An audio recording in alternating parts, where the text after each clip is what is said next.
delayed. Final call, delayed, delayed, delayed. These are the messages that you see on the board that has been put up here. Some of them delayed and some of them cancelled according to the status report on the board. Most of them suggesting that this flight disruption, as soon as it started, proactive measures were taken in terms of getting into a manual mode. Now even the screen is switched off. We really don't know the technical problems that each of them must be facing at this point in time. But then what we hear is that manually, it is definitely going to take time. In fact, handwritten boarding passes that were issued to most of the passengers here, and especially when it came to connecting flights as well, the written boarding passes would not really be verified, could not be verified, and that caused further delays. These are some of the examples that we are picking up from the passengers, the ordeal that they are facing here, and most of them are clueless at this point in time, do not know what kind of arrangements to make, and all of them stranded. If it is going to continue until midnight, what would they do? These are the questions that are being raised at this point in time. Back to you. Well, Pratibha, we just hear from our sources. The government has also issued a press release, the Ministry of Civil Aviation, saying that Minister Ram Mohan Naidu has assured passengers that the ministry and airports, which is Airports Authority of India, are actively managing the situation using manual methods to ensure that minimal disruptions are caused in the airport. In fact, he has stated, and I quote, "I have directed airport authorities and airlines to be compassionate and provide extra seating, water and food for passengers affected by delays. We understand your concerns and are working tirelessly to ensure your safe travel." That's what he has said. In fact, the Ministry of Civil Aviation, in collaboration with the Airports Authority of India, has implemented manual backup systems to maintain operational continuity. But they have, of course, also said that there is a need for enhanced communication, regular updates on flight status. But, of course, Ram Mohan Naidu there instructing all airlines and airport authorities to keep passengers informed about the flight status and also provide necessary assistance, something which is their right. Let me also, Pratibha, coming back to you, also tell. Okay, we will try and connect with Pratibha in a bit.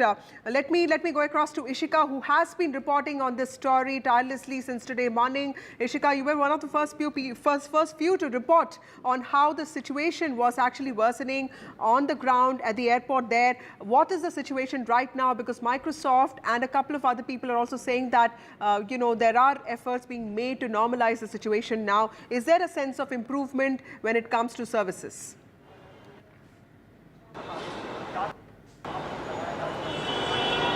Well, in fact, certainly, Vasudha, we have been, in fact, tirelessly reporting this issue from 12 itself. And in fact, we were the first ones ground. And we currently are present even at the T3 terminal at the airport here. Now, at the time when we got here, we showed you that how only 2 of the display screens were working. But currently, in fact, all of these display screens have been restored. So certainly the restoring operations are currently going on at the airport. So there is certainly an improvement. We also showed you that, wait time board was also not working, so that also has been restored at this point of time. But what we are still waiting is that the boarding, the printing of the boarding pass, those machines are yet to be restored. So certainly the improvement is there. We are expecting that in a short time from now the systems will be up and running. But as you rightly said, that this comes after the government, in fact, took cognizance of this. And in fact, the aviation minister also, in fact, has given a statement over this. In fact, he has said that I have directed airport authorities and airlines to be compassionate and provide extra seating, water and food for passengers affected by the delays. We understand your concerns and are working tirelessly to ensure your safe and swift travel. Now, he has also said that there needs to be an enhanced communication by the airlines and also increased support in terms of the extra staff that needs to be deployed here at the airport. And in fact, the amenities also like, offering additional seating, water and food to the passengers needs to be there. So certainly, the directions have already been issued even given by the aviation minister now. So now certainly we are expecting that in a short time from now, the systems will be restored here at the airport at T3 terminal where we are reporting from over. We'll keep coming back to you for more details. This is an important statement by Ram Mohan Naidu, the Civil Aviation Minister of India, putting the onus on airlines to provide required water and food to all those passengers who have been stranded since morning. And of course, he has also talked about enhanced communication, something that that is the right of all passengers. Airlines also need to be responsible to send regular updates to passengers on what their status are. Let me go across to my colleague Ghazali. Now, Ghazali, you've been reporting on the banking sector. That's another sector that has been sort of impacted, sharply by what happened today. Tell us what has been your experience and what are the kind of voices that you heard from the ground? See, Vasudha, this entire Microsoft outage has impacted the global financial operations, but thankfully there is no such impact locally here in India. And Mr. Dinesh Kumar, the SBI chairman, has been quoted saying that we are working fine. Same came from the National Payments Corporation of India Chief Executive Dilip Asbe. He said that the country's financial transactional operationals have not taken any hit due to this outage, and that is why even right now I'm outside the Union Bank of India, the Greater Kailash branch, and the operations are going on smoothly. Every moment you'll see one customer going in and getting their transaction done. So the financial transactions here in Delhi, in Mumbai, and different branches of major private and public banks have not seen any impact of this outage, thanks to the server which is locally maintained here, is what some of the banking officials said. They also said that the same airports which you are reporting of having suffered outage or impact of this outage are having financial transactions even by the UPI. So even this entire Microsoft outage has no sort of impact on financial transactions, online transactions, or manual transactions here in the ATM kiosks as well as in the banks. Thank you, Ghazali, for joining us with those details. We also have Anuj joining us from the Mumbai airport. Anuj, an important statement by the Civil Aviation Minister Ram Mohan Naidu, asking airlines to be compassionate and also asking them to provide passengers with adequate food and water, and most importantly, providing customers with enhanced communication to tell them when their flights are going to take off and how the system of check-in will actually take place. Tell us what are the kind of voices that you're hearing from the Mumbai airport. Well, what you talked about is indeed the need of the hour, because if you, I just spoke to a few people here in Mumbai airport, and many of them got to know that their flights might be cancelled or delayed when we asked them questions. That's when they checked their phones, and then they were shocked to know that their flights have been cancelled. These are the people who are traveling across the country for some important personal professional commitments. But the major concern that they had about it was not necessarily just the fact that the flight has been cancelled, but the lack or the complete absence of communication. Especially when you look at it, all the Indigo flights here at the airport have been, not all, but several of the Indigo flights have been cancelled. And these are the only flights which have been cancelled here in Mumbai airport. The rest of the flights are, some of them are slightly delayed because of the weather conditions of how it's been in Mumbai since the morning. But otherwise, it's been good. I'll just like to show you the place here. Now, Mumbai airport, as we all know, is one of the busiest in the world and probably the busiest in the country. But here the situation, you look at it, it seems fairly usual. It has never been more busier than this or less busier than this. It's been pretty much this way. But there's a sense of apprehension amongst people if you look around, and that is what is becoming the top headache for them. It is the fact that several of them are complaining about not getting enough messages from the people and being confused about what the state of their flights would be. If you look at the operations in this particular airport, there are some people stating that it is not just the automated services which are the problem, but the fact that it has been replaced with the manual services, which is why you can see the crowds swelling up in front of the airport now. As I said before, this is nothing unusual for Mumbai airport. It has been one of the busiest airports always, but the people who got affected because of the particular bug that because of the particular delay through Microsoft applications will start coming to the airport now, right? So the people who are here now, they've already booked their tickets a few days ago, a few months ago. But then the people who start coming to the airport in the evening or in the later hours of the day are probably the ones who are most prone to this particular thing. but there are several people having a lot of sense of apprehension about what to expect once they go inside, because they're receiving messages about their flight getting delayed and their flight getting cancelled without any specific reason. Of course, it's the same operational message, operational inconsistencies message that they are getting since the morning. Besides that, of course, the check-in has become a bit of problem. The baggage has become a bit of problem, because most of these things, which were earlier software handled, which were managed via online services, have now been made into man-made practices here inside the airport. And as we saw the boarding pass, which has gone viral from Hyderabad, many of those situations might replicate in the rest of the airports in the country as well, including Mumbai. Right. Thank you, Anuj. We'll keep coming back to you for more details on that. Manual backup is what airlines have been using. In fact, Indigo, Akasa Air and SpiceJet have also reported such similar disruptions, although, there is a sense that situation could be improving, but it might even take hours. Like my colleague Pratibha was saying, that it could take up to midnight for normalcy to return. Airports and airlines across the globe have reported technical snags as a result of Microsoft facing cloud services outage. This happened yesterday evening, but we have been facing this since today morning. The company has said that it is taking mitigation actions after service disruptions. Let's go back to my colleague Pratibha, who's been reporting from the Bengaluru airport. Long queues there. Remember that airlines have to resort to manual check-in processes now, which has also led to unexpected delays for passengers. Let's take a look at what the situation is there. The Bengaluru airport, thanks to the global outage, there has been a lot of flight disruptions that have been reported, especially with Indigo Airlines being severely affected. Long queues right outside this counter, like you can see, most of them claiming that flight cancellations have not been informed. In fact, most of them did really take proactive measures in terms of shifting to manual check-ins, but then one can imagine the delays caused due to manual check-ins. What started off as a 10-minute to 30-minute delay, which didn't really matter for the passengers, then it went on to connecting flights where due to manual check-ins, people could not get the connecting flights organized on time, and they had to miss those flights. That apart, most of them have been complaining about flight cancellations as well.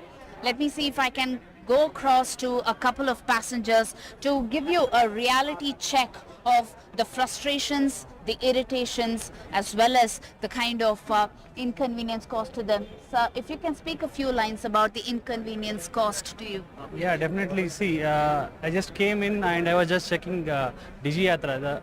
I don't know, I have not received mail, I have not received any messages. They're saying flight cancelled. So now I need to go tomorrow, I have meeting. Then tell me how to go it. Even Indigo, they are professional. I don't know why they are behaving like an unprofessional. So this is really pathetic.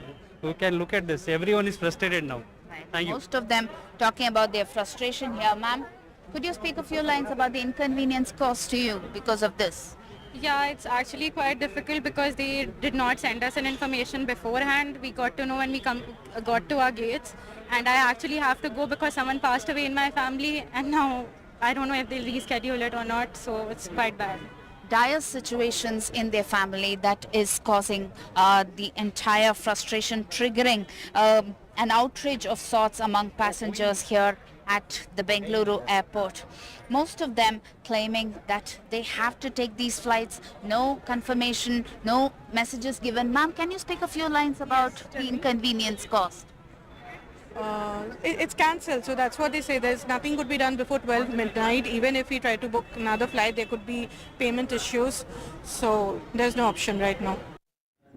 So that was my colleague Pratibha reporting from Bengaluru Airport. Remember that officials of Airports Authority of India have said that from 12:30 a.m. today, the issue did begin of this outage, the fallout of the global outage that several nations have been reeling under. Flights of airlines, including Indigo, SpiceJet and Akasa, have been affected. Let me go across to my colleague Ishika, who has been reporting from the Delhi airport. Ishika, you've also covered the aviation ministry. There is a statement by the aviation minister asking airlines to ensure adequate water, food and also, enhanced communication when it comes to delays to the passengers. It's a question of their rights. They've paid money for it. Tell us, is that happening on the ground there, and is the situation slightly improving?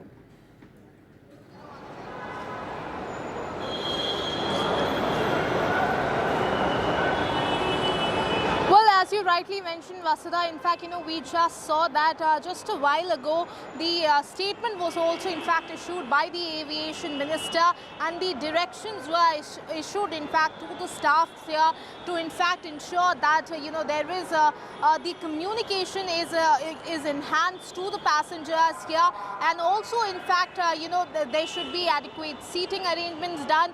The water and the food should be given to the passengers here. Well, we are currently present at the T3 airport. Now, currently we are not seeing that all of that has taken form into the action, but certainly we are hoping that in a short while from now we will be seeing improvement. Now, as far as the systems are concerned, Vasudha, the systems certainly have been restored here. We continue to show you how, in fact, the display boards have been restored, though we are also showing you that the flights were also impacted. We are showing you how there were several flights that were also cancelled here, because remember, the advisories were already issued by the airlines, and we are showing you how the Indigo flight to Ranchi was cancelled, and there are, in fact, the other also which have been delayed, like SpiceJet, the SpiceJet flight to Dubai, in fact, which has been delayed. That have delayed. So remember, the advisories were already issued, but we are expecting that from now on, especially when the systems are now being restored, this inconvenience to the passengers might decrease. But certainly, we talked to a lot of passengers from the time that we were here. At that time, they were facing a lot of inconvenience, but we can certainly see that the long queues that we initially reported to you, the long queues, they certainly have shortened here. So certainly the inconvenience that the passengers were facing initially, that has decreased. But we have talked to the passengers there, and they said that the communication was not clear by the airlines. There was no help desk that was present. But after the directions that have been issued by the aviation minister, we'll have to wait and watch whether all of those, will turn into actions here at the airport, because that is certainly one of the points that the passengers were stressing upon. So we are yet to see all those directions that were issued to be followed here, but we are in fact waiting, and in fact, we are waiting as to when that happens. But certainly the inconvenience to the passengers has been reduced, and certainly the short queues are certainly an indication of that. Over to you.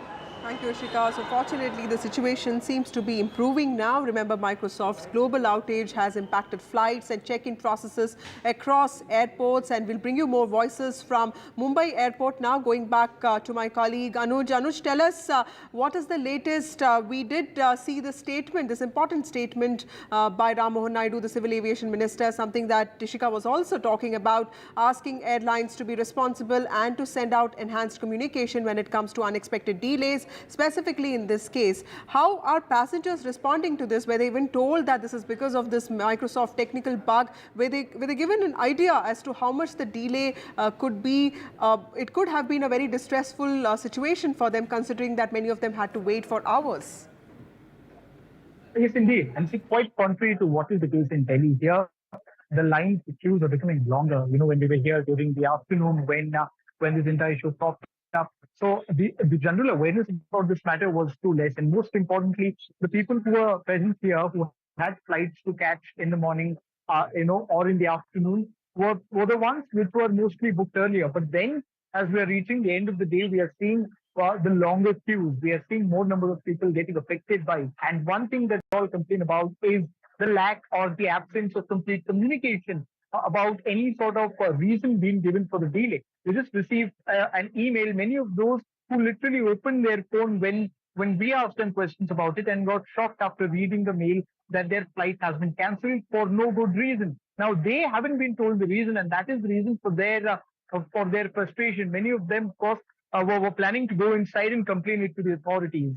And then secondly, if you see, there was a lot of movement inside the airport since the morning, but it is increasing now because as you see, the queues are getting longer. And as we've been saying since before, that the baggage counter and the check-in system in Mumbai airport, which is completely automated, just like how it is in the rest of the airports have been, it is. And now that it has become completely manual, and that also is resulting into longer queues because there are several other flyers who have taken up who have chosen airlines which are not getting affected because of these systems, but even they are getting affected because Microsoft is one of those basic softwares used by the entirety of the airport at different levels. And when we talked to the passengers here, one thing that they noted is that the flight getting delayed or cancelled is not just about their travel from one city to the other, but it is disrupting the plans for many people here. Many of them are going for important professional, and several people are going for their important personal visits as well. There are several first-time flyers whose families had come here, and then of course it was very natural for there to be a sense of apprehension if there was so much of news about flights getting delayed or cancelled. So the sense of apprehension sadly is slightly on a high here in Mumbai at the moment, which wasn't quite the case in the afternoon. Although the airport authority has been communicating with them about the reasons, which many of them themselves, because the people who are questioned at first by the passengers are the security people who are completely unaware of the situation. So the general awareness about this entire complicated breakdown of the Microsoft machinery is increasing as the day is proceeding further. And it will become interesting to see how the situation unfolds because we're seeing that the certain flights, mostly from the Indigo airline, are getting cancelled here. And those are the people who are, of course, traveling domestically from one part of the country to the other who are getting affected because of this. So more voices are expected, more customers are expected. Right. Microsoft's global outage has impacted flights and check-in processes across cities in India. Anuj, Pratibha from Bengaluru was telling us that there is a possibility that situation might take up till midnight to normalize. Is there a sense of time? Is there a sense of, a deadline or, approximately as to when situations could actually, become normal, situation could improve? Because even in Delhi, there is a sense that things are improving. The processes have been put back in place and web check-in process has begun again. That's what Ishika was telling us shortly. When do you think that can happen in Mumbai? You see a lot of problems which probably existed in other parts, in other airports of the country did not occur here at all. Like all those screens which we are seeing going off in Delhi were on here all the time. And the movement of the passengers inside the airport was smooth throughout the day. It is just that now people are coming in bulk, which is why there is a lot of pressure on the manual check-in system, as a result of which the entire process is getting slowed down. But as opposed to what is the situation in Bangalore and in Delhi, the overall sense of ease was always more here in Mumbai. It is just that relatively it has become more crowded at this point of time. But Mumbai airport, as we all know, is the busiest in the country, right? And one of the busiest in the world.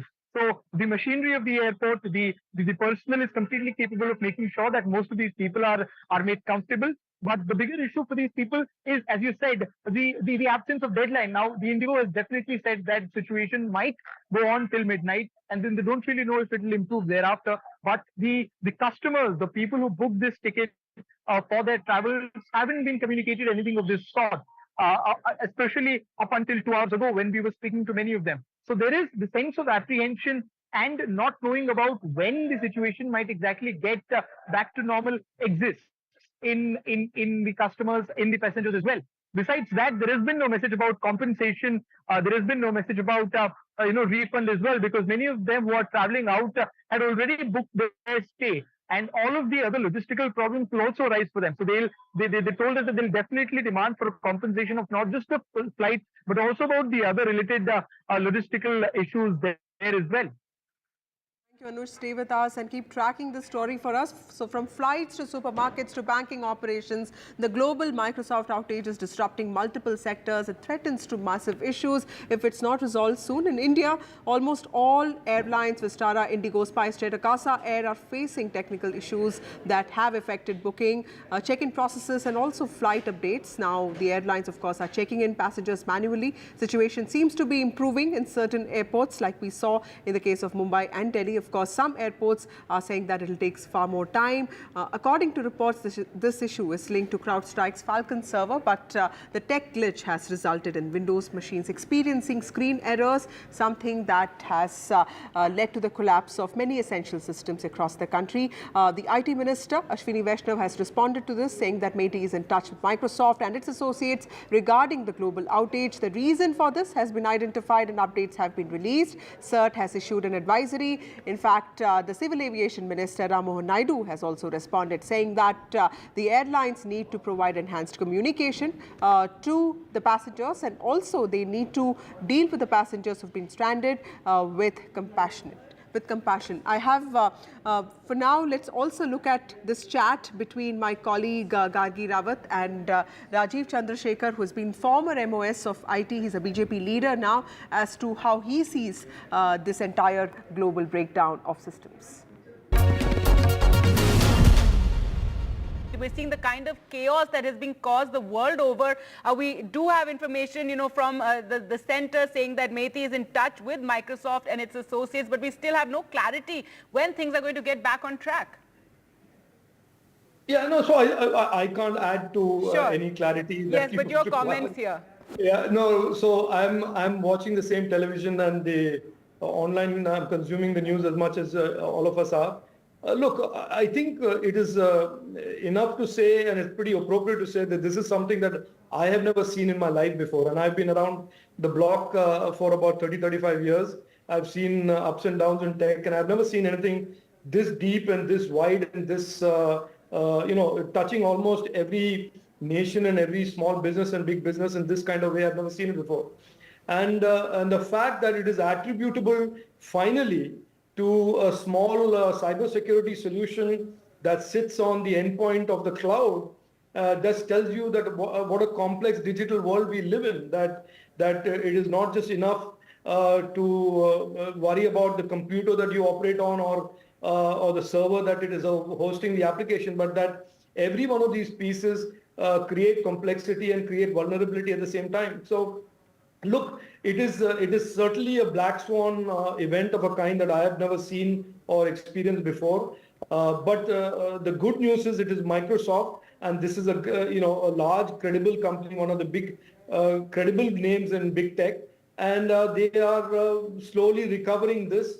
It is now clear that it is this CrowdStrike cybersecurity agent that was at fault, and that the patches will be created, and that the incompatibility with the Windows system that was being caused by the CrowdStrike update will be fixed. But it is certainly something that I have never seen before, and it has put a lot of small businesses and a lot of consumers at great disruption, inconvenience, and loss of money.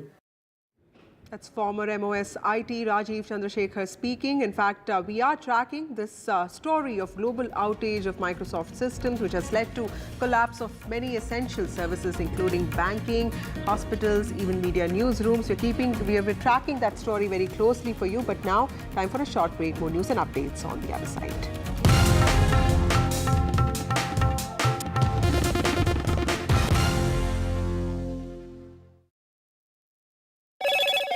Hello, Moto.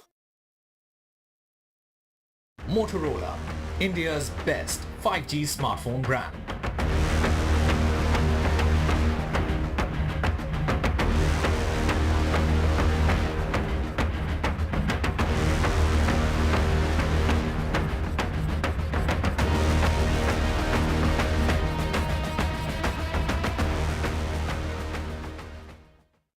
Loan मिलेगा या नहीं ये आपके credit score पे depend करता है। तो आज ही पैसाबाजार.com पर जाइए और अपना क्रेडिट स्कोर चेक कीजिए फ्री में, क्योंकि लोन की जरूरत कभी भी किसी को भी पड़ सकती है। बस एक्टिंग करा लो इनसे। पैसाबाजार.com, क्रेडिट स्कोर चेक, आदत अच्छी है। The biggest democratic exercise in the world. Team NDTV covers it from ground zero. BJP really had to fight a tough election this time. Unprecedented exercise.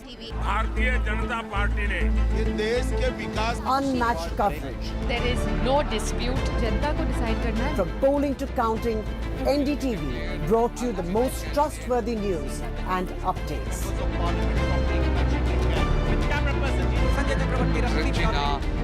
Elections mean NDTV. Stay informed and entertained with the new and updated NDTV News app. You can watch all our channels live, listen to podcasts, read breaking and exclusive news from around the world and more. Download the NDTV app today and get access to the best journalism and storytelling on your smartphone or tablet. The NDTV app. News that matters to you. NDTV proudly upholds its legacy of trust and credibility. According to the prestigious Reuters Institute's Digital News Report 2024, NDTV is the topmost news platform in the country. Number one in both online and offline reach in India, beating all its competition. NDTV stands for trust. Get ready for the ride of your life. NDTV brings you the NDTV Auto Show with me, Mugdha Mishra.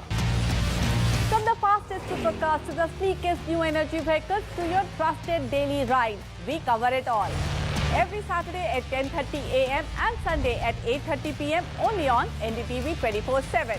Your next great escape starts here. MSMEs are the backbone for the country's economy. They account for 45% of exports. Frequent changes in GST tariffs and norms has proven to become a very tough issue for the small micro units. The budget should be in a growth-oriented budget. So we should bring more manufacturers into the fold of GST. Particularly for micro and small-scale industries, kindly give us a export benefit incentive to us. But for a micro or small-scale industry to go up, there should be a hand-holding mechanism which is definitely required.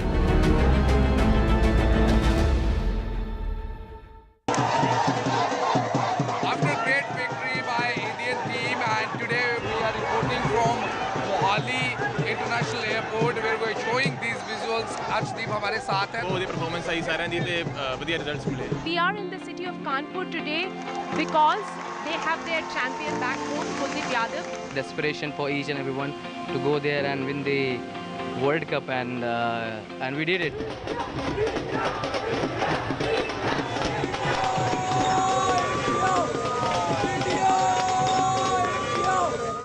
Stay informed and entertained with the new and updated NDTV News app. You can watch all our channels live, listen to podcasts, read breaking and exclusive news from around the world and more. Download the NDTV app today and get access to the best journalism and storytelling on your smartphone or tablet.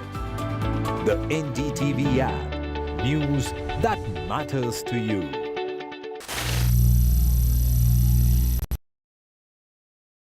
White day due to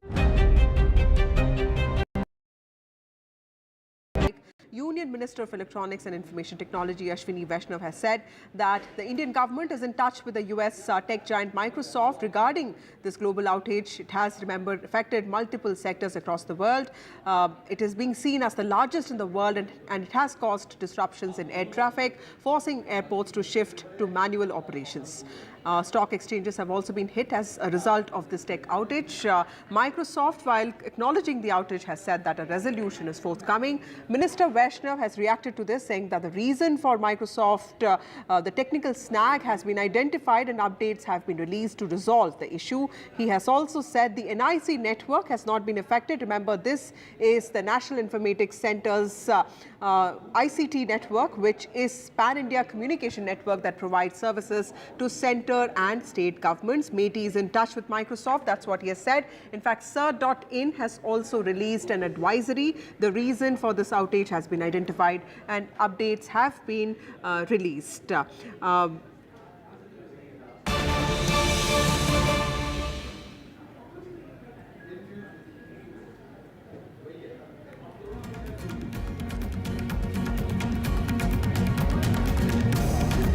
So Microsoft has reacted to this. Microsoft has issued a statement on the global outage. The underlying cause has been fixed. That's what the global tech giant has said. Remember, this is the technical snag that has led to several essential systems collapsing across the world, including airlines and banking services. Now, Microsoft has come forward and said that the underlying bug, underlying problem has been identified and it's been fixed.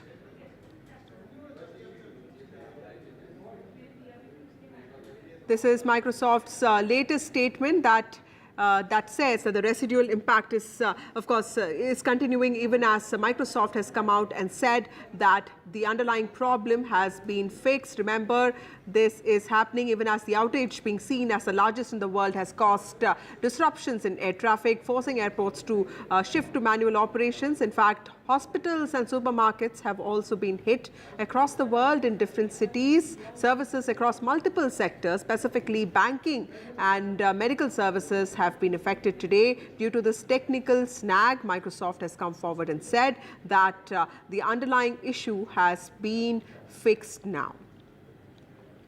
I have my colleague Vishal, who's been tracking this. Vishal, tell us what is Microsoft saying with regard to the latest developments happening across the world.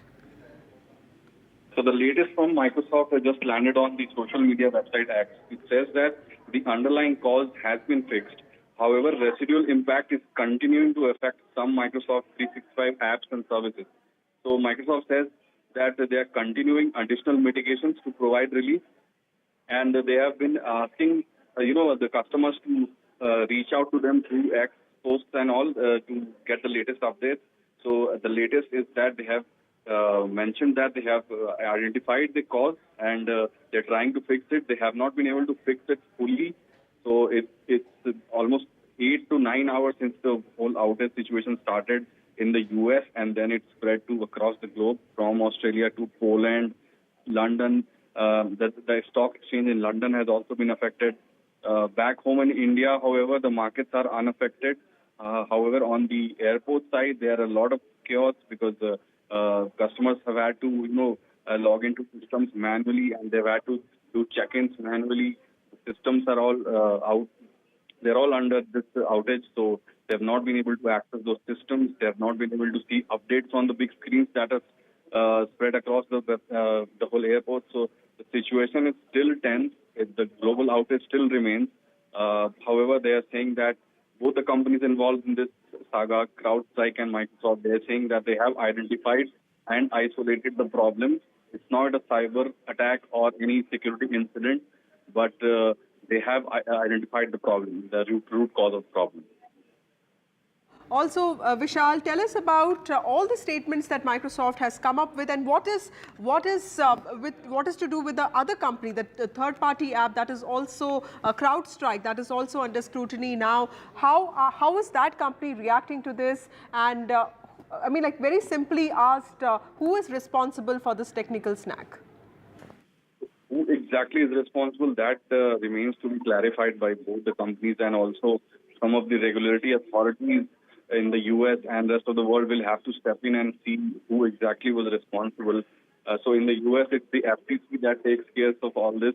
It remains to see what they will say. But as far as the companies are concerned, CrowdStrike CEO had taken to Twitter X and said that they have isolated and identified the problem, and they have gone on to say they have listed out a method as to what the customers and the companies can follow to, solve this problem themselves.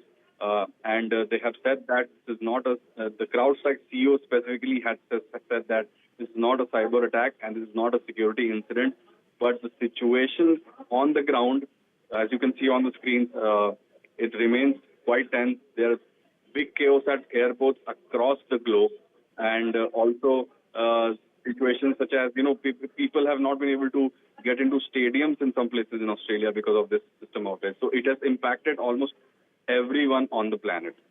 Vishal, stay with us. Let me also read out what the statement says. The underlying cause has been fixed. However, residual impact is continuing to affect some Microsoft 365 apps and services. We are conducting additional mitigations to provide relief. More details can be found. Of course, that is what, the Microsoft statement ends with. Vishal, tell us, what does this mean? What does residual impact mean? Does that mean that, the fallout of this technical snag could actually extend beyond today? As far as this statement is concerned, I think the residual impact they mean is they have been able to mitigate this. They've been able to offset some of the damages that have been done, most of the damages. But there is something remaining. They need to take care of some problems that are still existing. So they are saying they're treating that as residual problems as far as the latest from the Microsoft team is concerned. So as we've been reporting that Microsoft services such as Microsoft Teams and other services such as OneDrive, they were all affected when this whole outage started. They have been slowly and steadily trying to, take one problem out of the way. They have been able to fix a lot of those problems, but the common people, as you can see on the screen, they have been suffering. They have not been able to get into airports, get out of the airports, get onto their flights. So it's a very, as many experts have been saying, it's the largest IT outage in the history of the world. So it's a really big, major security situation. It's a big IT outage, biggest IT outage. So it remains to be seen what kind of impact it will have in the coming days, but it's still going on. Right. Thank you, Vishal, for joining us with those very important details. Moving on, we know that there are very important reactions that have come in from the government. The IT Minister, Ashwini Vaishnav, has put out a tweet saying that the government is in touch with Microsoft authorities. He has also said that there is an advisory that has come out from CERT-IN, which is responsible for providing IT services to state governments and also centre. We know that Ram Mohan Naidu, the Civil Aviation Minister, has also asked airlines to be compassionate when it comes to passengers who have not been informed about unexpected delays. He has also asked airlines to focus on enhanced communication when it comes to telling passengers as to how and when their flights would take off. Now, Mulidhar Mahal, who is the MOS Civil Aviation in the centre, in the central cabinet, he has also reacted to the situation that played out the entire day today, with several essential systems collapsing from airlines to hospitals. Let's listen in to what he said. पूरे विश्व में Microsoft की cloud services down होने के कारण सभी सेवाएं में दिक्कतें आ रही हैं। हमारे देश में भी हमारे एयरलाइंस सर्विसेज जो उसमें ग्राउंड ऑपरेशंस भी ब्रेक हुए हैं, लेकिन मैन्युअली अभी उस पर काम चल रहा है। डीजीसीए और मिनिस्ट्री ऑफ सिविल एविएशन उसका मॉनिटरिंग कर रहे हैं। हमने सभी जो एयरलाइंस कंपनियां हैं उनको अवगत कर दिया कि आप सभी यात्रियों को इसकी सूचनाएं दें, इससे अवगत करें, और हम सभी लोग डीजीसीए हो, हमारा मिनिस्ट्री ऑफ सिविल एविएशन हो, हम इस पे काम कर रहे हैं, मॉनिटरिंग कर रहे हैं। At the Bengaluru airport, thanks to the global outage, there has been a lot of flight disruptions that have been reported, especially with Indigo Airlines being severely affected. Long queues right outside this counter, like you can see, most of them claiming that flight cancellations have not been informed. In fact, most of them did really take proactive measures in terms of shifting to manual check-ins, but then one can imagine the delays caused due to manual check-ins. What started off as a 10-minute to 30-minute delay, which didn't really matter for the passengers, then it went on to connecting flights where due to manual check-ins, people could not get the connecting flights organized on time, and they had to miss those flights. That apart, most of them have been complaining about flight cancellations as well. Let me see if I can go across to a couple of passengers to give you a reality check of the frustrations, the irritations, as well as the kind of inconvenience caused to them. So if you can speak a few lines about the inconvenience caused to you. Yeah, definitely. See, I just came in and I was just checking Digi Yatra. I don't know, I have not received mail, I have not received any messages that they're saying flight cancelled. So now I need to go tomorrow, I have a meeting. Then tell me how to go it. Even Indigo, they are professional. I don't know why they are behaving like an unprofessional. So this is really pathetic. You can look at this. Everyone is frustrated now. Right. Thank you. Most of them talking about their frustration here. Ma'am, could you speak a few lines about the inconvenience caused to you because of this? Yeah, it's actually quite difficult because they did not send us an information beforehand. We got to know when we got to our gates, and I actually have to go because someone passed away in my family, and now I don't know if they'll reschedule it or not, so it's quite bad. Dire situations in their family that is causing the entire frustration, triggering an outrage of sorts among passengers here at the Bengaluru airport. Most of them claiming that they have to take these flights, no confirmation, no messages given. Ma'am, can you speak a few lines about the inconvenience caused? It's cancelled, so that's what they say. There's nothing could be done before 12 midnight. Even if we try to book another flight, there could be payment issues. So there's no option right now. So parents and passengers going through some harrowing times there at airports. But this is a global problem today. In fact, services including critical providers like police and government across the world have been affected. Australia's Virgin Australia has said that it is aware of a large-scale IT outage impacting airlines and other businesses, and that it too has been affected. Now, there are reports of flights being grounded in Australia and also in the United States of America. Services at the airport in German capital Berlin have been affected, and Spanish airport operators have confirmed an incident at their facilities, according to reports. The tech problem has affected banks and financial services also, with reports suggesting that the London Stock Exchange faced minor problems. The United Kingdom's Sky News network was also off air for some time because of this. Time for a short break. More news and updates on the other side.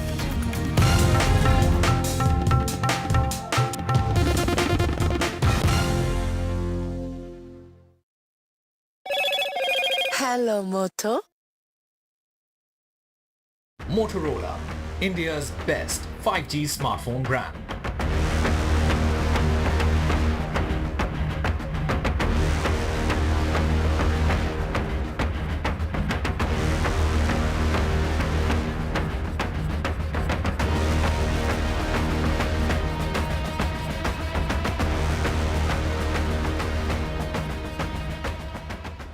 In association with Amity University, ranked amongst the top 3% universities globally.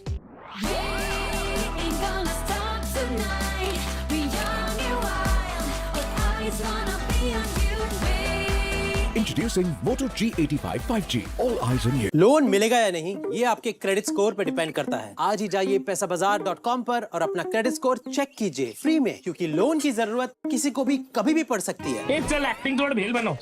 ए आयो बात बोल। पैसाबाजार.com. The biggest democratic exercise in the world.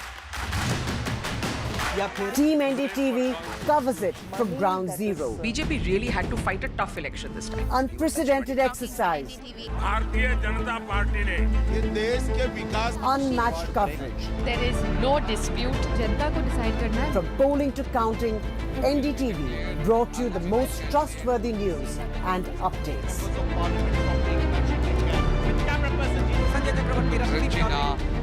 Elections mean NDTV. Stay informed and entertained with the new and updated NDTV News app.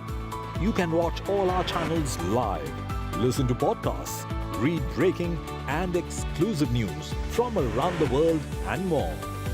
Download the NDTV app today and get access to the best journalism and storytelling on your smartphone or tablet. The NDTV app. News that matters to you. NDTV proudly upholds its legacy of trust and credibility. According to the prestigious Reuters Institute's Digital News Report 2024, NDTV is the top-most news platform in the country. Number one in both online and offline reach in India, beating all its competition. NDTV stands for trust. Get ready for the ride of your life. NDTV brings you the NDTV Auto Show with me, Mugdha Mishra. From the fastest supercars to the sleekest new energy vehicles to your trusted daily ride, we cover it all. Every Saturday at 10:30 a.m. and Sunday at 8:30 p.m. only on NDTV 24/7. Your next great escape starts here. MSMEs are the backbone for the country's economy. They account for 45% of exports. Frequent changes in GST tariffs and norms has proven to become a very tough issue for the small micro units. The budget should be in a growth-oriented budget. So we should bring more manufacturers into the fold of GST. Particularly for micro and small scale industries, kindly give us a export benefit incentive to us. But for a micro or small scale industry to go up, there should be a hand-holding mechanism which is definitely required. For her misuse of privileges, also for forging documents when it came to her disability and also her caste status. Trainee IS officer Pooja Khedkar could lose her IS seat. UPSC has planned action against Pooja Khedkar. UPSC could be filing fraud FIR against Khedkar. UPSC has already started the process of cancelling the candidature of Ms. Khedkar. In fact, the body has also barred Pooja from further attempts of taking the civil services examination.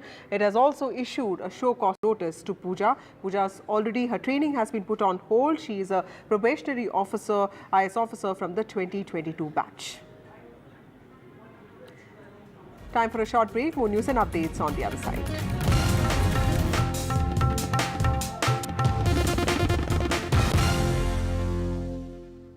After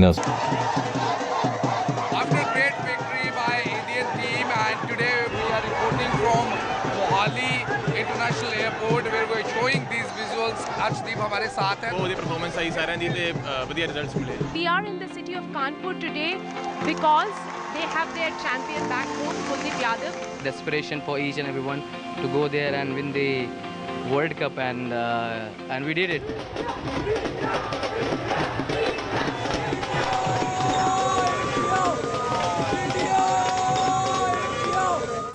Stay informed and entertained with the new and updated NDTV News app. You can watch all our channels live, listen to podcasts, read breaking and exclusive news from around the world and more. Download the NDTV app today and get access to the best journalism and storytelling on your smartphone or tablet. The NDTV app. News that matters to you. Some people say the metaverse will only be virtual. One day this lecture hall will be made of code, and driverless cars would be trapped in intersections. But even in this maze of the future, you can't wish away health. It's time to become more resilient.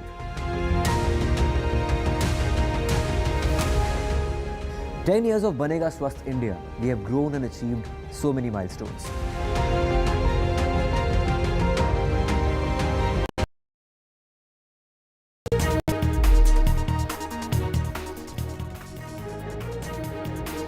Global chaos caused by massive tech outage impacting airlines and businesses. Microsoft says the underlying cause for the glitch has been fixed, but residual impact is continuing.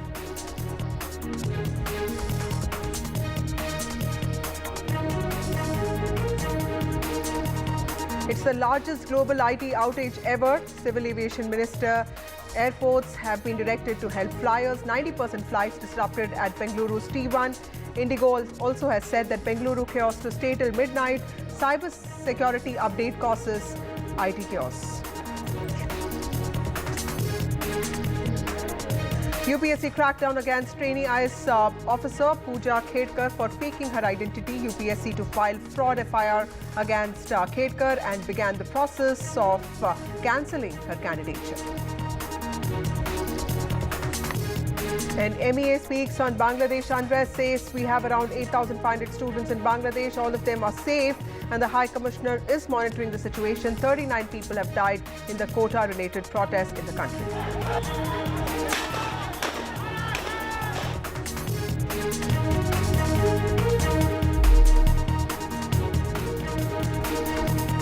Microsoft, in its latest statement on the major global outage that has created chaos everywhere, causing the collapse of essential systems, including in hospitals, markets, and also banking services, has said that the underlying cause has been fixed, but the residual impact remains. This as major airlines across the world said that the outage has adversely affected their flight operations and also check-in processes, including in Delhi, Mumbai. Almost 1,400 flights have been cancelled today, and banking and healthcare shops have also been affected. Cybersecurity firm CrowdStrike, which is also being blamed for this, says a defect in one of its software updates hit Windows operating systems and clarified that there was no cyber attack. The biggest visible impact, however, has been seen at airports across the world. In fact, specifically in India, Civil Aviation Minister Ram Mohan Naidu has said that He has spoken on the delays and chaos. He has asked airlines and airports using manual methods to ensure that they are compassionate towards passengers and that passengers are provided with enhanced communication when it comes to these unexpected delays. He has also specified that regular updates should be given to flyers.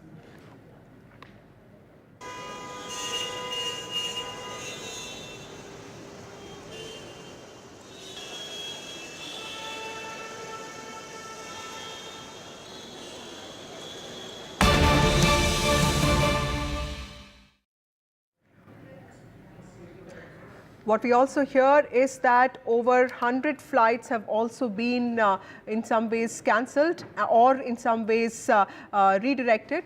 Joining me now is my colleague who has been reporting this from the ground. Ishika, tell us what is the latest on this that we have? How many flights have been cancelled? Because Microsoft has come out with a statement talking about the residual impact. Do you see the situation improving? 160 flights affected in last 4 hours. What is the number right now? Vasudha, if you can hear me, at the moment I am at the Hyderabad airport, scheduled to be boarding a flight to New Delhi, which is ironically on time. So what we're understanding at the Hyderabad airport is that they have moved to a contingency mode, which is a paper mode. Primarily what we're given to understand at the moment is that flights are taking off. Flights are landing. These are disruptions that are taking place because of the outage. By disruptions, I mean certain delays and cancellations. Predominantly, these are delays. And as as the airport systems operate, we understand that if there is a delay for a couple of minutes also in the day, it has a domino effect to the course of the day, disrupting other flights as well. So what we're understanding at the moment in terms of flight operations at Hyderabad airport is that there are over 100 flights that have been delayed. Some flights have been cancelled. Predominantly, it is Indigo, which is reporting cancellations as well as delays, simply because they have the maximum number of inbound and outbound flights from the Hyderabad airport. What we can also report at the moment is that most of the airports, at least I can say that for Hyderabad airport, it's been over 4 hours and counting now, that they have moved to a manual mode. There are certain systems which are working. So they are being able to get the boarding passes out, but they are having to manually write on all of those boarding passes. I have to say that screens that were completely out, based on what we've been reporting for the last 4 hours, at least at Hyderabad airport, I can say that screens are predominantly back on. So most display screens across the airport, which is gives crucial information for flight schedules, for gate numbers, etc. All of those screens are back on. However, I have to say that at check-in counters, especially Indigo again, there are several of those screens that are still not working. So this is the situation that we're reporting at Hyderabad airport. It is one of those days where the weather also can play a spoiler. It's of course monsoon, so there are anticipated delays because of the weather as well. No information though has been shared by the airlines to passengers intimating delays in advance. So it is a bit of a go-by-fly attitude as far as most airlines are concerned. They've warned of certain disruptions and delays. But when I called ahead to take my flight back to Delhi, the airline was completely non-committal on any kind of delay and disruption to my flight. So it is, you have to come to the airport. You have to read the board outside the airport to figure it out. Like I said, the situation is limping back to normalcy. And most airlines have shifted to plan B and contingency mode. So manual boarding passes are being issued. Most screens are working, but the systems largely are still down. And what staff has told us off record, of course, is that it's been 4.5 hours now that they've been writing manual boarding passes, resulting in long queues and large wait times. So that's the situation, at least as far as Hyderabad airport is concerned, Vasudha.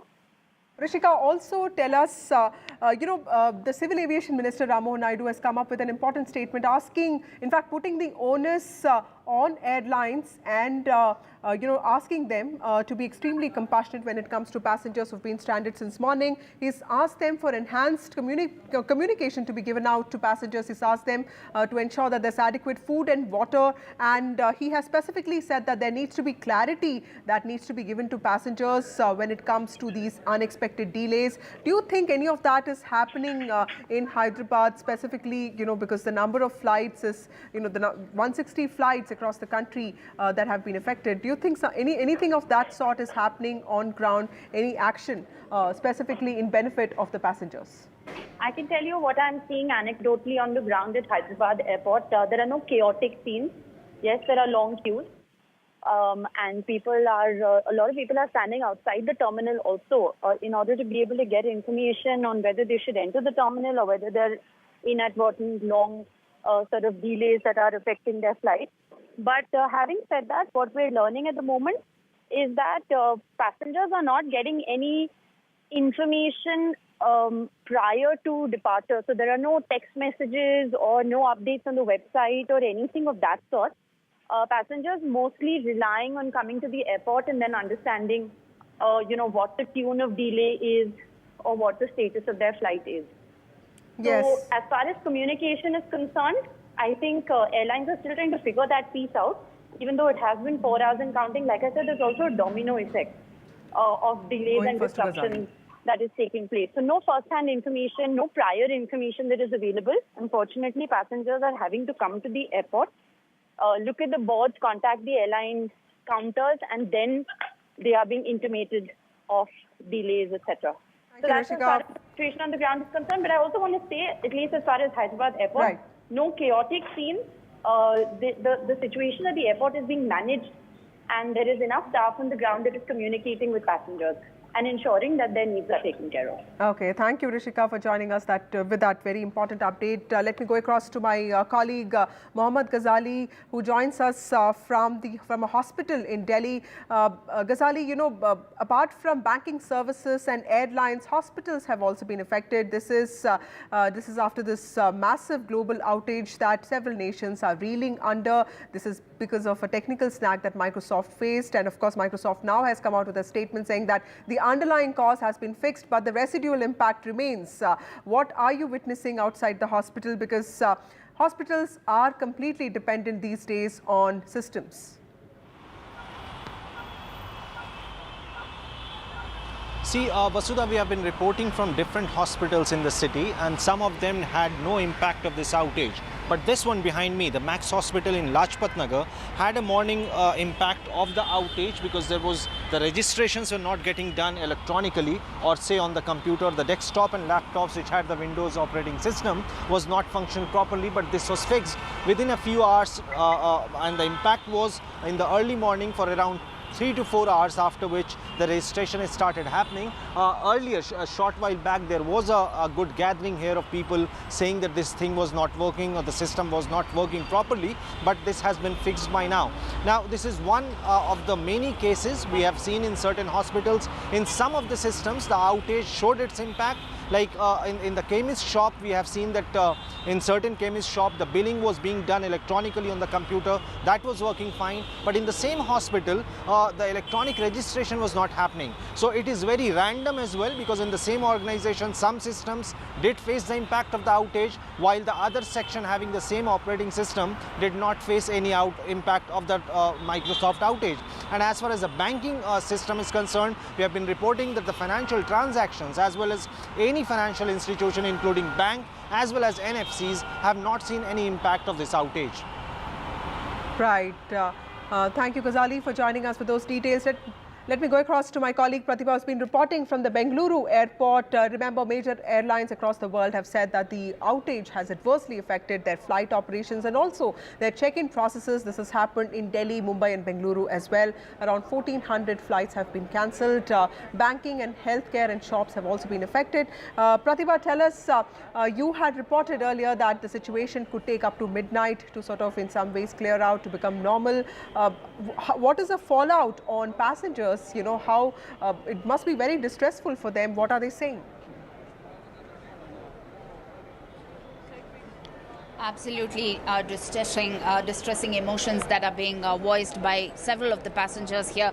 In fact, let me ask my camera person to pan and show you the long queue right outside Indigo. What we hear as the official figures is that 26 flights have been cancelled, including T1 and T2. That's the Terminal 1 and Terminal 2. And a board that has been put out there that will give you a fair picture of the current status. And just for answering that question of yours in terms of how distressed passengers are. We are very much distressed. There is no one from Indigo helping whether it's going to be rescheduled or not. We have no idea. They are not even telling us what is the next step to do. They're not giving us accommodation. They're not giving us reschedule conformity, nothing. They're just saying you are on your own. We are just giving you refund. Nothing. Deep anguish in terms of the passengers, the frustration there. It's been 2 hours, we were waiting in queue. At the last, they are saying, we can't help you on this. They are not providing an accommodation. They said, we'll see what to do tomorrow to take refund and book another flight tomorrow. Where do you have to go? We are going Chandigarh and we have another flight from Chandigarh to Mumbai tomorrow. So now that flight also is we have to cancel. Yeah, there is no option. And it's not our hometown. Now we have to book another hotel. We have to pay from our own pocket. They are not giving any solution to us. I can see that there's only bottles of water that is being provided here, but no food. It is very easy to say, no, you look after whatever you want to do it. Now we don't know now. No, the hotel price is also surging right now, Have you tried for any kind of alternate arrangements, flight bookings for tomorrow, day after? How expensive are they? We are trying, but they are very expensive. It's like around for tomorrow or today, it's going 22,000. We don't want to pay that much. And there is no another rescheduling option these guys are giving, whether tomorrow you can accommodate on the same cost or not. So it's become very difficult for us now. In fact, there are arguments spewing between the passengers and the airline authorities. 26 flights that have been cancelled, like I already mentioned, and most of them happen to be Indigo Airlines. And let me actually see if I can go across to one of them. Ma'am, if you can speak 2 lines about this. Okay, some of them not even wanting to speak because absolute frustration that is engulfed them at this moment, and that's the picture that we bring to you from Bengaluru airport here. What we understand is that over 90% of the flights have been disrupted, especially in Terminal 1, and we also hear that 26 flights in all between Terminal 1 and Terminal 2 have been cancelled. None of them have been given any kind of intimation, no messages, nothing that has been sent to them, which is precisely why most of them are baffled here. But the explanation given is that with systems that have crashed, there was absolutely no, it was impossible for them to give any sort of message. Systems have come crashing down. Manual operations were put in place just so that they could take some proactive measures. In fact, some of the boarding passes were, written boarding passes were issued, connecting flights because of which were disrupted. So if you can speak 2 lines, is it a connecting flight, direct flight? How inconvenienced are you? I have been asked to stay at Bangalore for 53 hours. It was a layover. And now my flight is again cancelled. I don't know what to do next. And they don't have anything to say. So it's a very difficult situation for me. Right. And where do you have to fly to? I was flying from Udaipur to Kolkata, and Bangalore was a hopping destination. It's a 53 hours layover in Bangalore. 53 hours layover, and now he doesn't know how many more hours that he would have to stay in Bengaluru. Now that's the situation here. Thank you. And most of them seem to say, especially Indigo airline authorities say that because of the cascading effect of the systems that have come crashing down due to Microsoft outage, they will have to see how they can rectify this, and it would go on at least until midnight. And until midnight, we would have to witness these chaotic scenes here at Bengaluru airport. Back to you. Pratibha, for joining us with those very important details. Complete chaos at the Bengaluru airport. Passengers waiting for some solutions, but of course quite distressed because many of them have been forced to wait for long. Clearly, the biggest visible impact of this global outage has been on airports. I'm joined by Ishika, who is at the Delhi airport, Ghazali, who is outside Max Hospital, and of course Anuj, who is at the Mumbai airport. Anuj, tell us what is the situation at Mumbai airport, because just a short short while ago, you did report that there are, many problems that we witnessed in Bengaluru airport are not being seen in Mumbai. But of course, there are different sets of issues there. What is the situation on ground now? Several things to note from the Mumbai airport. Firstly, 9 domestic flights have been cancelled, and all 9 of them are from Indigo. And just a while back, while I was preparing myself for the live, 3 extremely frustrated passengers, they walked out of this, road, extremely angry. And when inquired about the reason, they told that the Indigo flight, which was cancelled the last moment, did not give them any information on the reason and on when the flight has been rescheduled to. It simply cancelled the flight. And a more infuriating part or thing was that, as you already said, that the minister and the government is trying to, appeal to the airlines and to the airport to make sure that the passengers who will be affected because of the delayed or the cancelled flight should be made to feel at ease.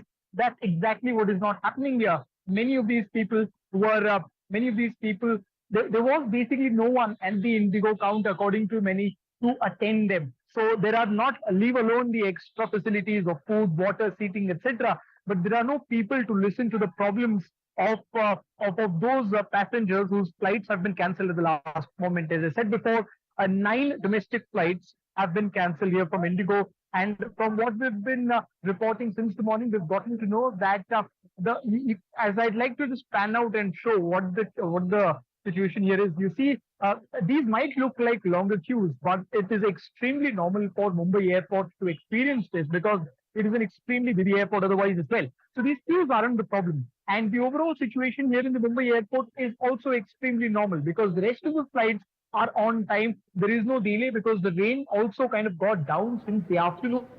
Right. So there has been no problem as far as rain or other reasons are concerned. But it is just the cancellation of 9 Indigo flights as far as domestic flights are concerned. That is causing major hurdles to... So cancellation of flights is the most important issue at the Mumbai airport. Thank you, Anuj. We'll keep coming back to you for regular updates. We're joined by Mahir Gupta, founder of Code Snag Now. Thank you, Mr. Gupta, for speaking to NDTV. Sir, the one word that everyone has been talking about, experts have been talking about, is contingency. What should be the plan B when a situation like this happens? Because this is not the government which is at fault here. These are private companies, but clearly most of our essential services today are tech-driven. We are dependent on big tech. We are dependent on these big tech giants to provide us the services that we need to get by with our lives. What happens when something like this occurs? What should be the approach? So first of all, I have been in touch with many organizations who are into critical infrastructure sectors and services like hospitals and airports. And what I told their CTOs and CISOs is that you should first of all basically turn off the automatic updates. So this was not a cyber attack, but this was kind of an update which was pushed by a company called CrowdStrike, and it affected the Windows utility. So you should basically first of all shut off any automatic updates in critical infrastructures, so that in case if Windows pushes some unstable code into your system, it doesn't get logged out. Okay, so this blue screen of death, what we call it in a technical term, and what this technical community has been calling it, is only because there was some driver which malfunctioned and it was just being tested on the environment, and this was a huge negligence on the part of the company which pushed it, that is CrowdStrike. So you should basically shut off all the automatic updates so that your system relies on a stable version of Windows or whatever software you are using. Okay, thank you, Mahir, for joining us with those very important details. Clearly, there's so much that we need to be equipped with to deal with these things. Thank you so much for joining us with those details. Clearly, the most important conspicuous impact of this global outage has been on airports. Indian airports have also been affected by this, with several airlines issuing statements specifically with regard to unprecedented delays when it comes to check-in processes. Ishika, my colleague, has been reporting on this since morning. Ishika, tell us, what is the situation at the Delhi airport? We did see visuals from the Bengaluru airport just a short while ago. Our colleague Pratibha did talk about the complete chaos that's happening there, passengers waiting for some sort of communication from the airlines. What is the situation at the Delhi airport?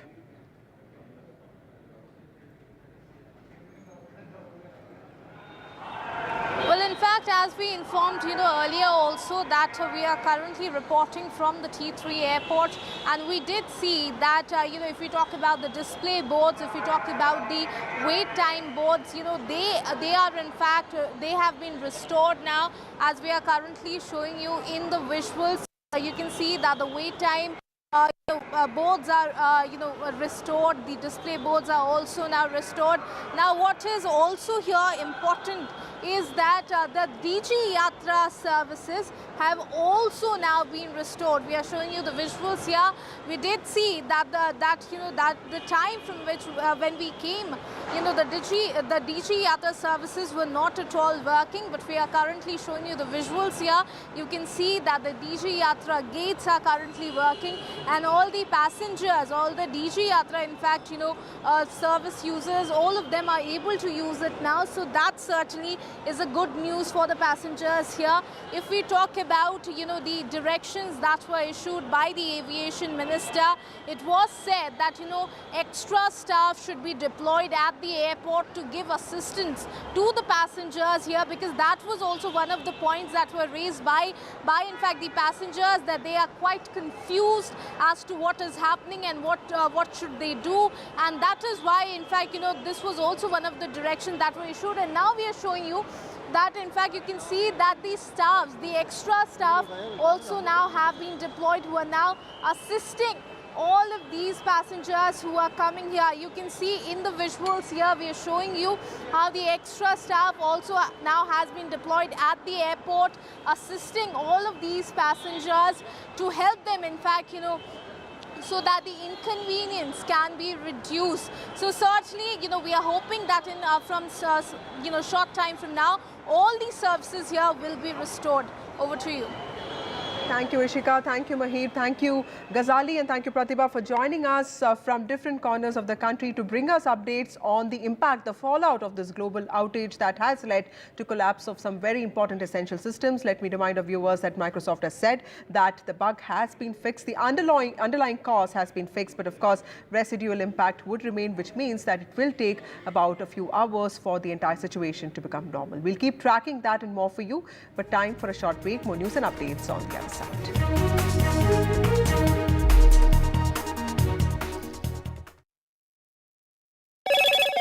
Hello, Moto. Motorola, India's best 5G smartphone brand.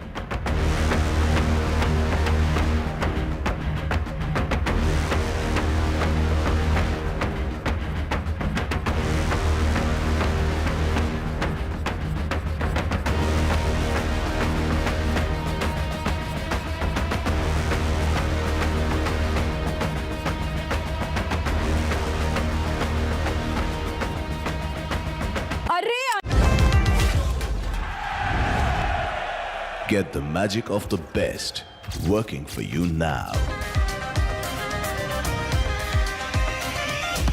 Link your payment cards once, collect rewards forever.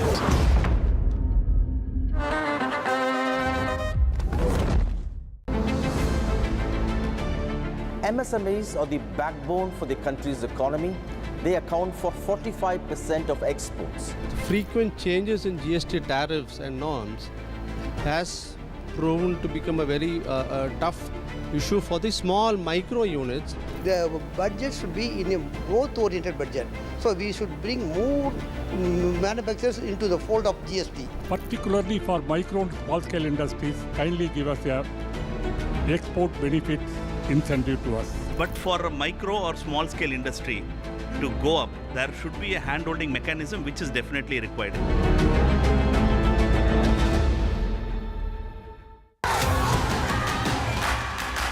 The biggest democratic exercise in the world.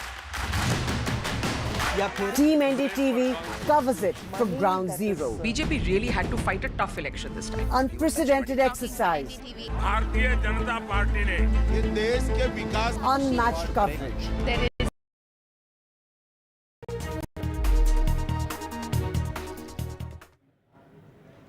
Welcome back. UPSC has issued a notice to cancel selection of trainee IS officer Pooja Khedkar, who is being investigated for lying about visual and mental disabilities and also faking her identity.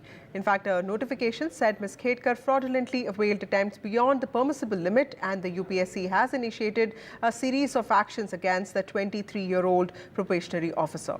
These include Delhi Police filing charge, which include forgery under the Rights of Persons with Disabilities and IT Act. The UPSC has also sent a show-cause notice to Khedkar. Moving on, MEA has spoken on the Bangladesh situation. In fact, MEA has said, and I quote, "We have around 8,500 students in Bangladesh. The High Court will be given, the High Commissioner will be giving specific regular updates. We remain committed to all possible assistance to our people. The issue is due to internal issues of the country." That is what MEA spokesperson said today on the condition, on the situation, on the worsening situation in Bangladesh. All our Indian nationals are safe there, and we have a large student community, as I told you, 8,500 students or thereabout. Many of them pursue medical education also in that country. So they are all safe and sound, and we are in touch. They are in touch with our High Commission, with our Assistant High Commission as well. We are regularly keeping in touch with them to render all assistance, any assistance that they may need. Time for a short break. More news and updates on the other side.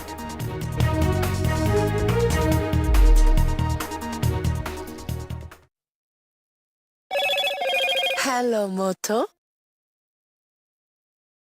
Motorola, India's best 5G smartphone brand.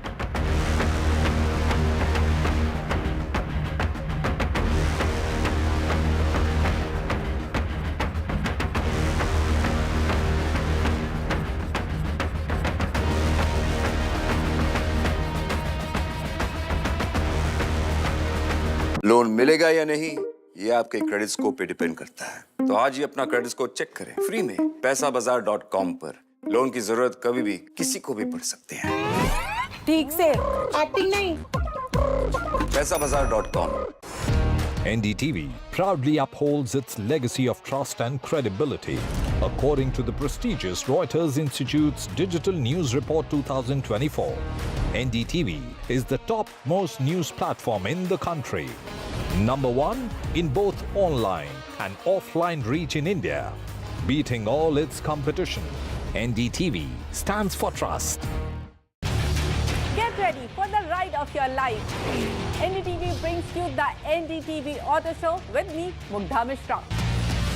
From the fastest supercars to the sleekest new energy vehicles to your trusted daily ride, we cover it all.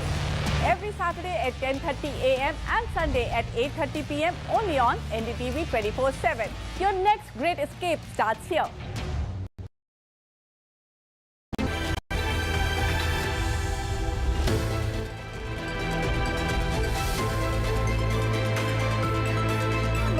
Watching India Ascends with me, Gauri Dwivedi. This is a show that gets you the news and the views from the world of global politics, global economics. Let's take a look at what's making news this Friday evening. First up, Donald Trump accepts Republican nomination. In the longest convention speech, in his 93-minute-long speech, Trump outlined immigration, energy, manufacturing as areas where he would begin work from day one, even as questions remain whether Joe Biden is still in the race to the Oval Office. Immigration was the overarching theme of former President Donald Trump's speech at the Republican convention. He termed illegal immigrants as illegal aliens, even as he tried to create a distinction between those and legal immigrants. Levels that we've never seen before. It is an invasion indeed, and this administration does absolutely nothing to stop them. China concludes its once in 5 years meeting. The plenum rubber stamps Xi Jinping's plans of moving away from property sector. The plenum commits to advancing work related to Taiwan and ousts former Foreign Minister Qin Gang from a top party body. Finance Minister Nirmala Sitharaman will present her 7th budget, the very first in the third term of Prime Minister Modi. What should be the roadmap to get India on the superpower highway? India Ascends decodes. Bangladesh Bangladesh on the boil as students continue to protest Sheikh Hasina's decision of imposing quota system for government jobs. 39 people are dead, even as Prime Minister Sheikh Hasina has refused to meet protester demands. Global Microsoft outage has created chaos world over, from flights to supermarkets to banking operations. The outage has disrupted multiple sectors and threatens to lead to massive issues. India's IT Minister Ashwini Vaishnav says India is in touch with Microsoft and associates. Microsoft says underlying cause fixed, but impact still remains.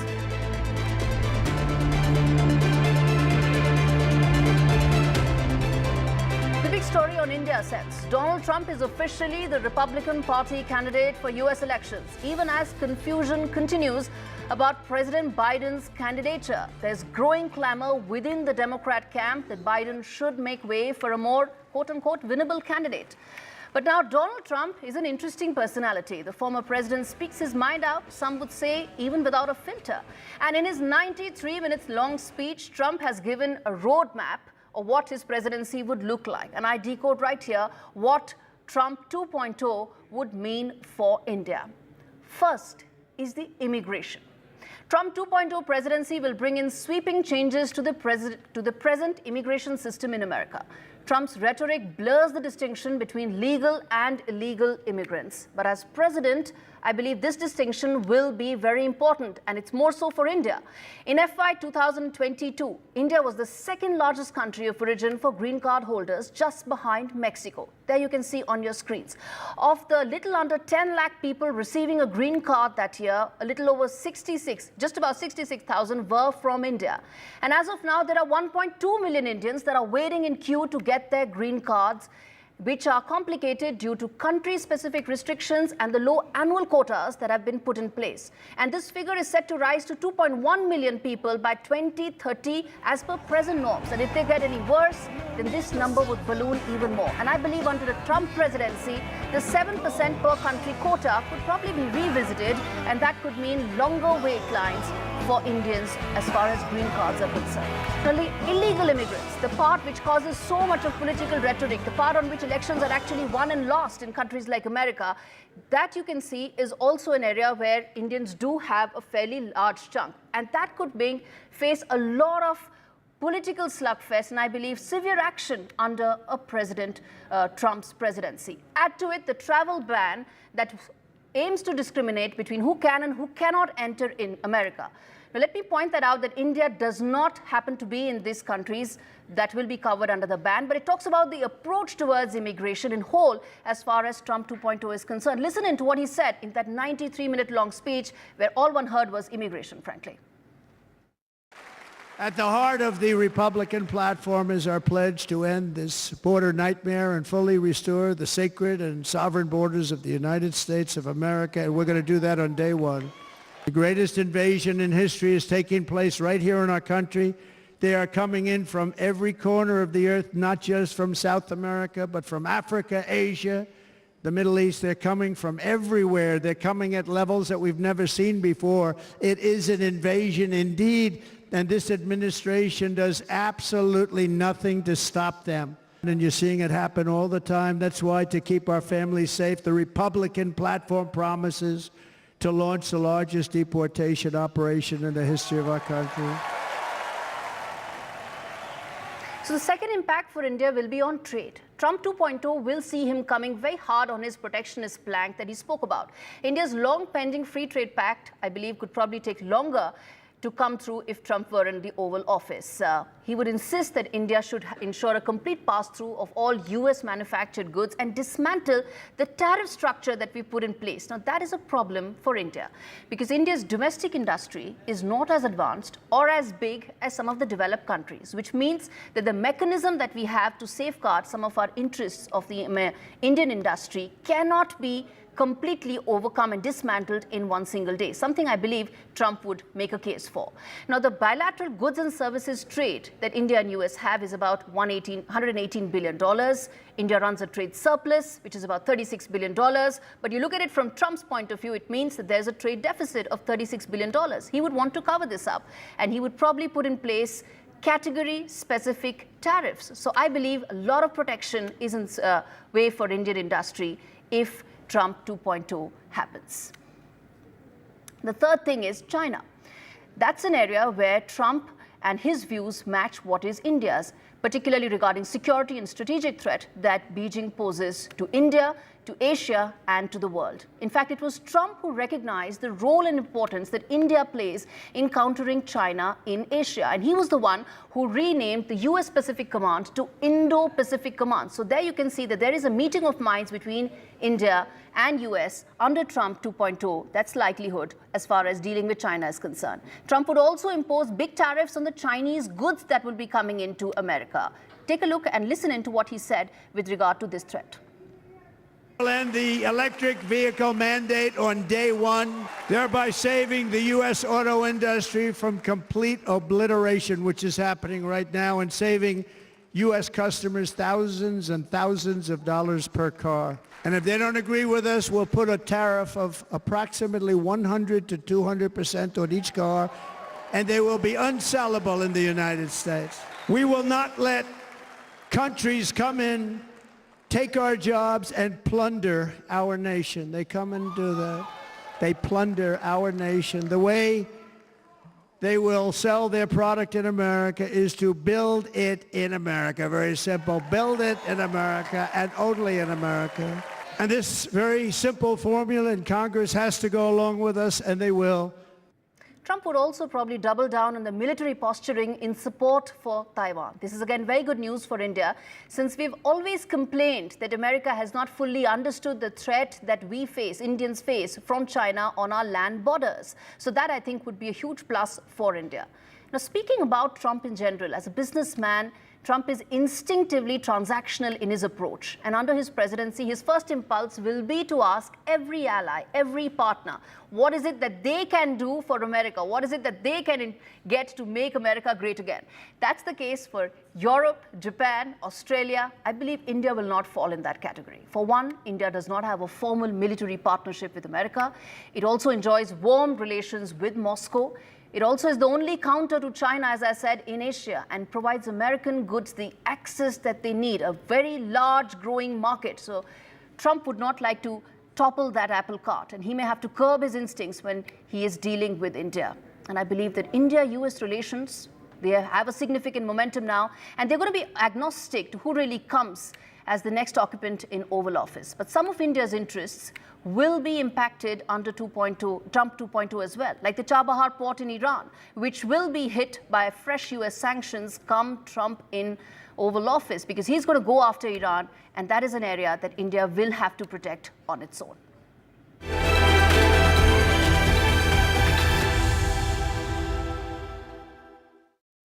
All right, let's get in now. A prominent voice on the show, Dr. Sampath Shivangi, who was a delegate at the Republican convention in Milwaukee, speaking to us on what does this mean for India. Thank you so much, sir, for speaking to me on India Sense.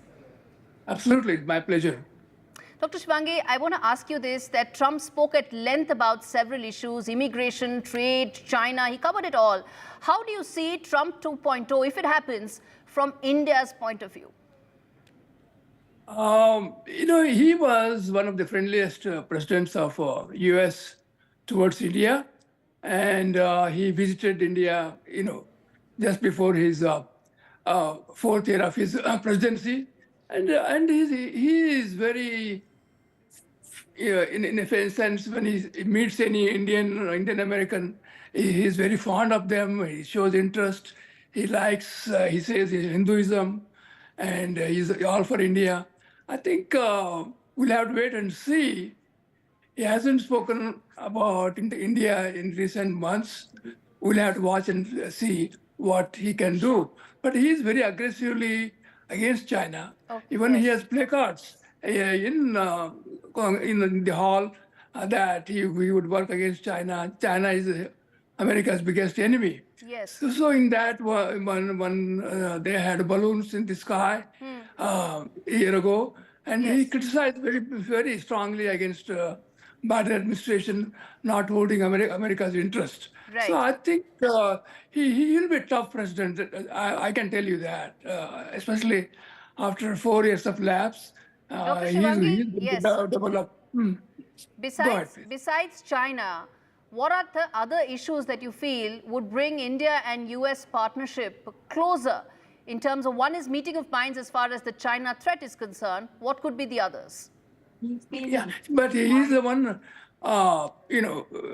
actually I would say he's the architect of Indo-Pacific treaty he has with India, China, and Japan, South Korea, and the US and India.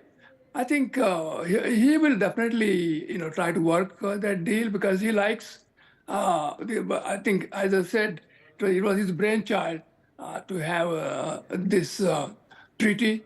I think it will help India, especially. I think it will deter China, and not only about trying to come into India, but other neighboring nations, Indonesia, Philippines, all these countries will be watching that. Right.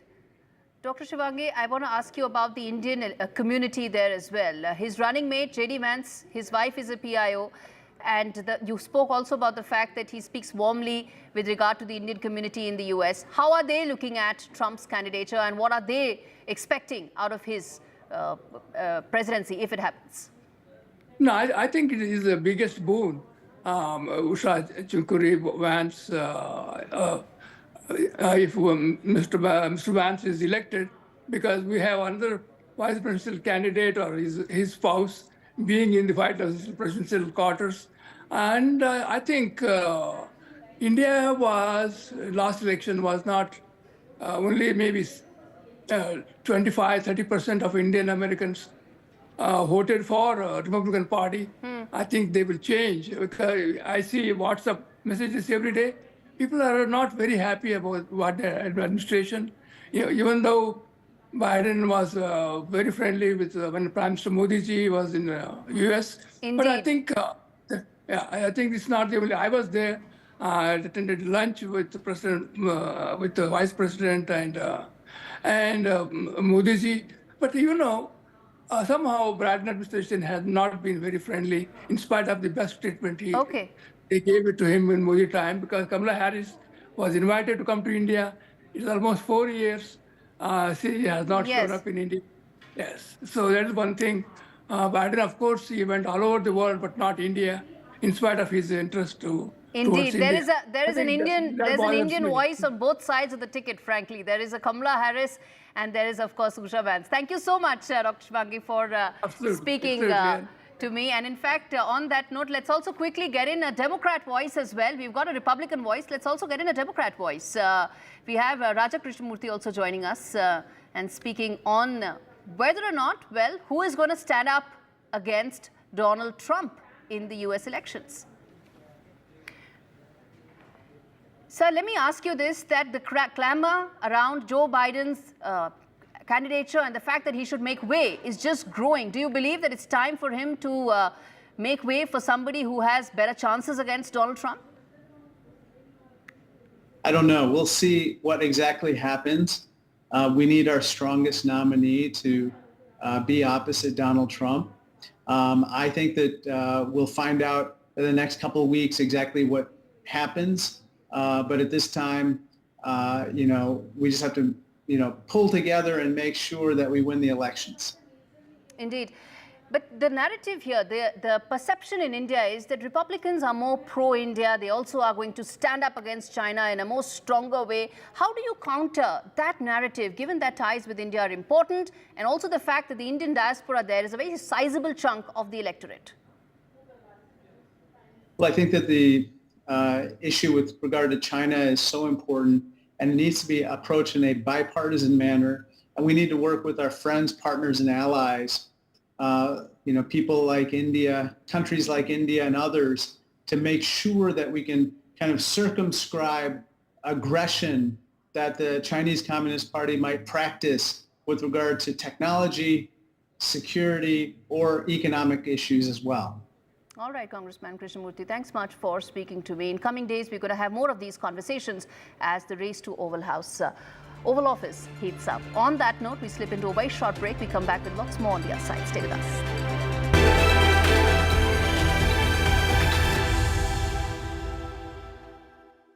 Loan मिलेगा या नहीं, ये आपके credit score पे depend करता है। तो आज ही पैसाबाजार.com पर जाइए और अपना क्रेडिट स्कोर चेक कीजिए फ्री में, क्योंकि लोन की जरूरत कभी भी किसी को भी पड़ सकती है। बस एक्टिंग करा लो इनसे। पैसाबाजार.com, क्रेडिट स्कोर चेक, आदत अच्छी है। After great victory by Indian team, and today we are reporting from Mohali International Airport where we are showing these visuals. Arshdeep हमारे साथ हैं। ਉਹਦੀ ਪਰਫਾਰਮੈਂਸ ਆਈ ਸਾਰਿਆਂ ਦੀ ਤੇ ਵਧੀਆ ਰਿਜ਼ਲਟਸ ਮਿਲੇ। We are in the city of Kanpur today because they have their champion back home, Kuldeep Yadav. Desperation for each and everyone to go there and win the World Cup, and we did it.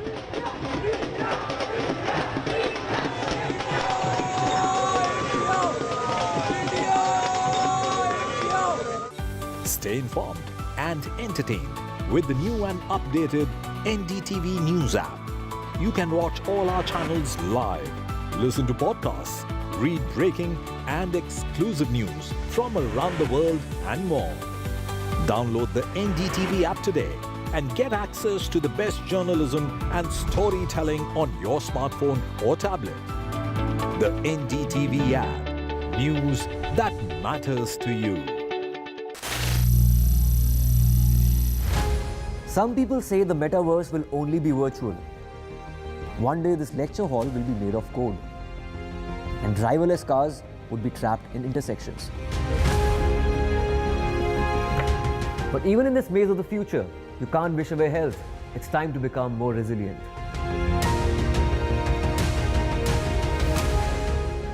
10 years of Banega Swasth India, we have grown and achieved so many milestones.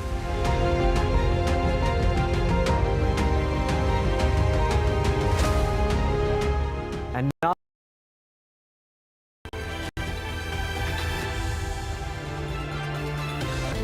welcome back. You're watching India Ascends, the first wide-angle story that we're taking on the show.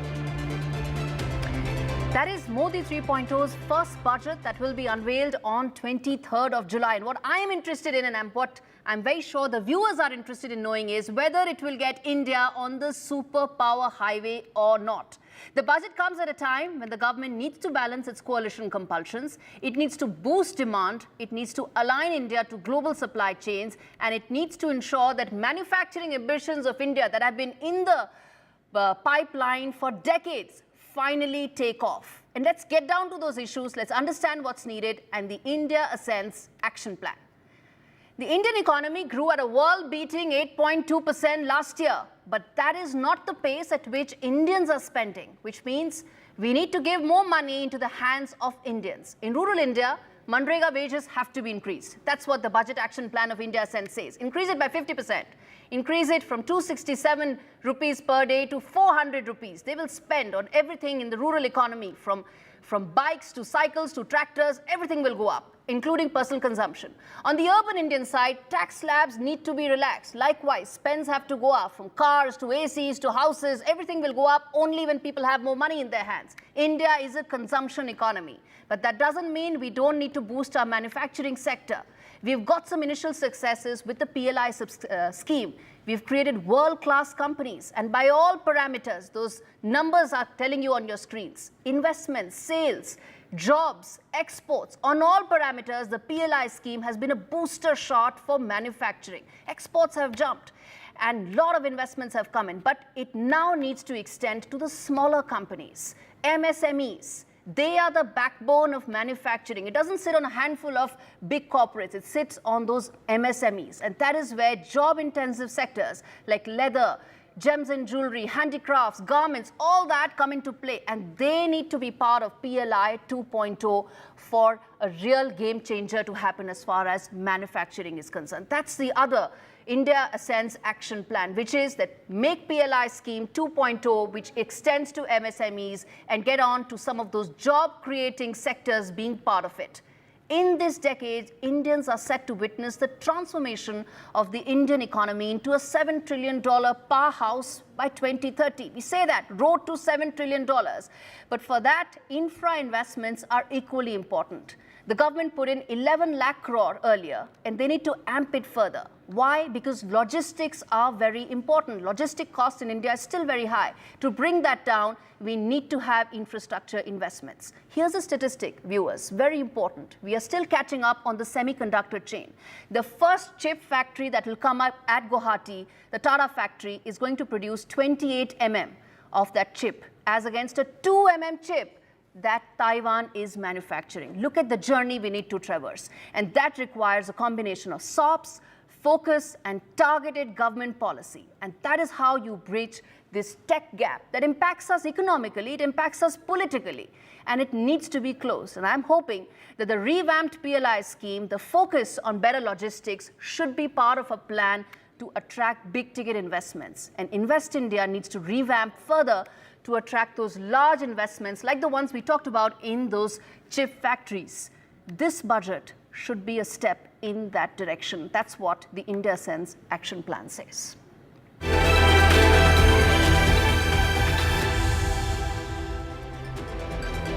Shifting focus to the other wide-angle story that is coming from China. Xi Jinping's desperate attempts to change his image from an autocrat to a reformist. He wants to be seen to be addressing the concerns of the Chinese economy that is in deep trouble. But instead of providing a stimulus, Xi Jinping's propaganda machinery was on full swing the last couple of days to showcase that the president for life is worthy successor of Deng Xiaoping, the man who shot students at Tiananmen Square, but also opened the Chinese economy to be what it is right now. He did so in 1978. Xi Jinping wants to present the picture that he is the next in line after Deng Xiaoping.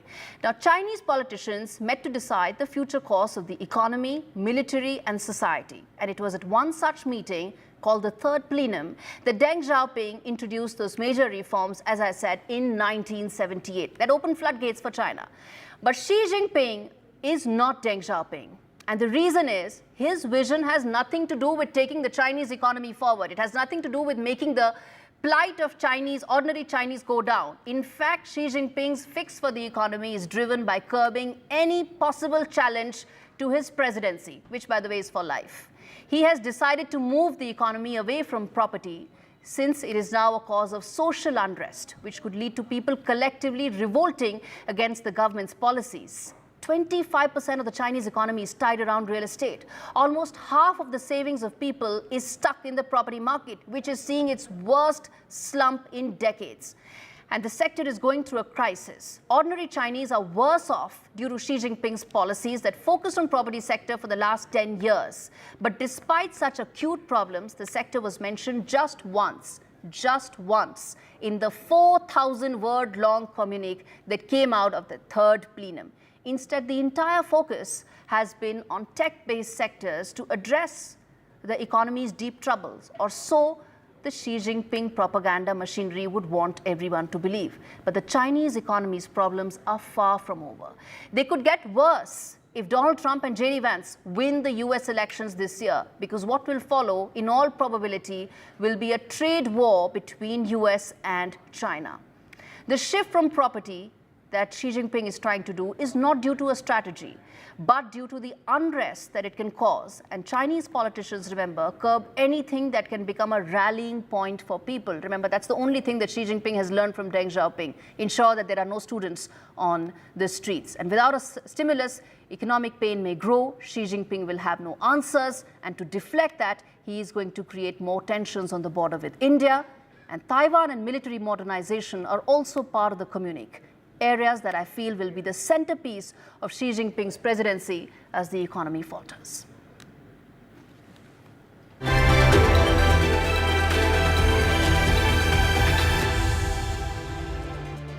Inside Story segment of the show, where we talk about what's happening inside any trend. For decades, there's been a trend that millions flock to the iconic cities of Europe. That's London, Paris, Rome.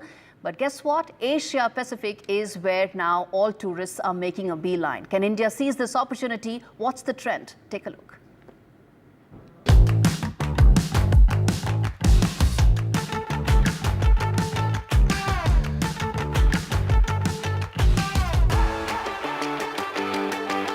Move over, it Italy, France, Spain, Asia Pacific is the new thing in global travel. From Bali's picturesque beaches and cruises in Vietnam to cherry blossoms in Japan. Luxury tourism is booming in Asia. This $271 billion industry in 2023 accounts for a fifth of the global luxury tourism market with an annual 9% growth rate.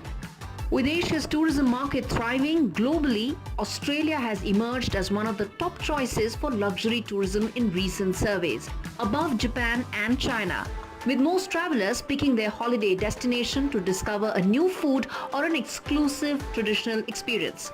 By this account, India's diversity and a myriad of traditions and customs makes it an ideal candidate to be the top luxury holiday destination.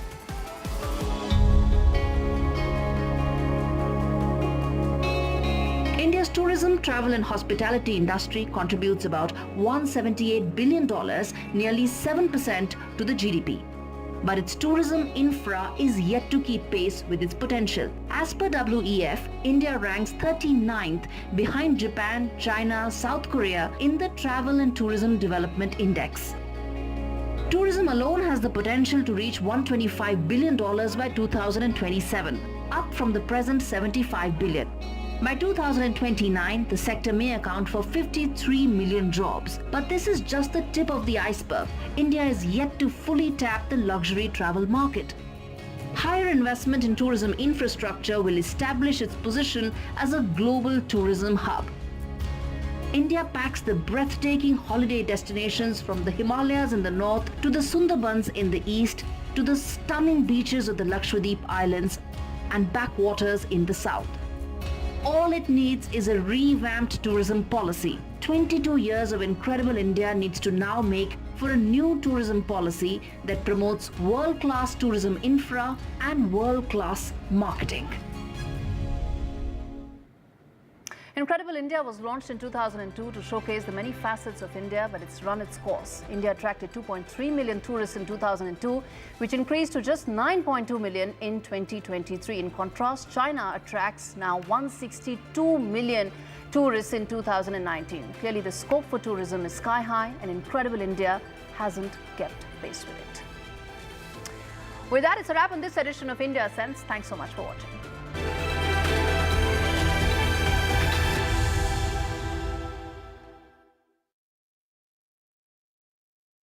Loan मिलेगा या नहीं, ये आपके credit score पे depend करता है। आज ही जाइए पैसाबाजार.com पर और अपना क्रेडिट स्कोर चेक कीजिए फ्री में, क्योंकि लोन की जरूरत किसी को भी कभी भी पड़ सकती है। चल एक्टिंग थोड़ा भेल बनो। ये आया बात बोल। पैसाबाजार.com। MSMEs are the backbone for the country's economy. They account for 45% of exports. Frequent changes in GST tariffs and norms has proven to become a very tough issue for the small micro units. The budget should be in a growth-oriented budget. So we should bring more manufacturers into the fold of GST. Particularly for micro and small-scale industries, kindly give us a export benefit incentive to us. But for a micro or small scale industry to go up, there should be a hand-holding mechanism which is definitely required.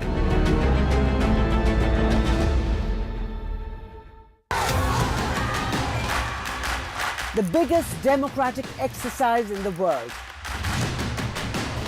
Team NDTV covers it from ground zero. BJP really had to fight a tough election this time. Unprecedented exercise. Unmatched coverage. There is no dispute. जनता को decide करना है. From polling to counting, NDTV brought you the most trustworthy news and updates.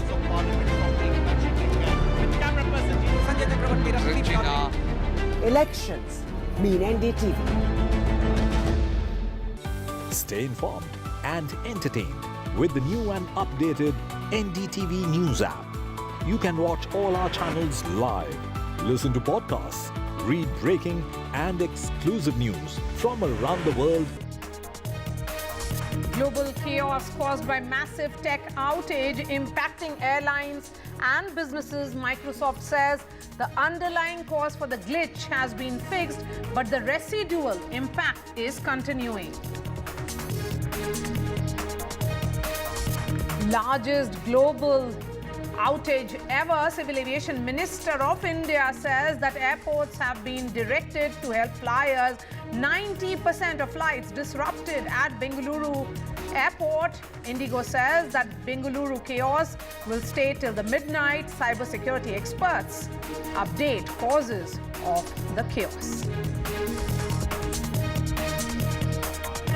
UPSC crackdowns against trainee IAS officer Pooja Ketkar for faking her identity. UPSC has asked the Delhi Crime Branch to file an FIR against Ketkar and begins the process for cancelling her candidature.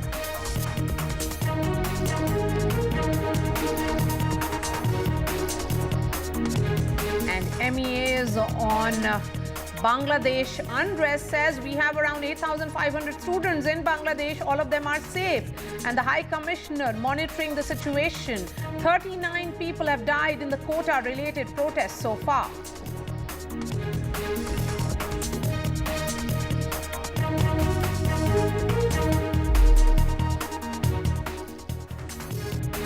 Microsoft, in its latest statement on the major global outage, has said that it has created certainly chaos all over the world and has said that the underlying cause has been fixed, but the residual impact remains.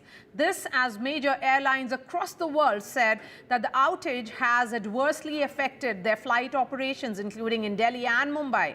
Almost 1,400 flights are cancelled and banking and healthcare and shops affected. Cybersecurity firm CrowdStrike has said that a defect in one of its software updates has actually led to this and has clarified that there was no cyber attack. The biggest visible impact has been seen at the airports. Civil Aviation Minister of India has said on the delays and chaos that the airlines and airports using manual methods and have been directed to help flyers and ensure that they are regularly updated.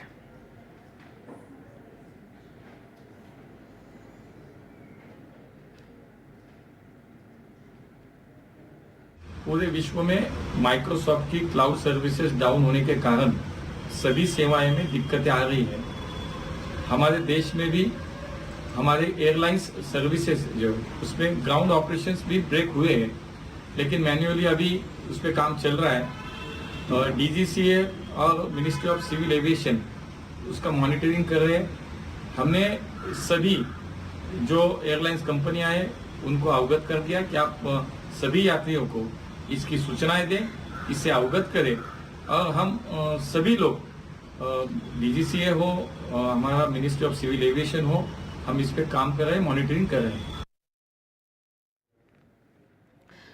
Pratibha is joining me live from the Bengaluru airport, and that's where the major chaos is playing out. Pratibha, with the instructions coming in from the Civil Aviation Ministry here that manual functioning of, be it issuing of the tickets and all has to start, are you seeing some form of decongestion?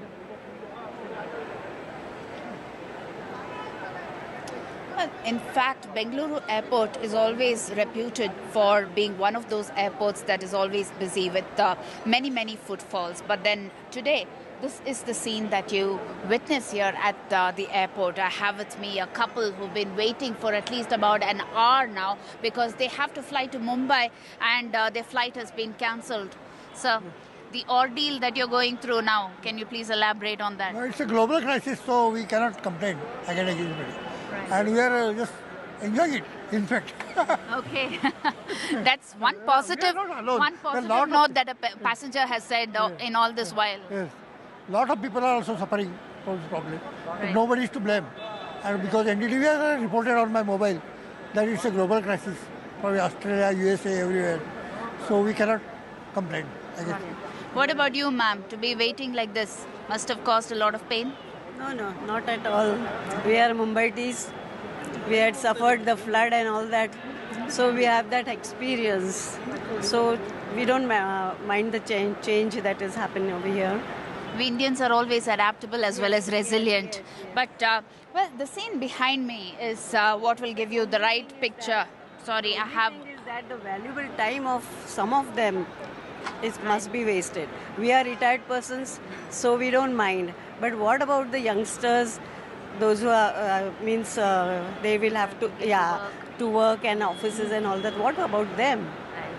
In fact, that is also a sentiment that has been expressed by most passengers, where they have spoken about how they need to get to different places at a particular time because of certain emergencies, be it work, be it tragedies at home, be it a function at home. In fact, all of them bag and baggage waiting here. It's almost like they are pretty much sure that this problem will not be solved for the next couple of hours.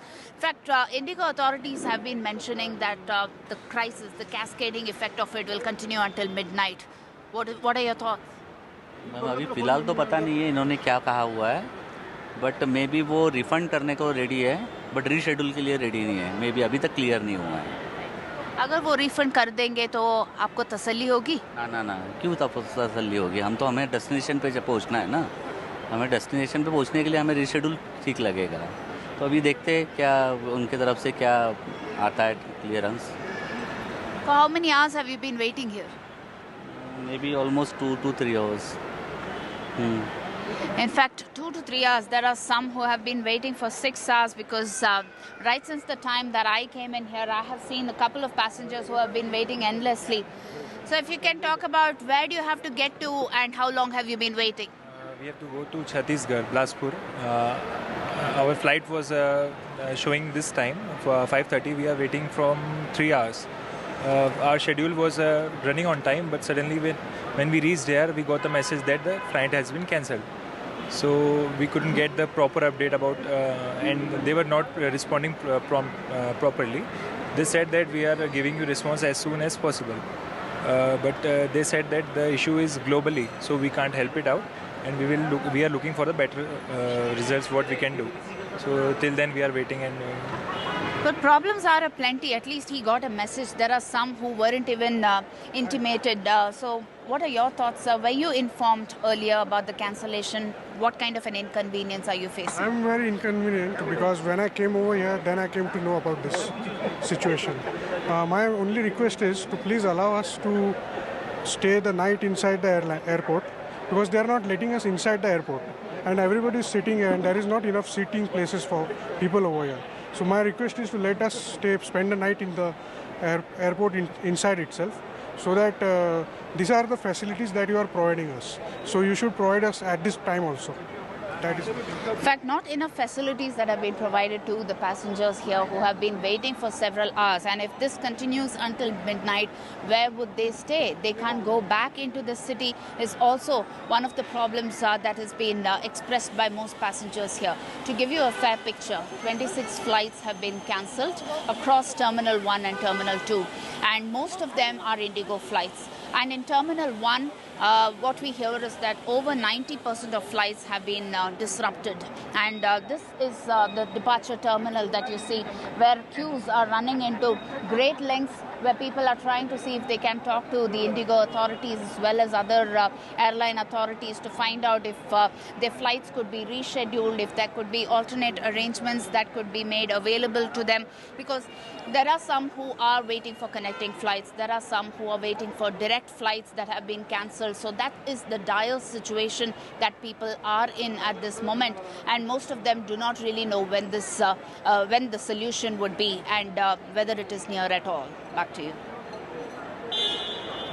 Pratima, that certainly is the beauty of, as they say, Indians. They are very, very resilient.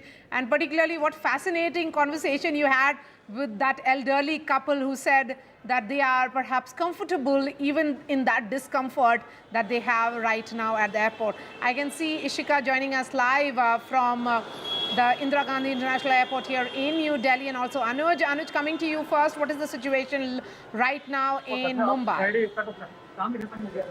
You see, the situation here in Mumbai across the airport is quite normal, but as you can see behind me, this is the Indigo counter where you can see a lot of people queuing up. This is the one major flight that has been facing problems, and as you can see, a lot of people have clustered here to ask questions to the person responsible here at the Indigo, here in the Indigo counter. they said that there's no one to attend them inside. And when they went inside, they had no idea that their flight was going to get cancelled. And that's when they had to coming out of the airport. Took a good half an hour to 1 hour for them, following all the procedures. And now they are here completely clueless on when their next flight is. Many of these people, they are looking for other options as well, be it traveling via road, that is through bus, or through other means as well. But then all the prices have spiked up according to them just right now. And they're also stating many of these people are here for important things, right? I just met an individual who was here to get his wife operated in an hospital. So there are several patients. There are old people here who come here and then they want to go back to their families or want to go back to meet their relatives, but they are in a way stuck here. And most importantly, contrary to what was appealed by the government of India to the airports and to the airlines, that the basic facilities need to be taken care of. There needs to be a seating arrangement done for the people who will be waiting at the airport. And as you can very rightly see around me, there is no such kind of facility being put in place for these people. They are standing, and if you see here, they are sitting pretty much wherever they can find the spot. They've not been provided with food, they've not been provided with water. They're just here standing and asking questions to one person from the Indigo who's present here and has been bombarded. Most of these people, they're not even angry, because even they told that they kind of understand that it's a global problem, as one of the individuals told Pratibha. But they're just sad that all their plans got shattered and the Indigo airline doesn't seem to take any responsibility for it. The major concern was the lack of communication about it. They got to know about this issue only when they entered the airport. But the moment the issue was out in there in open, it's been 3 to 4 hours since these people have been waiting. But since then, also there have been no other efforts been put in place by the airline to give some sort of clarity. Indigo, or what about other airlines? Is this happening across airlines? In Mumbai here, 9 domestic flights have been cancelled, and all 9 domestic flights are the Indigo airlines. So all the other airlines that you see here are running on time, or they're at least delayed. But then, specifically in Mumbai, the problem here, as you can see around me, the crowd is just coming at the Indigo airport, because this is the one Indigo counter, because this is the one airline which has kept the passengers on wait because of not just delayed but also cancelled flights. All right, Anuj, thank you so much for joining us. A quick word now from Ishika, who's joining us from Indira Gandhi International Airport. Are the international flights on time? And are you seeing that is it largely one airline or a couple of airlines which have been impacted, or is it pan the aviation sector across airlines? Well, if we talk about the impact here at the Delhi airport, especially at the T3 terminal from where we are reporting for, well, certainly, we have seen that there are, several airlines that were delayed. But they were certainly of Indigo, they were of SpiceJet, they were of Air India. So it was certainly Pan Airline that, we did see the impact there. But if we first tell you regarding the operations here at the airport that we are currently reporting from, first of all, let me show you that the Digi Yatra services have been restored fully. You can see, in fact, the people here, the passengers here, are now able to use the Digi Yatra services. In fact, let me also tell you that the display boards have also been restored, be it, in fact, the wait time display boards, or be it, the boarding pass printing operations that also have been restored here at the Delhi airport. So certainly here the action, we did see, that all of this restoration operation did happen quite quickly after the aviation minister certainly issued direction that there should be, extra staff also that should be deployed here on the ground to provide assistance to the people. There also, let me show you the visuals that we are getting from here. Because rightly after that, we did see that the extra staff from different airlines were deployed here to help the passengers in, so that their inconvenience can be reduced. We are currently even seeing the visuals here. So certainly, if we talk about the Delhi airport, the impact, the inconvenience has in fact reduced to a lot. And in fact, certainly the impact here, we are seeing that there is an improvement, a lot of improvement certainly at the Delhi airport. Over to you. All right, thank you so much for joining us and getting us the latest there. With that, we are slipping into a short break. After that, lots more news and updates on the other side.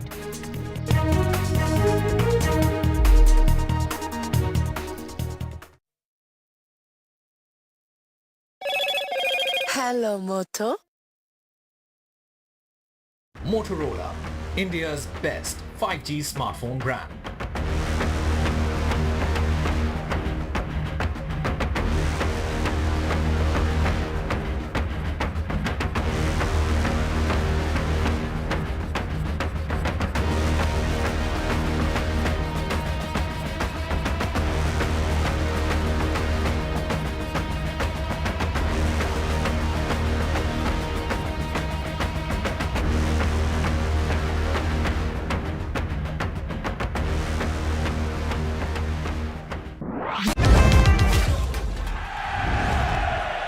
Get the magic of the best working for you now. Link your payment cards once, collect rewards forever.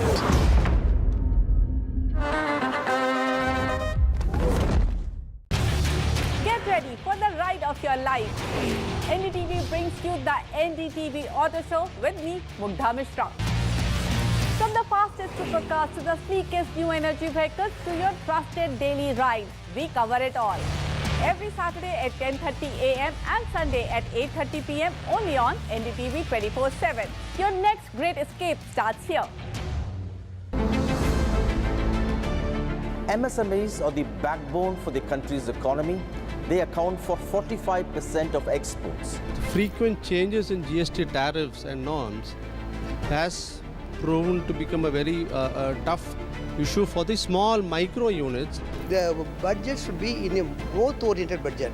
So we should bring more manufacturers into the fold of GST. Particularly for micro and small scale industries, kindly give us a export benefit incentive to us. But for a micro or small scale industry to go up, there should be a hand-holding mechanism which is definitely required.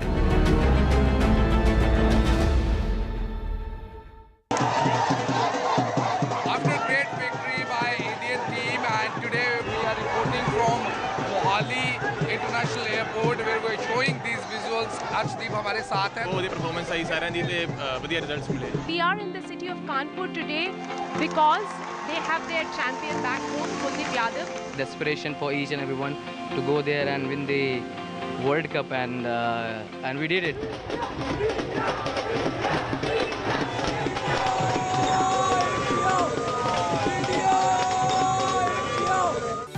Stay informed and entertained with the new and updated NDTV News app. You can watch all our channels live, listen to podcasts, read breaking and exclusive news from around the world and more. Download the NDTV app today and get access to the best journalism and storytelling on your smartphone or tablet. The NDTV app. News that matters to you. Some people say the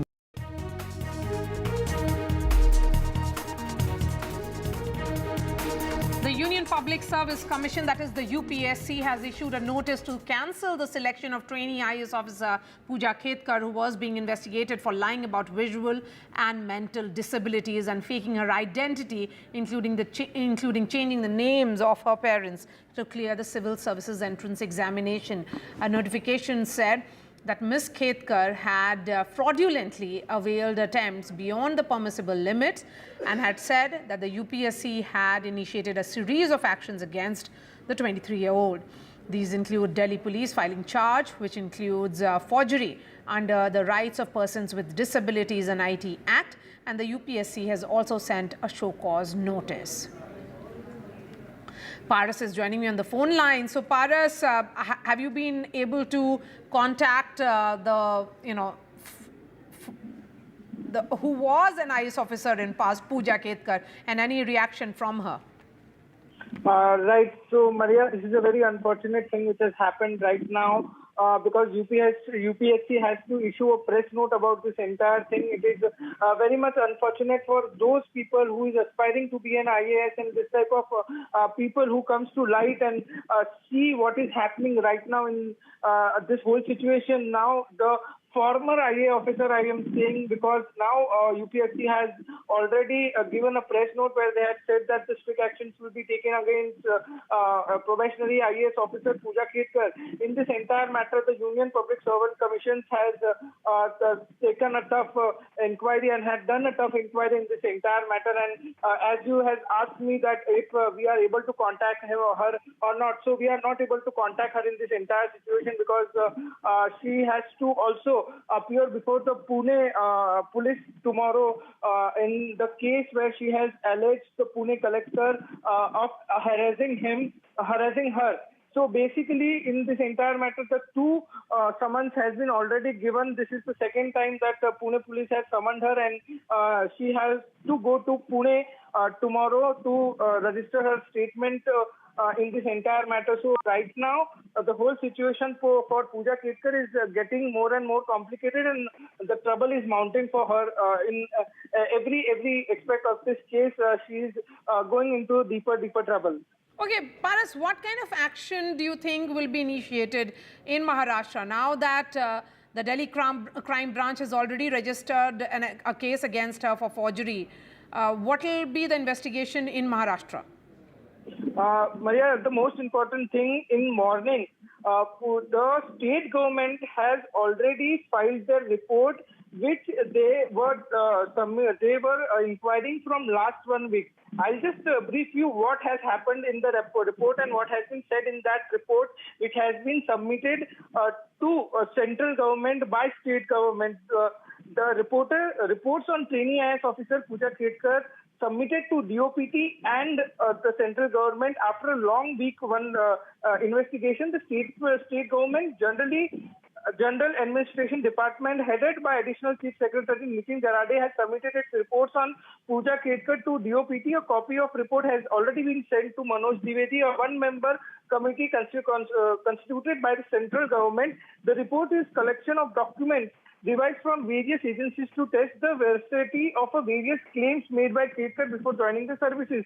And this is very important. The election affidavit of her father, former civil servant Dilip Ketkar, stated in his net worth of rupees 40 crores, which contradicts Pooja's claim that the family annual income was less than 8 lakh rupees to enable her to avail OBC quota benefits. So several actions can be taken against her, but this is all matter of investigation right now. But she may be suspended from her duties after it will be proven that she has done all things which has been written in the report. Maria. All right, thank you so much for joining us, Paras. Shifting focus to another story now, and this one is coming from Madras High Court today, which ordered issuing notice to the centre over a plea by the DMK to declare ultra-virus and unconstitutional the 3 new criminal laws which have been brought in by the union government. The 3 laws, Bharatiya Nagrik Suraksha Sanhita, Bharatiya Nyay Sanhita and Bharatiya Saksham Adhiniyam have come into effect from July 1st. They have replaced the Indian Penal Code, the Criminal Procedure Code, that is the CRPC, and the Indian Evidence Act. The Ministry of External Affairs has now given some data with regards to the ongoing protests which are happening in Bangladesh. What the ministry has said that in all there are 8,500 students of India in Bangladesh, and the High Commission will be regularly updating about the well-being of these students. And the ministry has said that they are committed to providing all sorts of assistance to this because of the internal tensions which are playing out in Bangladesh. All our Indian nationals are safe there, and we have a large student community, as I told you, 8,500 students or thereabout. Many of them pursue medical education also in that country. So they are all safe and sound, and we are in touch. They are in touch with our High Commission, with our Assistant High Commission as well. And we are regularly keeping in touch with them to render our assistance. that any assistance that they may need. Ghazali is now joining us on the phone line. So Ghazali, can we expect the students to be brought back? Is that the kind of emergency that India is looking at? See, travel advisory has been issued, and in that sense, emergency numbers have also been shared by the High Commission in Bangladesh in Dhaka. But there has no such travel advisory by the Indian government which suggests that needs an evacuation. But emergency numbers have been shared to ensure that if anybody is willing to leave Bangladesh and come back to India, they can contact the High Commission in Dhaka there, and their return will be facilitated by the High Commission. But as far as those requests are concerned, the External Affairs Ministry spokesperson clarified that no such requests have been sort of received by the embassy there, and that is why as of now nobody has been brought back from Dhaka to Delhi. But as of now the situation is quite tense over there. We saw yesterday that how the anti-quota stir has sort of spread across the country, and many Eastern organizations have also burned down the National Broadcast Office there in Dhaka. So the situation is tense, but as of now none of the Indians there who are staying in Bangladesh have requested to be brought back to Delhi. All right, Mohammad Ghazali, thank you so much for joining us. With that, it's a wrap from me. A special budget show coming up straight from Chennai. Stay with us.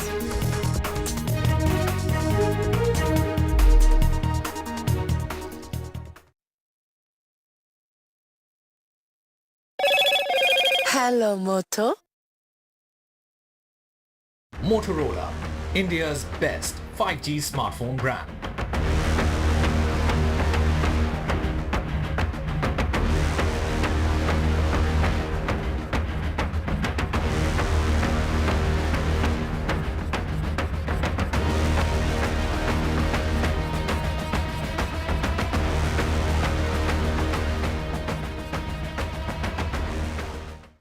Loan मिलेगा या नहीं ये आपके credit score पे depend करता है। तो आज ही अपना क्रेडिट स्कोर चेक करें फ्री में पैसाबाजार.com पर।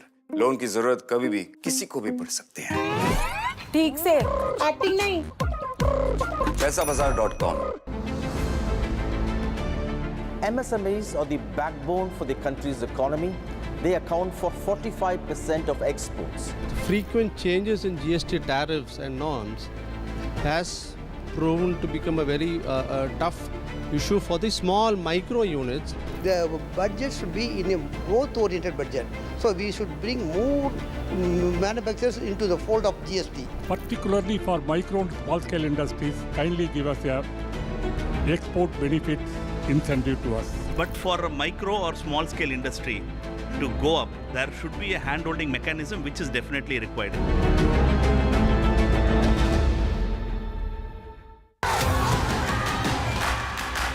The biggest democratic exercise in the world. Team NDTV covers it from ground zero. BJP really had to fight a tough election this time. Unprecedented exercise. Unmatched coverage. There is no dispute. जनता को decide करना है. From polling to counting, NDTV brought you the most trustworthy news and updates.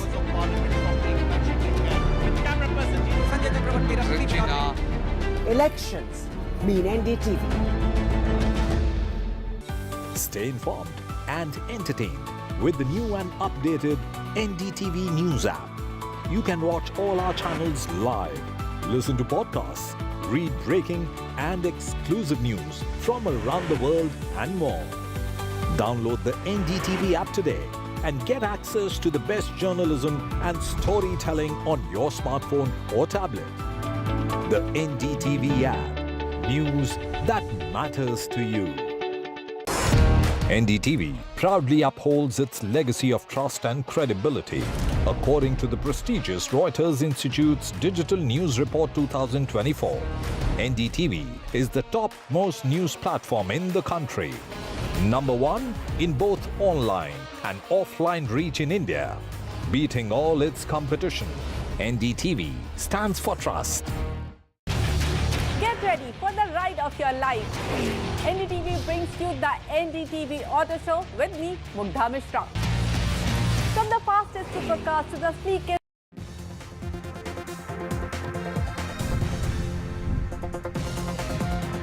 Hello and welcome to NDTV's special series on budget expectations. I'm Sam Daniel.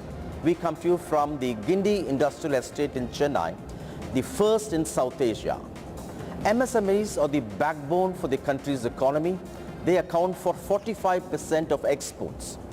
Tamil Nadu ranks number 1 in MSMEs with 16 lakh units across the state. We are joined by captains of the industry in Chennai. To my extreme right is Mr. Jaya Vijayan Dayalan, who is into casting manufacturing. To my right is Mr. Basha, who is into polyurethane coating. To my extreme left is Mr. Giresh Pandian, who is also the president of the Industrial Estate Manufacturers Association, and he is into bulk material handling systems. And to my left is Mr.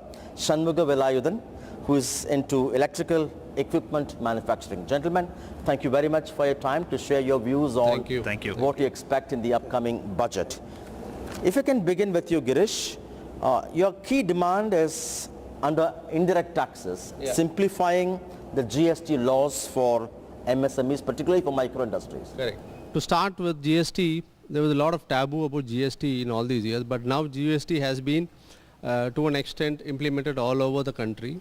People are used to all the GST laws, but frequent changes in GST tariffs and norms has proven to become a very tough issue for the small micro units who don't have a dedicated accounting system or an accounting department to comply with these type of laws. They also have to, all of them are a one-man show, a small unit with about 1 or 2 machinery factory setup.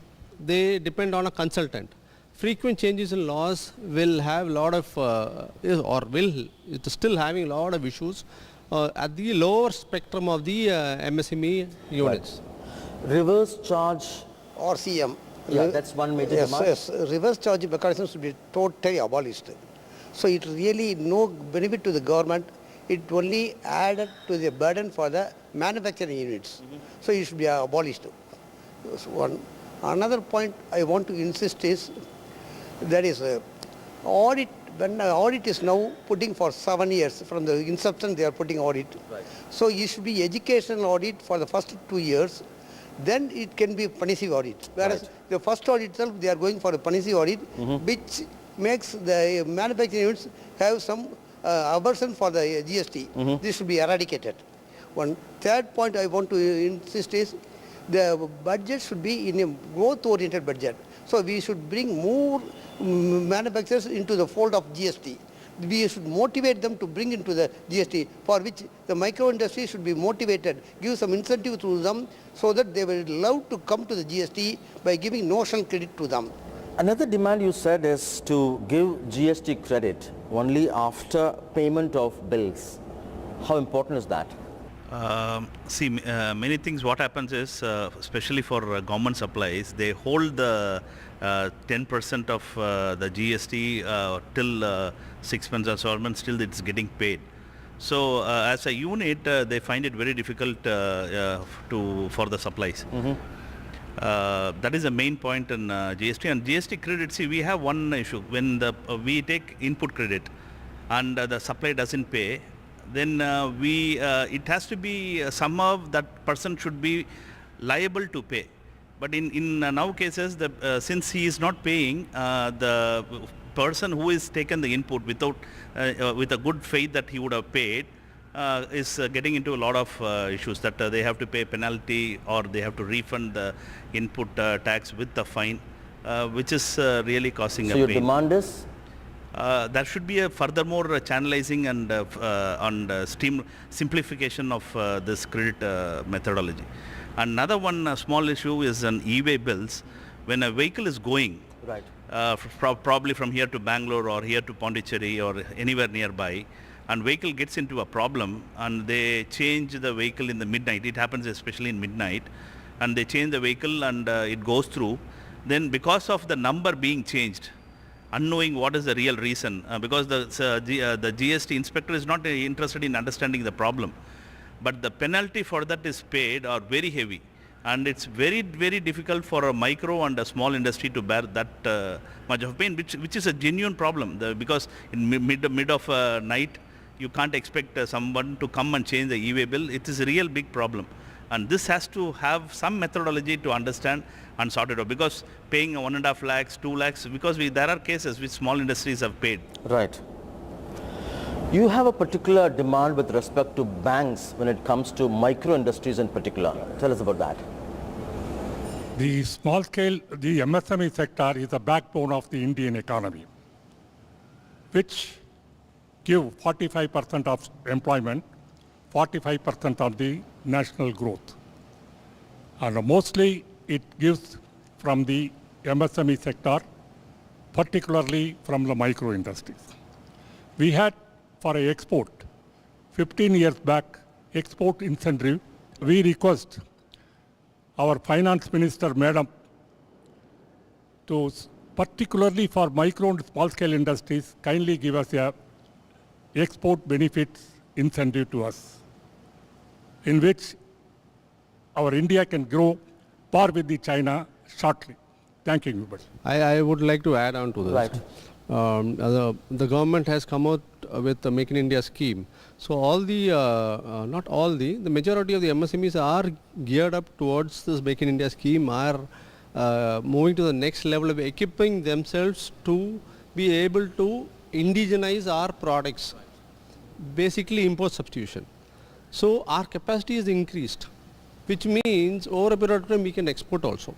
But they're not all of them are looking at export markets, because some are wary of countries as to where I can export, how I'm going to export. If you see African countries, still it's a big question mark whether I'm going to export to them. So the MSME units in our country, however much you are giving them the thrust to make in India, basically import substitution of the units, they should be help them to export also. India should become the next China or be better than China, because our MSMEs are the growth engine. We should be able to export as many countries as possible. But how many units are exporting? Very less, because again there is an awareness, lack of awareness. How are you going to do it? You handhold them with the local state bodies, tell them about the different countries, the market potential of all these countries, and then sensitize of the export potential which is there. You told me about the need to ensure that when the country gets big ticket investments, that should actually percolate down till the MSMEs, so that India can have its own brand like the Foxconn. Tell us about that. Yes, definitely. Whenever a foreign investment is coming here, they are bringing their own ancillaries to the India. That means we don't have the opportunity to develop new products, or we cannot enlarge our existing units. So while signing with or bringing the new investment from foreign countries, it should be insisted that at least so much of percentage should be purchased from the local MSME units or indigenous MSME units. That will bring more employment and develop the nation, so that mere bringing the foreign investment in a big way along with their ancillaries is not a good sign for the country. So many of the things are not known to the medium and small scale. Right. If mobile is being manufactured, it's only the segment which has a knowledge is able to do it. But there are other bigger, smaller sectors who would be interested to get in. But the hand-holding to the industry, that is a very big gap. With the things coming in, like Tata is coming up, Foxconn is coming up, it's very good for an employment level. But for a micro or small scale industry to go up, there should be a hand-holding mechanism which is definitely required, either an agency to develop or a thing which will help to boost the youngsters and the industry together to go to a different level, which is done in probably Korea, Japan, China, all these areas it's being done. You were also talking about key man gratuity scheme as a key demand. Yes. What's all about? So it is a majority of the MSME sector are running by partnership or proprietor or private limited companies. So when the key man falls in sick or the industry becomes sick, the key man's position will be worse than his own employee. Mm-hmm. The employees are insulated or protected by way of gratuity, provident fund and other things. Whereas this man will lose everything and will not get he has to go for survival for his own work, for which what I suggest is the key man should be allowed to invest up to 5 to 10 lakhs whenever making profit, for which in the form of gratuity, that can be allowed to withdraw only at the age of 60 or when he dies. So that this will protect the key man and his family whenever a collapse has come. So this will insulate the family of the employer. So when we are having so much of schemes for the employees, no scheme is available for the employer. So when he makes the profit, he is allowed to invest, so that the only thing is they are going to give, this will be the allowable expenses as a, so that you will get small income tax exemption. Another demand you had is incentives for ESI and EPF by the employers. How important is that and why? So in fact, ESI scheme is a very good scheme in India. So when the worker meets with an accident or falls in sick, really government ESI scheme helps them by way of not only giving treatment and giving leave salary, everything, and they are also giving for permanent injury. Right. When he lost his eye or finger, he is totally insulated. So likewise, Provident Fund is also a very good scheme. So the employers should be motivated to go for the ESI EPF scheme, for which some incentive should be given to the employers. When they are giving ESI EPF, the total expenses will be allowed as allowable expenses as per the Income Tax Act. So what I am suggesting is it should be 115% or 120%. When the employer pays around 1 lakh rupees as ESI EPF in a year, so he should be allowed to take 1.2 lakhs as a allowable expenses as per the income tax, so that the employer will go for more, will bring more employees into the ESI and EPF. Right. And notional credit for micro industries, that's a key demand again? Notional credit is because, again, as I told earlier, these really micro small ones which are under the 20 lakh turnover slab, 50-60% of them are still not registered under the GST network. One, again, they'll say that we are in 20 lakh bracket, we don't have to take GST. We are not able to buy from them because we don't get input credit, so we naturally go to his competitor. Because we have to buy from a GST supplier, and then the issue is when I buy from him, he doesn't have a GST. The material, when it comes to my factory, again there is an issue while transit. So notional credit is a system where you give them a notional credit to these units which are under sub 20 lakhs and bring them into the GST fold. Just like how UPI digitized the entire people, and so many people who were not in the banking sector got into the banking sector. Right. These micro, small, really micro units can come into the GST fold, and these micro units will not stay micro for a long period of time. They will become 30 lakh turnover, 40 lakh turnover.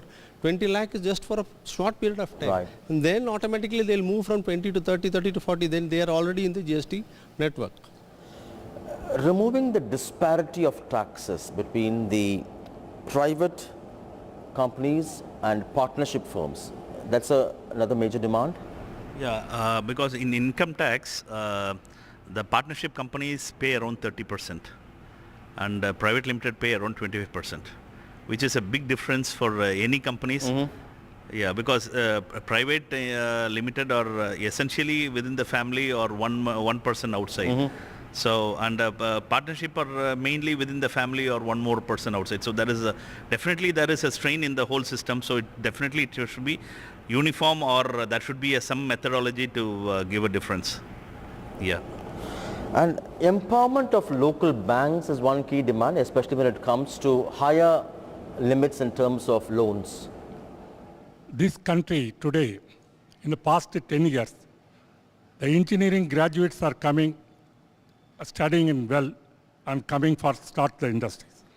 Most of the children from the farmers and the labor class people, their children are studying well, diploma and engineering. They don't get a job. They got to come only to start their own. Their father will have a small 1 or 2 acres land, they sell it and they start it. For those people, you must help. He is basically saying give incentives to the first generation entrepreneurs. The father is a farmer, he wants his son to be educated in engineering unit, and this engineering graduate wants to start an industry. Yes, you incentivize him by giving him the, that's what he is basically I trying will to add say. one more point. Is on the CGTMSC, which is government is really, that's a very good scheme which we right now we have.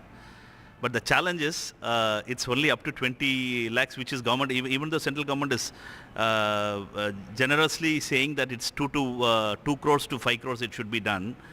But the reality when it comes, banks are under tremendous pressure and they are not able to give about 20 lakhs CGTMS at all.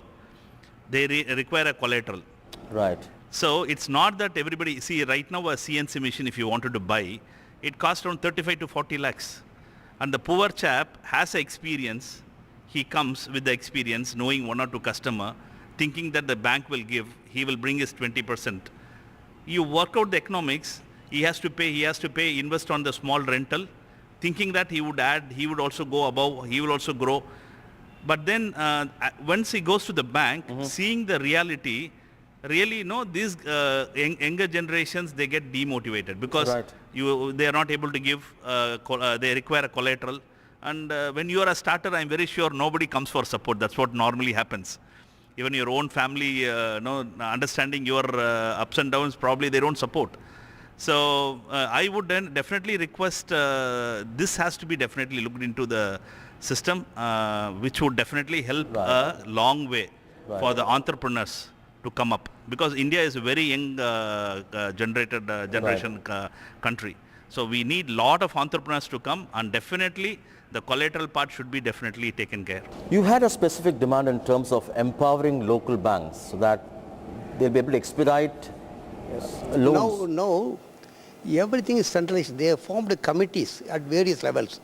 So banks are interested to bring new customers to their bank, whereas they are reluctant to patronize the existing customers for obvious reasons. So whenever an enhancement of loan is there, they will refer to the higher up some committees which is far away in Bombay or some other place, which cannot be. Unfortunately, there is a communication gap between the entrepreneur and the new committee. So if it is the existing same AGM or DGM committee is there, they will know better customer relationship. But unfortunately, this faraway place, they are not knowing the customer, they are not knowing the relationship. Even after 40 years, 50 years relationship, they are simply raising queries, which makes they are going away from nationalized bank to the private banks. Right. You wanted a kind of an amnesty for defaulters when it comes to registration of companies. Yeah, government came up with ROC, restart scheme in 2020. But by the time it came, there was a challenge as courts were closed, so many of the DINs were not upgraded. So they have to necessarily go to the court, but because of COVID, courts were not working. So it got postponed. And I know for small issues, now these ROCs for small scale industries, for the name of private limited, they've opened and now they are suffering. They are interested to open it again and run. Right. But because of the penalties and fines, they are not able to revive. I am very sure thanks to the government, because on GST, government got a very good amnesty scheme, and many small scale and micro scale companies closed and restarted. Really a wonderful scheme. Right. If a same restart scheme can come in 2024,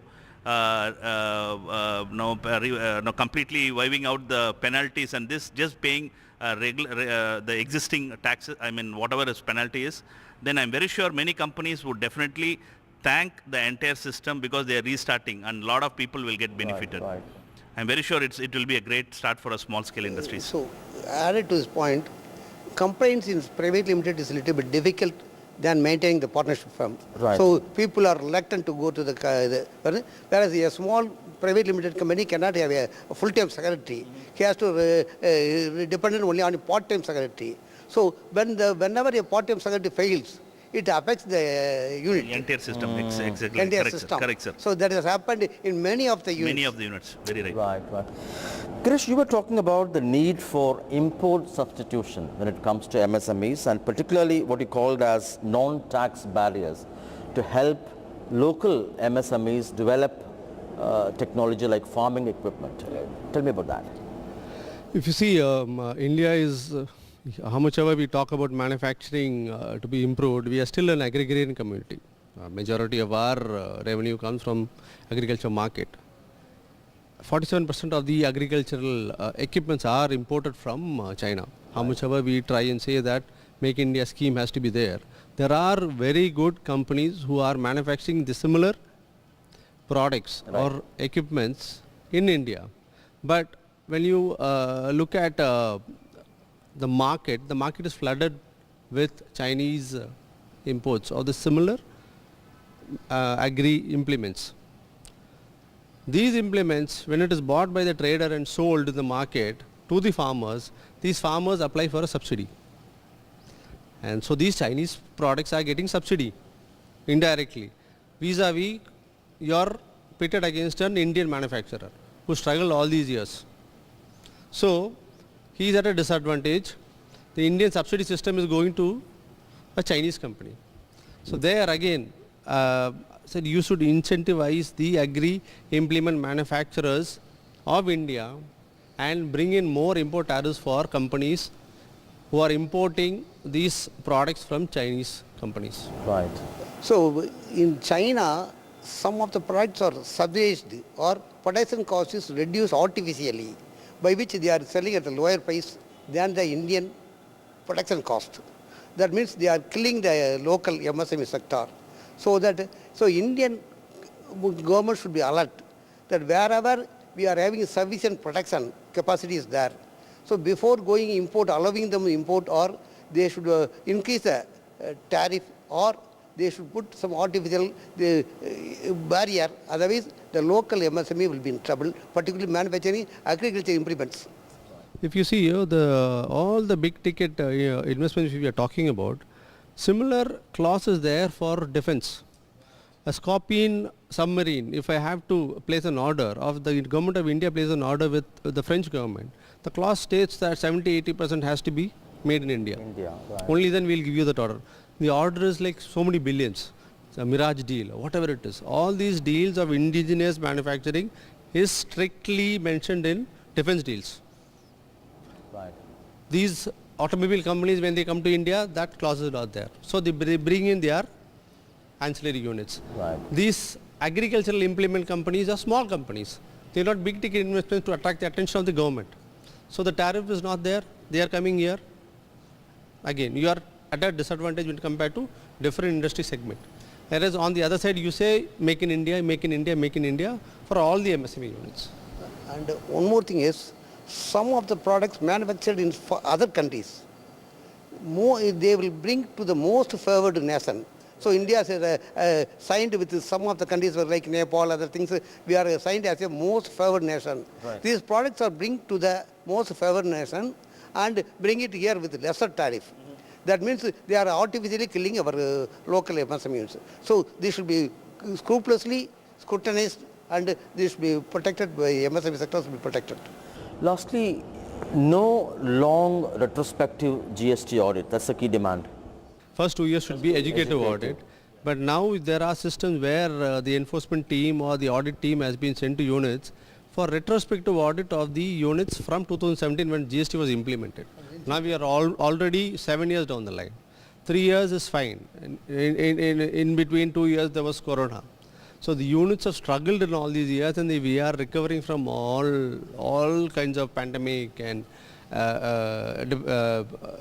issues.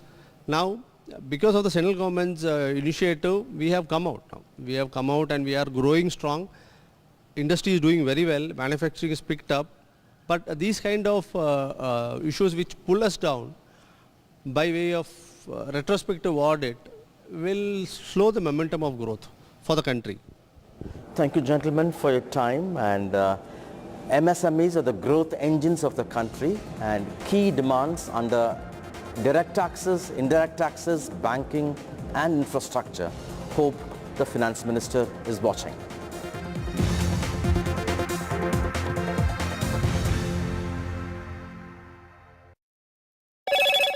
Hello, Moto.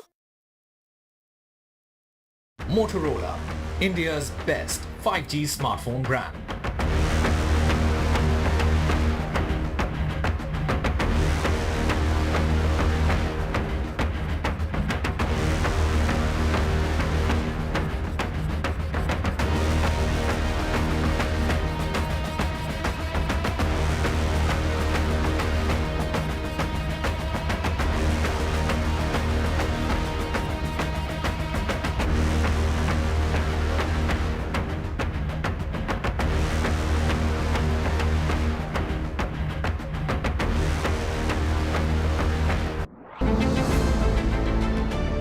MSMEs are the backbone for the country's economy. They account for 45% of exports. Frequent changes in GST tariffs and norms has proven to become a very tough issue for the small micro units. The budget should be in a growth-oriented budget. So we should bring more manufacturers into the fold of GST. Particularly for micro and small-scale industries, kindly give us a export benefit incentive to us. But for a micro or small scale industry to go up, there should be a hand-holding mechanism which is definitely required.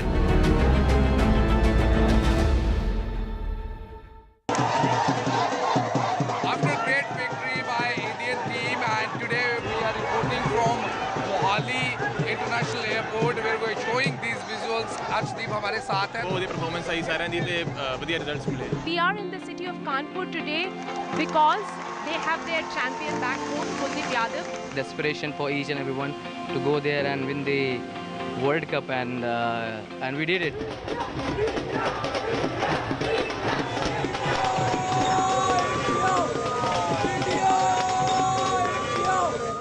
Stay informed and entertained with the new and updated NDTV News app.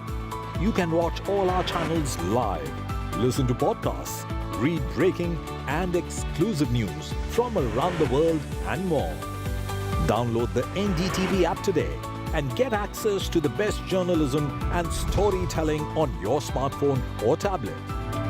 The NDTV app. News that matters to you. Some people say the metaverse will only be virtual.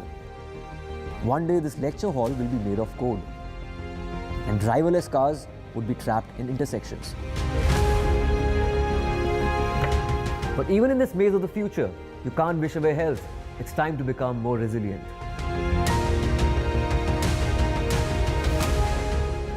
"10 years of Banega Swasth India, we have grown and achieved so many milestones.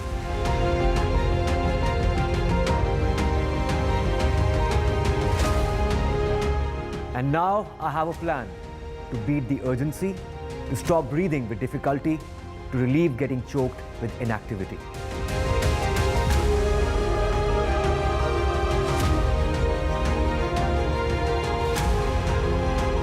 Energize our government, our environment, our society, and ourselves. Everyone, everywhere, every day.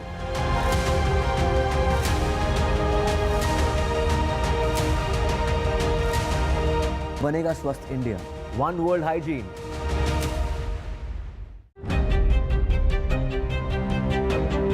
Hello and welcome to India Sense, where I speak with global opinion makers. The United States has made a strategic decision over the last 20 years to move closer to India. So a $7 trillion economy seems a perfectly conceivable number. If you want to be a national party, is that you sort of accept the way the world is rather than want to endlessly hark back to how it was. Modi is promoting the digitization of the economy, which is accelerating growth in the country.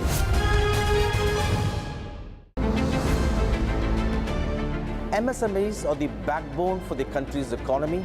They account for 45% of exports. Frequent changes in GST tariffs and norms has proven to become a very tough issue for the small micro units. The budget should be in a growth-oriented budget. So we should bring more manufacturers into the fold of GST. Particularly for micro and small-scale industries, kindly give us a export benefit incentive to us. But for a micro or small scale industry,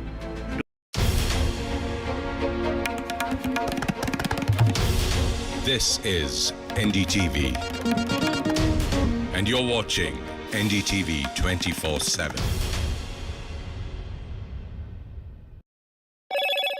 Hello, Moto.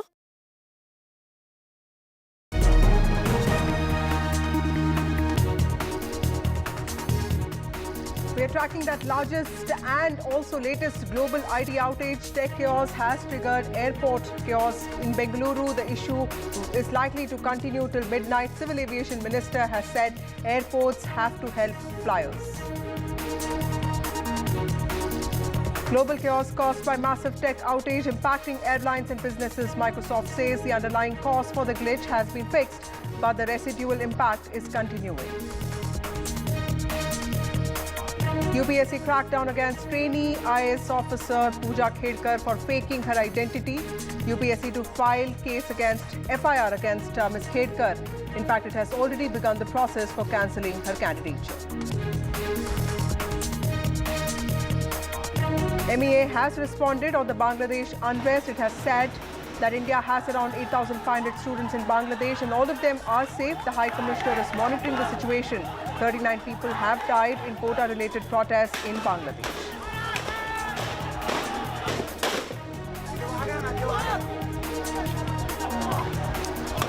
Good evening, ladies and gentlemen. You're watching NDTV. A technical snag in Microsoft systems today led to the breakdown of processes in many airports, hospitals, supermarkets, even stock exchanges across the world. Now, this is being seen as the biggest technical outage that the world has seen in recent times. It was in many ways a day that reminded us of our increasing dependence on tech for very critical services and the need to build systems that can handle such snags and also have plan Bs, contingencies, faster workarounds for the future. In India, the outage caused widespread disruptions in flight operations, payment systems and trading, amongst other services.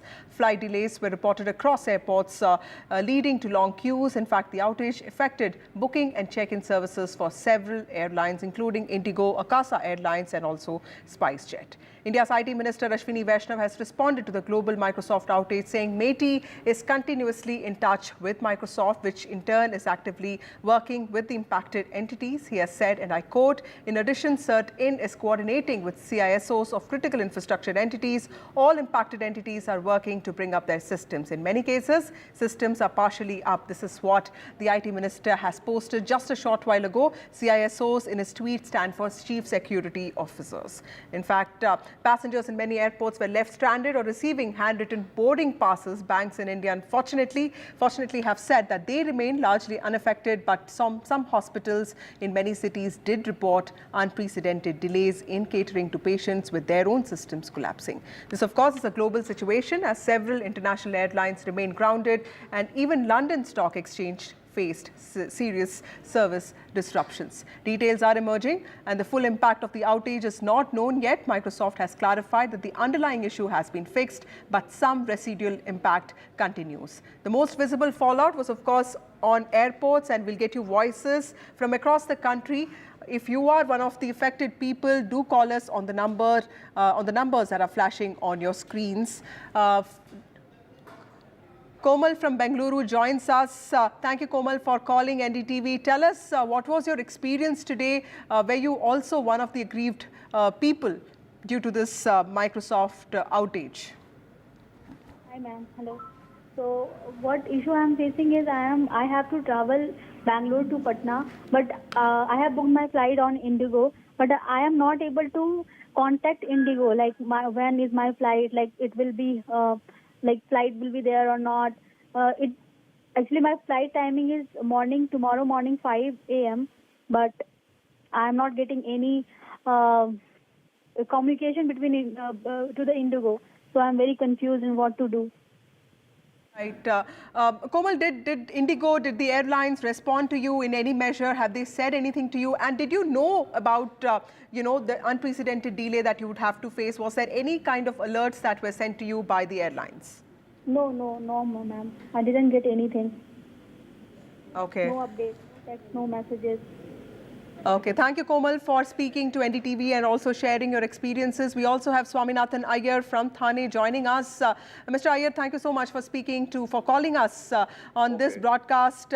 Tell us, what was your experience like?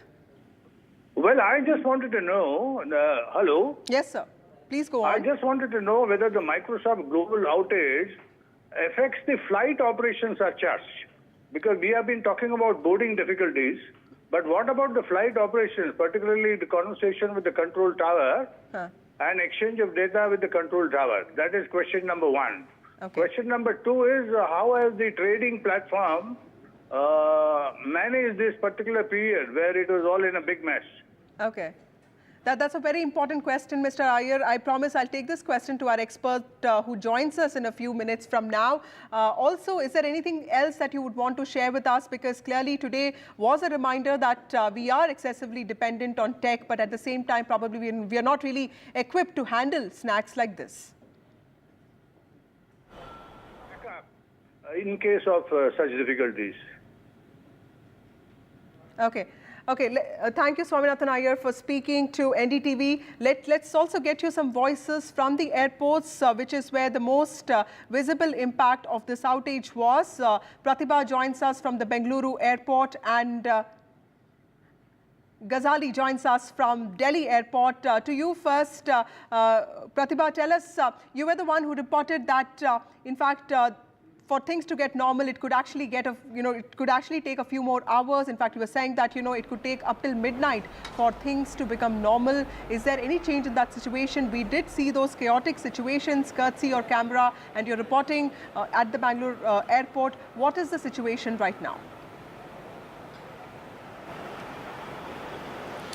Well, there seems to be no end to the chaos here at Bengaluru airport. In fact, there were longer queues there. Like you mentioned, perhaps they are trying to assuage these passengers, number one. Number two is most passengers have gone on to halt for the night and come back with rescheduled flights. And most of them have been complaining about how the rescheduled flights are extremely expensive if they have to rebook it, and they'll have to wait for the airlines to do something about it. A lot of inconvenience that has been caused because most of them have been provided refund but not rescheduling of flights. Some of the passengers who came to me were telling me that they need to get to their destinations on time. Either there is a tragedy in the family, or there is an emergency in the family, or they have to get to a work meeting tomorrow. These are some of the factors that have been put forth that has caused a lot of frustrations. Any kind of inconvenience that has been caused to you? To Bombay today and it's got cancelled, so it might be rescheduled tomorrow. So we're just waiting for the confirmation, but right now they're not giving it. Probably they might give it late night on. They have told to check on site. So if at all the site is up, then only we'll be able to get the confirmation. So we'll be waiting. Now we are checking in a hotel, and then we'll come out tomorrow morning or so. Right. Okay.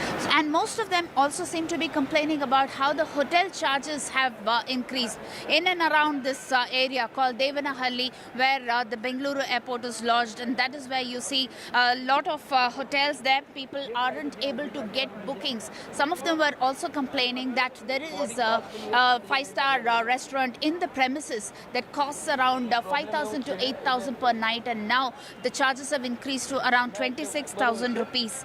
And you can see the scene here. All of them are sitting on chairs with bag and baggage here, trying to see when their flight will be rescheduled. And while the flight operations manager has been mentioning that it will take until midnight for things to get back to normal, there are some who say that 26 flights have been cancelled, over 90% belonging to Indigo, Terminal 1 and Terminal 2 witnessing similar scenes. Let me see if I can go across to another passenger. So the kind of inconvenience that is caused to you, and you seem to be lodging yourself right on the Terminal 1. बोलो नहीं वो तो कितना तकलीफ हो रही है आपको? तकलीफ तो बहुत हो रही है। हाँ, कि कुछ मैसेज भी नहीं था इंडिगो की तरफ से कि फ़्लाइट कैंसिल हुआ है कुछ भी, और अभी ये बारिश की सीज़न के हिसाब से भी बहुत दिक्कत हुआ है। अभी मेरा होटल भी चेकआउट हो गया है, अभी कैसे पहुँचेंगे क्या है, अभी कुछ अभी अपडेट नहीं है। आपको कहाँ पहुँचना है? अभी हम 15 दिन से बाहर है, 15 दिन से अभी हम घर जाने के लिए वेटिंग कर रहे हैं, और 15 दिन से हम पूरा साउथ का टूर करके पूरा करके अभी आए। अभी हमको रिसेंटली मालूम हुआ कि हमारा फ्लाइट कैंसिल है। अभी इधर आके हमने इंक्वायरी किया इंडिगो में, तो बोले पूरा सर्वर डाउन है, तो अभी कुछ भी नहीं कर सकते, तो आपको पूरा नाइट रुकना पड़ेगा। तो पूरा नाइट रुक के भी अभी उसका तो सर्वर कब चालू होगा हमको क्या पता चलेगा। तो अब कब तक उसका सर्वर चालू होगा, कब हमारा फ्लाइट रन करेगा। वो बोले कोई फ्लाइट अभी आ भी नहीं रहा है और जा भी नहीं रहा है, तो अब कोई आएगा नहीं जाएगा तो अभी कहाँ हम जाएंगे, हमको तो यहीं वेट करना पड़ेगा और क्या करेंगे। So Terminal 1 seems to be their home for tonight, and that is the only solution that the flight authorities can offer. Food as well as water, they need to cater for themselves, and that is precisely why they have been extremely frustrated, not just with respect to the flight operations being disrupted, but also with the kind of service that has been provided to them. And that has been one of the major cause of concerns here. A lot of people who are stranded, not just at Terminal 1, but also Terminal 2.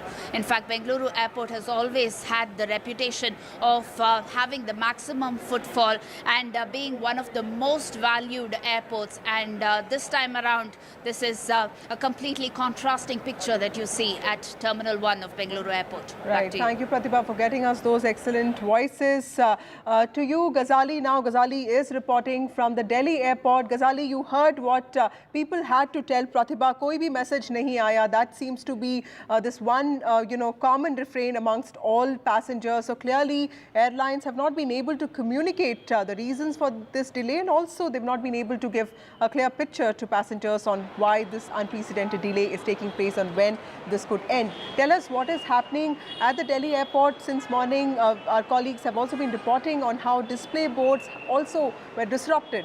What kind of disruptions do you see now? Do you see the situation improving slightly? Vasudha, the situation has improved, and I'll show you what was the impact since morning. So on my right, this is the machine or the kiosk through which you get the boarding pass. This was not functioning in the morning. This was not operational. The outage impact was on this machine. So a lot of people who come early and thinking that they can get their boarding pass hours before their flight, they were not able to get that. The second big impact was this display machine through which I'll ask my video journalist Pooja to show this, and you can see this entire display list of the airlines, their departure, their arrival, whether they've been cancelled or not. This board was not functional or operational in the morning, but it is now operational, and perhaps things are getting back to normal here, though the crowd is still there, and many people who waited since morning to get exact information were harried a lot, and they said that perhaps clear information was not intimated either by the airlines or by the airport authorities. But after the union minister's statement that perhaps more employees, more officials will be deployed here at the airport, we can see at every gate additional employees have been deployed to ensure a smooth transition, or say the smooth entry of the passengers into the terminal or inside the terminal. And through these visuals you can see that now people are getting in. Everything is being done electronically or by the machine. But earlier we saw the visuals at how people were getting the boarding pass with manual execution of that. But now things seem to be back on track. Despite all that outage of the Microsoft, of what we saw that desktop and laptops are not working with the Windows operating system, things appear to be getting back on track, though the crowd keeps getting, or the number of passengers keep swelling here by every minute. But it was much worse since morning once the outage was reported and once the systems were not working. So now perhaps things are back to normal. The electronic systems, the computer systems, the boarding pass kiosk, everything is working fine now, and that is why you can see that even people who are getting into the terminal now, who are going to get their boarding pass, they are making entry, though this is the number, the huge number of passengers are obviously here at Terminal 3, but since morning there were multiple flights so they cancelled as well, and this with this display board not working back then in early hours of the morning, perhaps that is why the passengers were not getting the accurate information, and they were getting onto the social media. Some of the passengers who were there since morning we spoke to, they confirmed that they were getting updates from the social media handle of the airlines as well as from the Delhi airport. Right. Thank you, Ghazali, for those crucial details, and thank you, Pratibha, for joining us. Mohammad Ghazali also reporting some good news that situation seems to be changing. Situation seems to be improving now. Passengers are getting inside the Delhi airport, but clearly there is a lot of distress and uncertainty because flights have been cancelled. Flights had to be redirected also. Also joining us now is Kanish Gaur, CEO of Deep Tech Startup. Thank you so much, Mr. Gaur, for speaking to NDTV.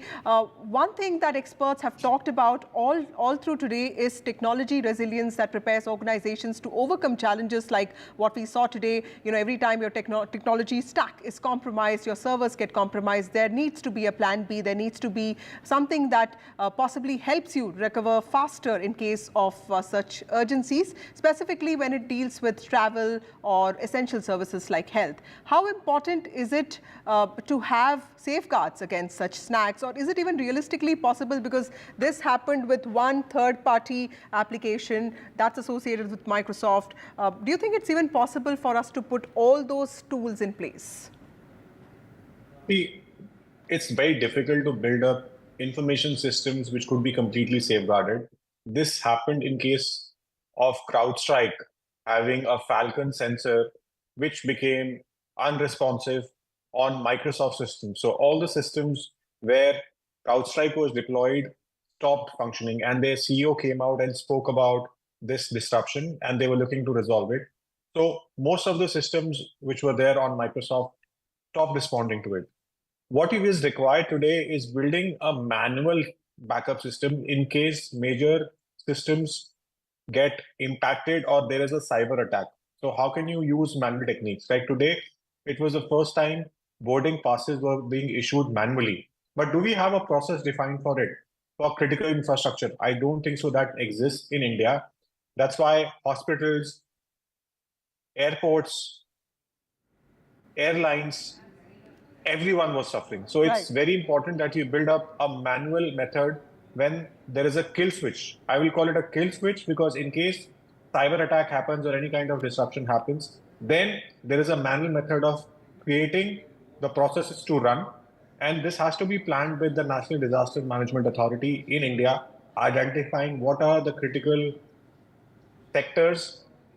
If they get impacted because of any kind of such scenario, how we can switch to other methods. Right. And there is obviously dependence on OEMs like CrowdStrike and like Microsoft, but definitely we will have to build out processes. Hence, invoking business continuity, which would have been done by CrowdStrike or by Microsoft. What is the business continuity operations we have set up for India to continue working to ensure that the GDP of the country doesn't get impacted? Okay. The businesses don't shut down. So I think that is something which is missing right now. Mr. Garg, thank you so much for that understanding. Please stay with us. We'll ask you more questions. But first, let's also bring you more voices from the airports as to how people have been affected all through today. Flight to Goa, and apparently it's been cancelled, but Indigo did not inform us by text or email at all. We've not received any form of intimation that the flight has been cancelled. Upon reaching here on trying to get into the airport, was told by the CISFS officials that the flight has been cancelled and that we need to go meet with the Indigo team over there. And Indigo has made no arrangements whatsoever. So they're saying that they have a pan-India system outage at the moment. And that is also why they were not able to send out any information through either SMS or an email. So I'm not really sure what the alternate arrangements are. They have not sent any sort of a message that flight got cancelled, and we just saw that the flight got cancelled, and we talked to them. They said that, okay, the flight would be like a tomorrow, and then I told them that this is not possible because I do have like a connecting flight from like a Nagpur to like a US. I came over here for like a visa. My wife was appearing for visa. There was no prior information, and I am aware there is a global Microsoft outage due to which a lot of systems are impacted and affected. Even we are affected officially. So I thought I will reach airport early, and I have done check-in through DigiYatra. I came here and I came to know now that the flight is cancelled and they don't have a solution. Going back to Mohammad Ghazali, who is at the Delhi airport reporting from there. Ghazali, more voices from the ground say that there is absolutely no communication from the airlines on the unprecedented delay that most of them seem to be facing. You reported that the situation is changing slightly. It is becoming better. Tell us what kind of approach do airlines and also airports have in this regard? Because there has been a strict statement from the Civil Aviation Minister Ram Mohan Naidu Naidu, asking airlines and airports to be deeply considerate, compassionate about needs of the passengers, and also send them out regular alerts on when when their flights could take off, and also when the situation could normalize. See, in such situations, Vasudha, we had seen just last month that how after the airport roof collapse on Terminal 1, the same kind of assurances were given that passengers would be informed about it. And back then, the private airlines as well as the airport officials had come out on the street, identifying the probable passengers and escorting them, giving them bus services, taking them to the hotels. But in this particular situation, when there was uncertainty that by when the system will be restored, perhaps that is why there was a lot of chaos. And not just at Terminal 3 from where we are reporting, but for the domestic airways on Terminal 1 and Terminal 2, perhaps there was more chaos because people over there were clueless about that what and when situation will perhaps improve. And back then, till the ministry spoke, there was no such alertness from the airlines or from the airport officials to sort of display the information, because all these display boards were not operational then. It had also got the heat of the outage. The outage impacted the operations of these display boards, and that is why there were far more confusion, say 5 to 6 hours ago, once the outage impact was noticed on this airport and at different airports in India. So till then, after the minister spoke and gave a soundbite to the media, and perhaps the instructions were issued that the airport officials as well as the airline officials deployed their additional men. They are also sending out alerts through SMS. They are sharing information on the social media, but individually tracking or ensuring that every information is disseminated to the probable passengers, to the passengers who are waiting or those who have got their flights cancelled is still kind of a challenging task for them, because passengers did say that the flights were cancelled and they were not informed immediately. So banking operations were not impacted, but the operations here at the airport were certainly impacted, and passengers were not relayed the information in time, and that is why the passengers at Terminal 2, the ones who were boarding the domestic flights, had a lot of hassles here. Right now the situation seems to be quite better than what we were reporting earlier in the morning when our colleague Ishika was reporting from here, because this kiosk, this display boards, and even the entry was being done manually. So that all has been sorted by now, and passengers are coming in. I'll just show you through visuals. We should learn from visuals at how there was a huge gathering just a short while back when you came to me, and now you can see that the passengers are moving in smoothly. The entry is happening over there. The security guards are using the machines. The passengers are using this kiosk to get the boarding passes, and this was all not working 4 to 5 hours ago, and that is when there was utter chaos, and the airline and the airport officials had no clue that despite alerting the passengers about the possible cancellation of flights or how to give them the updates, because most of the passengers were also going to on the social media to check the updates, but even the airport officials were not aware that by when the system would be restored. And this is not just the airport, even in the hospitals where we were reporting that perhaps the system has been restored, the systems has not been restored, but partially the things are being done manually,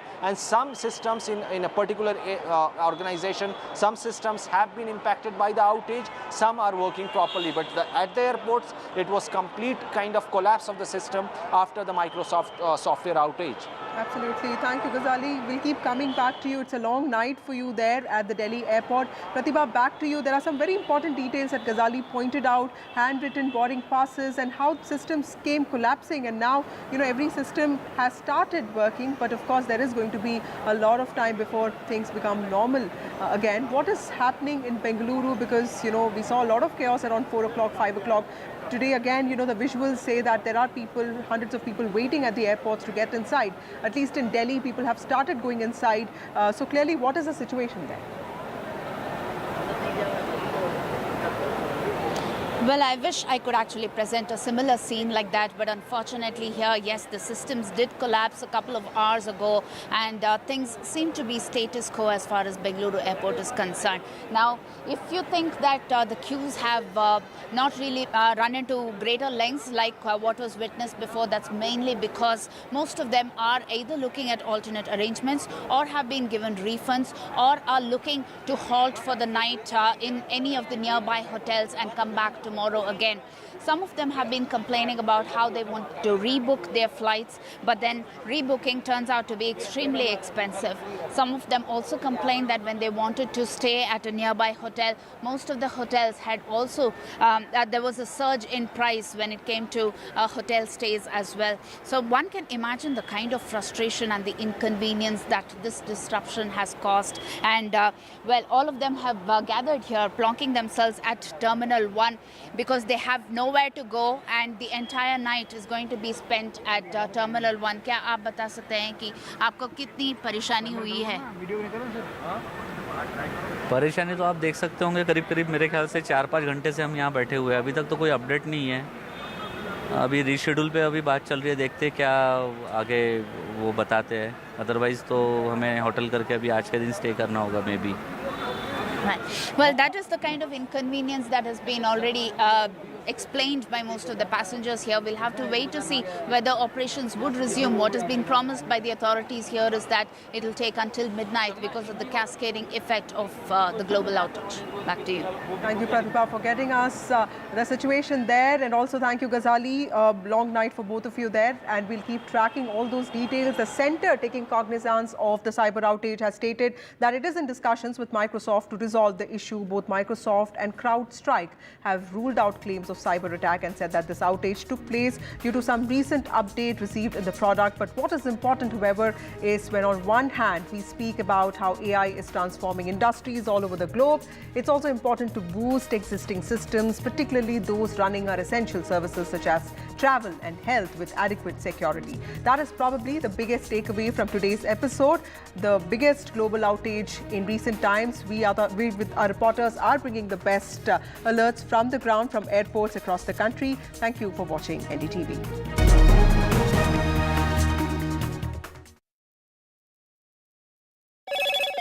Hello, Moto.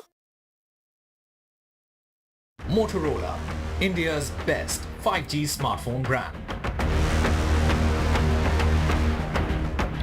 Ashwini Vaishnav, MeitY is continuously in touch with Microsoft, which in turn is actively working with impacted entities. In addition, CERT-In is coordinating with CISOs of critical infrastructure entities. All impacted entities are working to bring up their systems. In many cases, systems are partially up. Co-powered. Get the magic of the best working for you now. Link your payment cards once, collect rewards forever.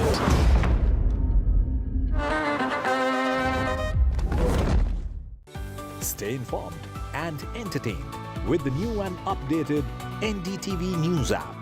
You can watch all our channels live, listen to podcasts, read breaking and exclusive news from around the world and more. Download the NDTV app today and get access to the best journalism and storytelling on your smartphone or tablet. The NDTV app. News that matters to you. NDTV proudly upholds its legacy of trust and credibility. According to the prestigious Reuters Institute's Digital News Report 2024, NDTV is the topmost news platform in the country. #1 in both online and offline reach in India, beating all its competition. NDTV stands for trust. Get ready for the ride of your life. NDTV brings you the NDTV Auto Show with me, Mugdha Mishra. From the fastest supercars to the sleekest new energy vehicles to your trusted daily ride, we cover it all. Every Saturday at 10:30 a.m. and Sunday at 8:30 p.m. only on NDTV 24/7. Your next great escape starts here. MSMEs are the backbone for the country's economy. They account for 45% of exports. Frequent changes in GST tariffs and norms has proven to become a very tough issue for the small micro units. The budget should be in a growth-oriented budget. So we should bring more manufacturers into the fold of GST. Particularly for micro and small-scale industries, kindly give us a export benefit incentive to us. But for a micro or small scale industry, to go up, there should be a hand-holding mechanism which is definitely required.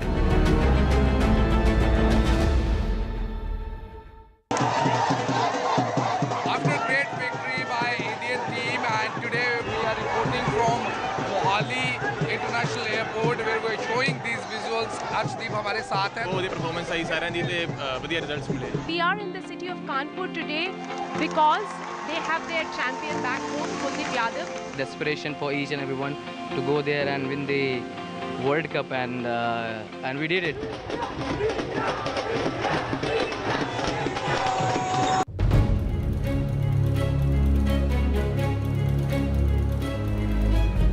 The countdown to the big B-Day or the Union Budget presentation by the Finance Minister Nirmala Sitharaman is right around the corner on 23rd July. So here we are with the Urban Agenda special on the upcoming Union Budget and how we can make your dream home more within your reach and make our cities collectively more livable. I'm Manisha Natarajan, and joining me for this special discussion are Anuj Puri, Chairman and Founder of Anarok Property Consultants Private Limited. Also with us, Sanjay Dutt, MD and CEO of Tata Realty and Infrastructure Limited. All right, before I go on to the discussion, here are some quick points on the announcements that were made in the interim budget that gave us a sense of the NDA government's focus on boosting real estate and urban infrastructure in particular. There was a large allocation of 11.11 lakh crore rupees for infrastructure capital expenditure in FY25, which was perhaps the most celebrated announcement across sectors, industry, economists and experts. Adoption of e-buses and promotion of electric buses for public transport networks to reduce urban pollution and promote sustainable mobility was another area of focus in the interim budget. The interim budget also committed to strengthening India's e-vehicle ecosystem by providing support for manufacturing as well as charging infrastructure. So that's another key point, and we will hear something about it, I'm sure, again. Expansion of existing airports and developments of new regional airports under Udan scheme was outlined, though the budgetary allocations for both was reduced in the interim budget. Let's see if that changes. Promotion of urban transformation through metro rail projects and Namo Bharat initiatives were reiterated. It's noteworthy that in 2014, we had 240 kilometers of metro rail operational in 5 cities of India. But by 2024, we have about 945 kilometers of metro rail lines that are operational across 21 cities, and another 919 kilometers are under construction in 26 cities. The interim budget in February 2024 also outlined its commitment to affordable housing. And in the very first cabinet meet after the formation of NDA 3.0, the government announced an additional outlay for another 1 crore homes under PMAY Urban. So, with that note, Anuj Puri, connectivity, mobility, airports and affordable housing, all of these have a big impact on the livability of a city as well. So, let's start with your overall expectations from this year's budget to keep the economy strong and the sector strong. First of all, thank you, Manisha, for having Sanjay and me. It's always a pleasure to be on your show. Not only that the infrastructure has been, the outlay has been large, but in actual implementation also, you can see physically infrastructure coming in. If you were to talk about real estate, Manisha, hopefully 2024 calendar year will be the best ever year that we would have seen for residential sales. And even for commercial leasing, and Sanjay may talk about that a bit more, but it's a big, bold statement that I'm saying is that it'll be the best ever year that we would have seen on both these sectors, residential and commercial. Yet, to answer your question, Dil mange more, So, can there be things that can be done? I would say is maybe 3 or 4 points that can be done. And these are all genuine asks. First is, Manisha, is that the, tax rebate that has been there for, sort of 2 lakh rupees for a very, very long time under Section 24 of the Income Tax Act. I think that does need to be relooked at, and I'm hoping that this budget, that gets addressed. The second is, Manisha, very nice thing what, the government had bought in pre-COVID called a Swami Fund, which was the stalled projects, largely in NCR and in many tier 2, tier 3 towns, these were funded by the government-sponsored real estate fund for completion, has been super effective. I mean, it's amongst one of the, really positive schemes that have been implemented really well. I do feel is that that funds needs more capital, maybe another 50,000 crores to be able to complete those stalled projects, because we've seen the way that it has positively impacted the confidence of the buyer, and the homeowners who had not got those projects, they've been able to get it. Correct. The third one, again, to your point, Manisha, I do feel is somewhere, whilst PMAY has done very well and there is an additional allocation that has been given by the government, I do feel the private sector has been a laggard on the affordable housing. And pre-COVID, there was about 38% of the overall sales which used to be on affordable housing. That's come down to 20% in Q1 of this financial year. So really, how do you boost that?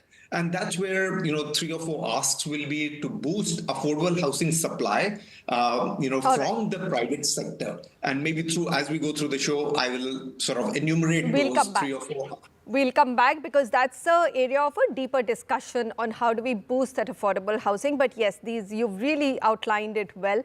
So Sanjay, here's what I'm going to come. Yes, they'll mange more, but the finance minister and all the experts are going to say housing sales are doing extremely well. Why are we going to tinker? Economy is clocking 8% plus growth. Fiscal deficits are well within targets. Tax collections are strong. If I look at all of these things, do I really need to increase the home loan rebates from 2 lakh to 5 lakh? Do I really need to make any big shifts? What would your answer be? My answer would be very clear, Manisha, that this is a big yes. And the reason is, Anuj and all of us know property is a cyclical business. And it's linked to a cycle when you see demand surge and supply follows. At some stage, it's not sustainable. And to sustain that growth, you need to ensure that you take certain steps today so that 3 years from now and 4 years from now, we don't suffer. So the key point is that how can you make this sustainable? I think one good news, Manisha, is for the first time in last 30 years of my professional journey, I've seen manufacturing sector coming in beside the services. And this is a big plus for tier 2, tier 3 and rural areas of the country. So we are not discussing those top metros in 14 cities. We're discussing 70, 80 cities or districts which are now progressing. And if that can continue, that would be a big boost to the sector. I think for affordable homes, I want to be very direct. I think they should make 2 lakh rupees exemption per annum to 5 lakh rupees straight away. Third, the affordable definition should move to 1 crore rupees, especially in the metro cities, because they all are law-abiding, tax-paying citizens of this country who are struggling to own home. And on the other side, even if we want to rent these properties, we are taxed. So that's another area, in my opinion. And the big ask for me is, and the word and an expression that I'm using very boldly today on the call, is unshackle real estate.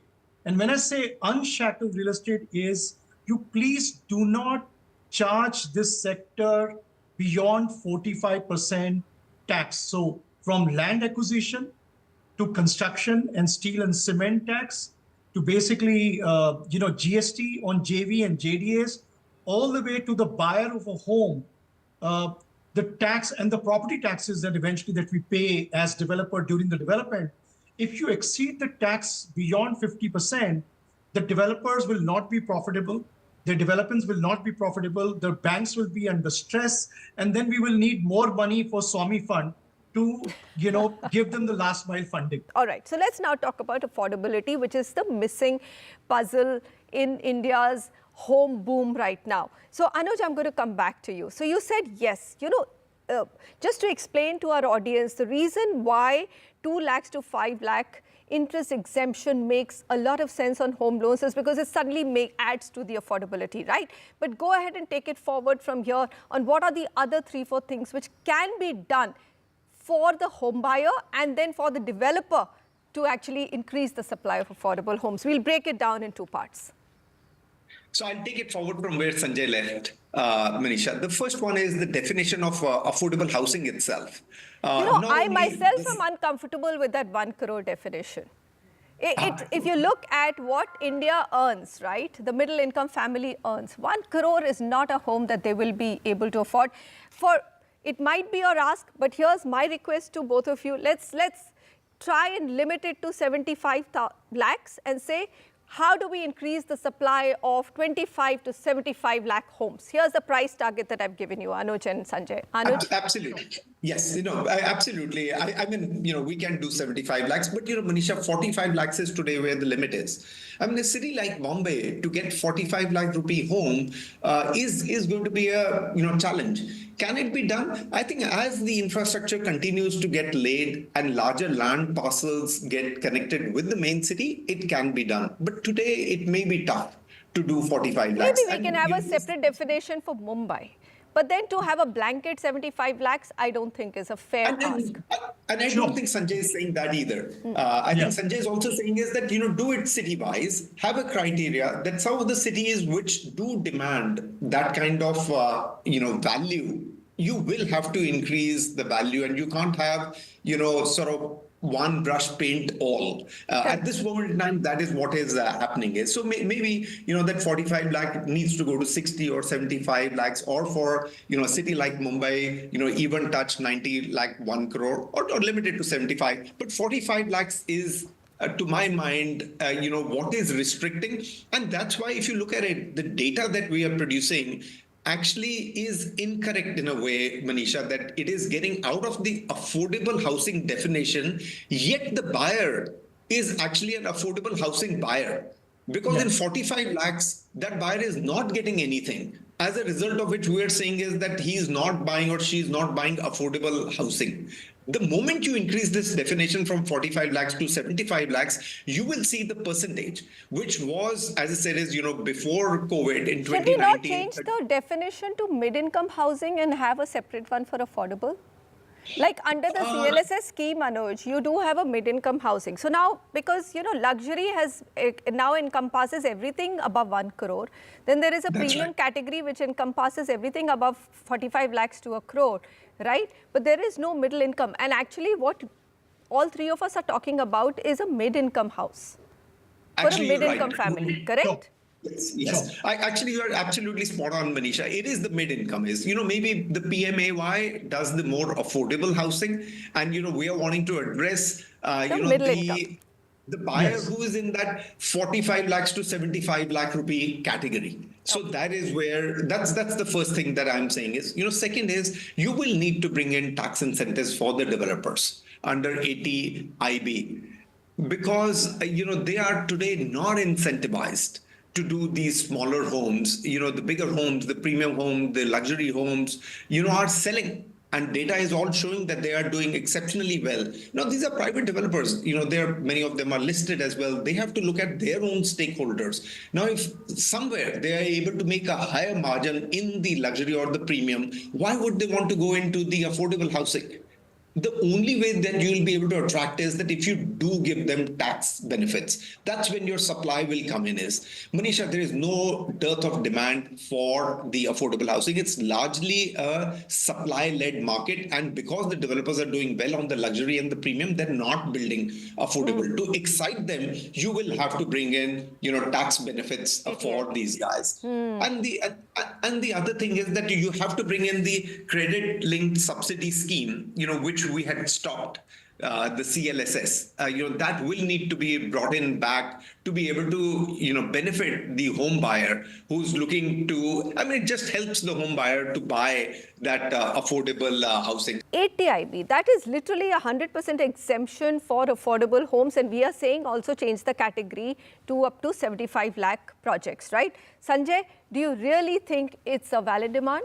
It's a valid demand. And I want to make one more point in addition to what Anuj said. We are looking at prices have gone up as if we bought the land at historical values. The new land parcels the developers are buying, Manisha, are buying now at 100% premium. So the raw material is costing more for the developer. And therefore, the point I was making is not sustainable. So I agree with Anuj that these incentives will help attract to affordable homes. All right, so we have Swami Fund still to discuss. Stay with us. It's an important conversation. We'll come back and talk about that.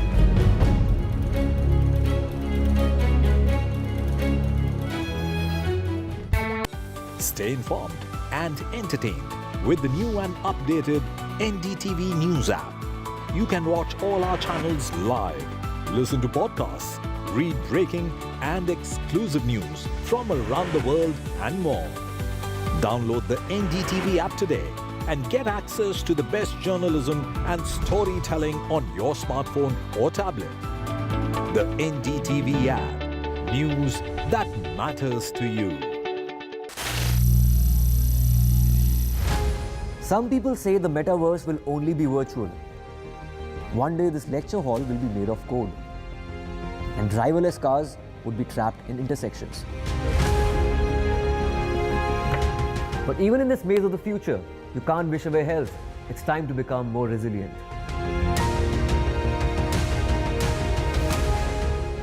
"10 years of Banega Swasth India, we have grown and achieved so many milestones.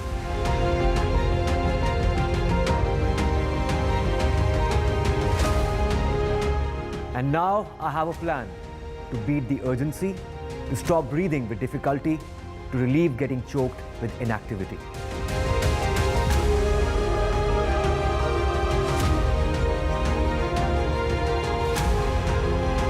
Energize our government, our environment, our society, and ourselves. Everyone, everywhere, every day.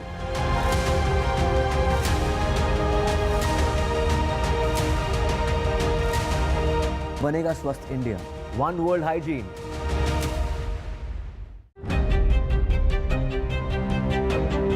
Hello and welcome to India Sense, where I speak with global opinion makers. The United States has made a strategic decision over the last 20 years to move closer to India. So a $7 trillion economy seems a perfectly conceivable number. If you want to be a national party, it's that you sort of accept the way the world is rather than want to endlessly hark back to how it was. Modi is promoting the digitization of the economy, which is accelerating growth in the country.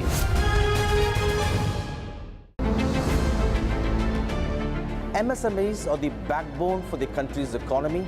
They account for 45% of exports. Frequent changes in GST tariffs and norms has proven to become a very tough issue for the small micro units. The budget should be in a growth-oriented budget. So we should bring more manufacturers into the fold of GST. Particularly for micro and small-scale industries, kindly give us a export benefit incentive to us. But for a micro or small scale industry to go up, there should be a hand-holding mechanism which is definitely required.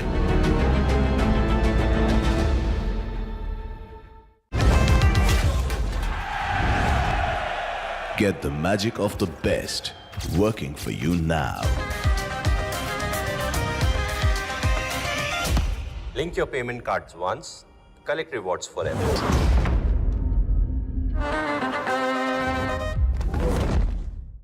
Stay informed and entertained with the new and updated NDTV News app. You can watch all our channels live, listen to podcasts, read breaking and exclusive news from around the world and more. Download the NDTV app today and get access to the best journalism and storytelling on your smartphone or tablet. The NDTV app. News that matters to you. NDTV proudly upholds its legacy of trust and credibility. According to the prestigious Reuters Institute's Digital News Report 2024, NDTV is the top-most news platform in the country. Number one in both online and offline reach in India.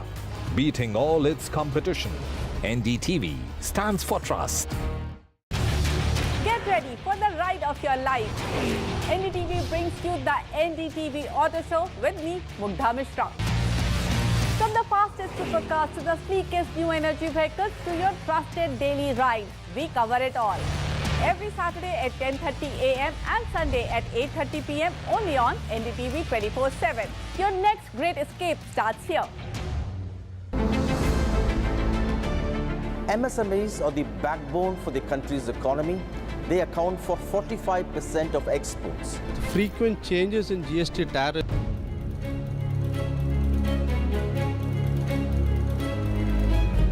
Will the upcoming union budget bring in good news for improving city infrastructure and bring in right-priced housing stock? That's what we are discussing. But one other important question is the houses or the units or projects which are incomplete still have been stuck for years on end, leaving buyers extremely disappointed. Swami Fund is a special fund which was set up for reviving these projects. It's done extremely well. Sanjay, 25,000 crore was set aside for it. Anuj mentioned right at the top of the show that maybe we need another 50,000 crores allocated to a government-sponsored funds for reviving these projects. Tell me, will that work? Because even Swami does not take in projects or fund projects which have nothing left in them. They also, at the end of it, do want to recover their capital and make some money. Manisha, first of all, the industry needs 100,000 crores fund. I'm not suggesting that's what we should set up, but we should definitely double it. Swami Fund was last mile funding for affordable homes. I think we should extend that to bid housing at least, and that will also be very helpful. Also, the job that Swami Fund has done is increasingly, complimented by everybody, and I think it has also helped NBFC and lenders to also think through properly, and they are now much better placed to help the project, improve better. So if we have projects and issues, you can have early in the cycle of the project this Swami Fund participation, therefore not necessarily do a damage control, which is what Swami Fund did. So I think continuation of Swami Fund and extra, allocation is definitely a need of the hour. And you can also invite private players in the distress fund. There are many players, Manisha, who are very keen to be part of this because they've seen that this is tried and tested, and there is an opportunity for the sector to play. But there are asset reconstruction funds, and they should take them up, but they don't because there's nothing left in them to recover or make money on, and none of the private ARCs will work if there is no money to be made in a project which is in distress. Anuj, am I incorrect in my understanding? And also give me a little bit of flavor of how the new Swami Fund or new funding within Swami should be structured to help a lot many more projects and not just what the government has termed as affordable homes. I think two parts. One is, Manisha, the others, including ARC and other banks, are unable to do this is because Swami has one preference, one special status, which means is they are above everybody else. Yeah. Everybody else as the lender gets relegated to the junior position is, if, and I think Sanjay is saying that only if some of the other institutions like SBI, Kotak, HDFC, etc. are given similar opportunity, they may also want to set up a similar fund where you are relegated at the senior most. That means you come in last. You are the first one that exits. Whatever money is balance left then gets divided amongst the lenders. The priority remains paramount that the home buyer should get their home first. And that is what the government had done it. I also think is that the government did a great job in being able to implement this. And on top of it, Manisha, the rate of interest is like 11, 12, 13%. I mean, some of these ARCs are like, 16, 18%. So there lies the difference between the two. What else can be done is, I think even in the current scheme, Manisha, there is still between 50,000 crores to a 1 lakh crore requirement so that these stalled projects can still pick up, even if you were to just continue with the current scheme. I do feel is that there has to be two things that will need to be added is one, get this up to the mid-level housing. Don't only leave it for the affordable housing. Plus also, Manisha, it's a little bit of confusion. What happens if in a project, there are mid-level housing and affordable housing? Then, can you complete the project or you can't complete the project given that the permit of Swami is only on affordable? So do enhance that definition in there. I think it's already enhanced a little bit. Unfortunately, I'm running out of time. Quickly, if you could complete. Anuj? Yeah, the second one that I would say is that this is only where there are aggrieved home buyers. So Swami Fund cannot operate if there are not aggrieved home buyers. I do feel is those definitions need to change, is that you should be allowed to fund, relatively newer projects that have got stuck but did not have aggrieved home buyers. It's a longer discussion. I'd like to understand what you mean by aggrieved home buyers. But yes, what you're saying, and both of you saying, is that expand the funding and expand the definition, and that itself will end up rescuing a lot of stuck projects. On that positive note, let's wrap out this special discussion. Anuj Puri, Sanjay Dutt, thank you so much for joining me. And to all my viewers, thanks so much for joining us on this special budget discussion. And of course, focus will be, if there's anything we hear, on making right-priced homes available and make affordability better for any middle-class family looking to buy a home in cities.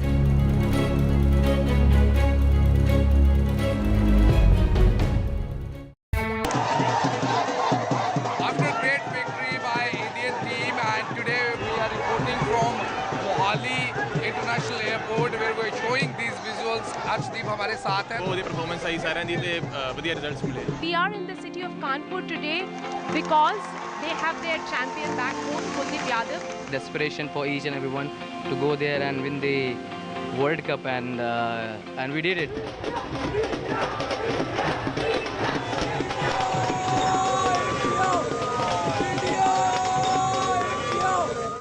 Stay informed and entertained with the new and updated NDTV News app. You can watch all our channels live, listen to podcasts, read breaking and exclusive news from around the world and more. Download the NDTV app today and get access to the best journalism and storytelling on your smartphone or tablet. The NDTV app. News that matters to you. Some people say the metaverse will only be virtual. One day this lecture hall will be made of code, and driverless cars would be trapped in intersections. But even in this maze of the future, you can't wish away health. It's time to become more resilient.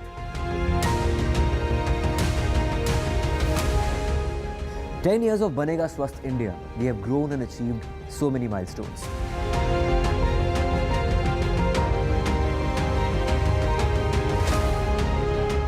And now I have a plan to beat the urgency, to stop breathing with difficulty, to relieve getting choked with inactivity.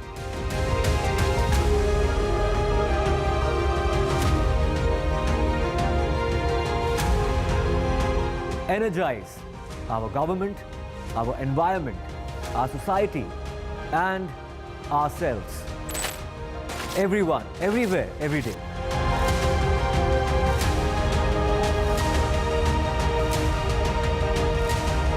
Banega Swasth India.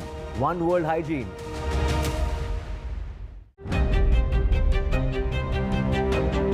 Hello and welcome to India Sense, where I speak with global opinion makers. The United States has made a strategic decision over the last 20 years to move closer to India. Now, a $7 trillion economy seems a perfectly conceivable number. If you want to be a national party, it's that you sort of accept the way the world is rather than want to endlessly hark back to how it was. Modi is promoting the digitization of the economy, which is accelerating growth in the country.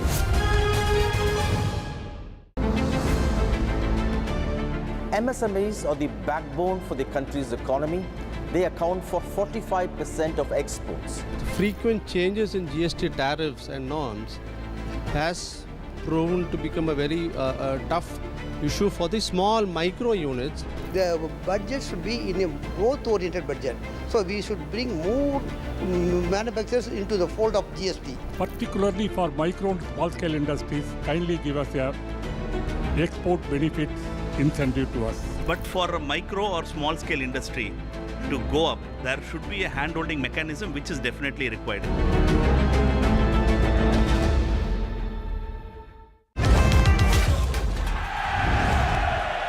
Get the magic of the best working for you now. Link your payment cards once, collect rewards forever.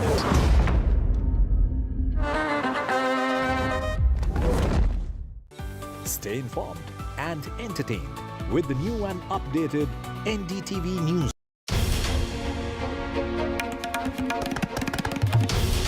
This is NDTV, and you're watching NDTV 24/7.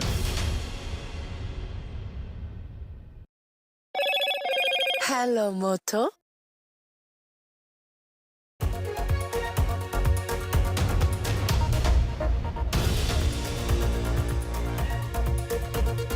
Hello and welcome. You're watching the news, and what a day it's been with global chaos over a tech outage, the most massive disruption that the world has seen. It's affected across the globe, and we'll get you updates from the airports, especially where the impact has been felt. Also, Donald Trump gave one of the longest acceptance speeches as he accepted his nomination as the Republican candidate for president. All that and more coming up ahead. Let's take a look at the headlines. A massive global tech outage causes chaos the world over, impacting airlines, banks to companies. Microsoft says the underlying reason has been fixed, but residual impact remains. An update in a software security system, CrowdStrike, caused the outage, and complete pandemonium at airports as airlines went manual and several flights were cancelled. Donald Trump accepted his third GOP nomination for president at the Republican National Convention on the last day. It was one of the longest televised speeches ever, where he called for unity, then went on to attack Biden and decry immigration. U.S. media reported over 20 false claims through the speech. 39 people have died in violent protests in Bangladesh after clashes over controversial job quota. India says it is their internal matter, but they're closely monitoring its nationals there, as a sizable number of Indian students are currently in Bangladesh. UPSC cracks down on IAS trainee Pooja Khedkar for faked identity, parents' name and address, has fraudulently availed attempts beyond the permissible limit, and that action is being taken. A case will be filed.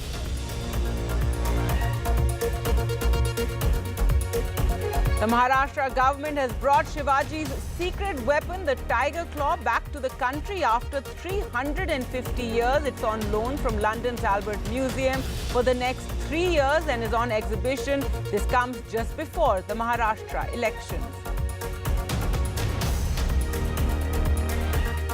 And one of the craziest moments from the Republican convention was former wrestler Hulk Hogan ripping off his shirt and calling for Trump mania. I want the world to know that Donald Trump is a real American hero. Our top story now: in tech, disruptions worldwide have hit airlines, banks, businesses and even emergency services. From flights to supermarkets, the global Microsoft outage has led to massive disruptions the world over. In fact, Microsoft has said that the underlying cause has been fixed, but that residual impact is continuing. It is a software update issued by cybersecurity firm CrowdStrike that reportedly caused this outage. Now, in India, almost all carriers, Vistara, Indigo, SpiceJet, Akasa Air, are facing technical issues that affected booking, check-in and flight updates. The airlines through the day were manually checking in passengers. Civil Aviation Minister Ram Mohan Naidu said that he's directed airport authorities and airlines to be compassionate and provide extra seating, water and food for passengers who've been affected by this delay. While IT Minister Ashwini Vaishnav said that the ministry was in touch with Microsoft.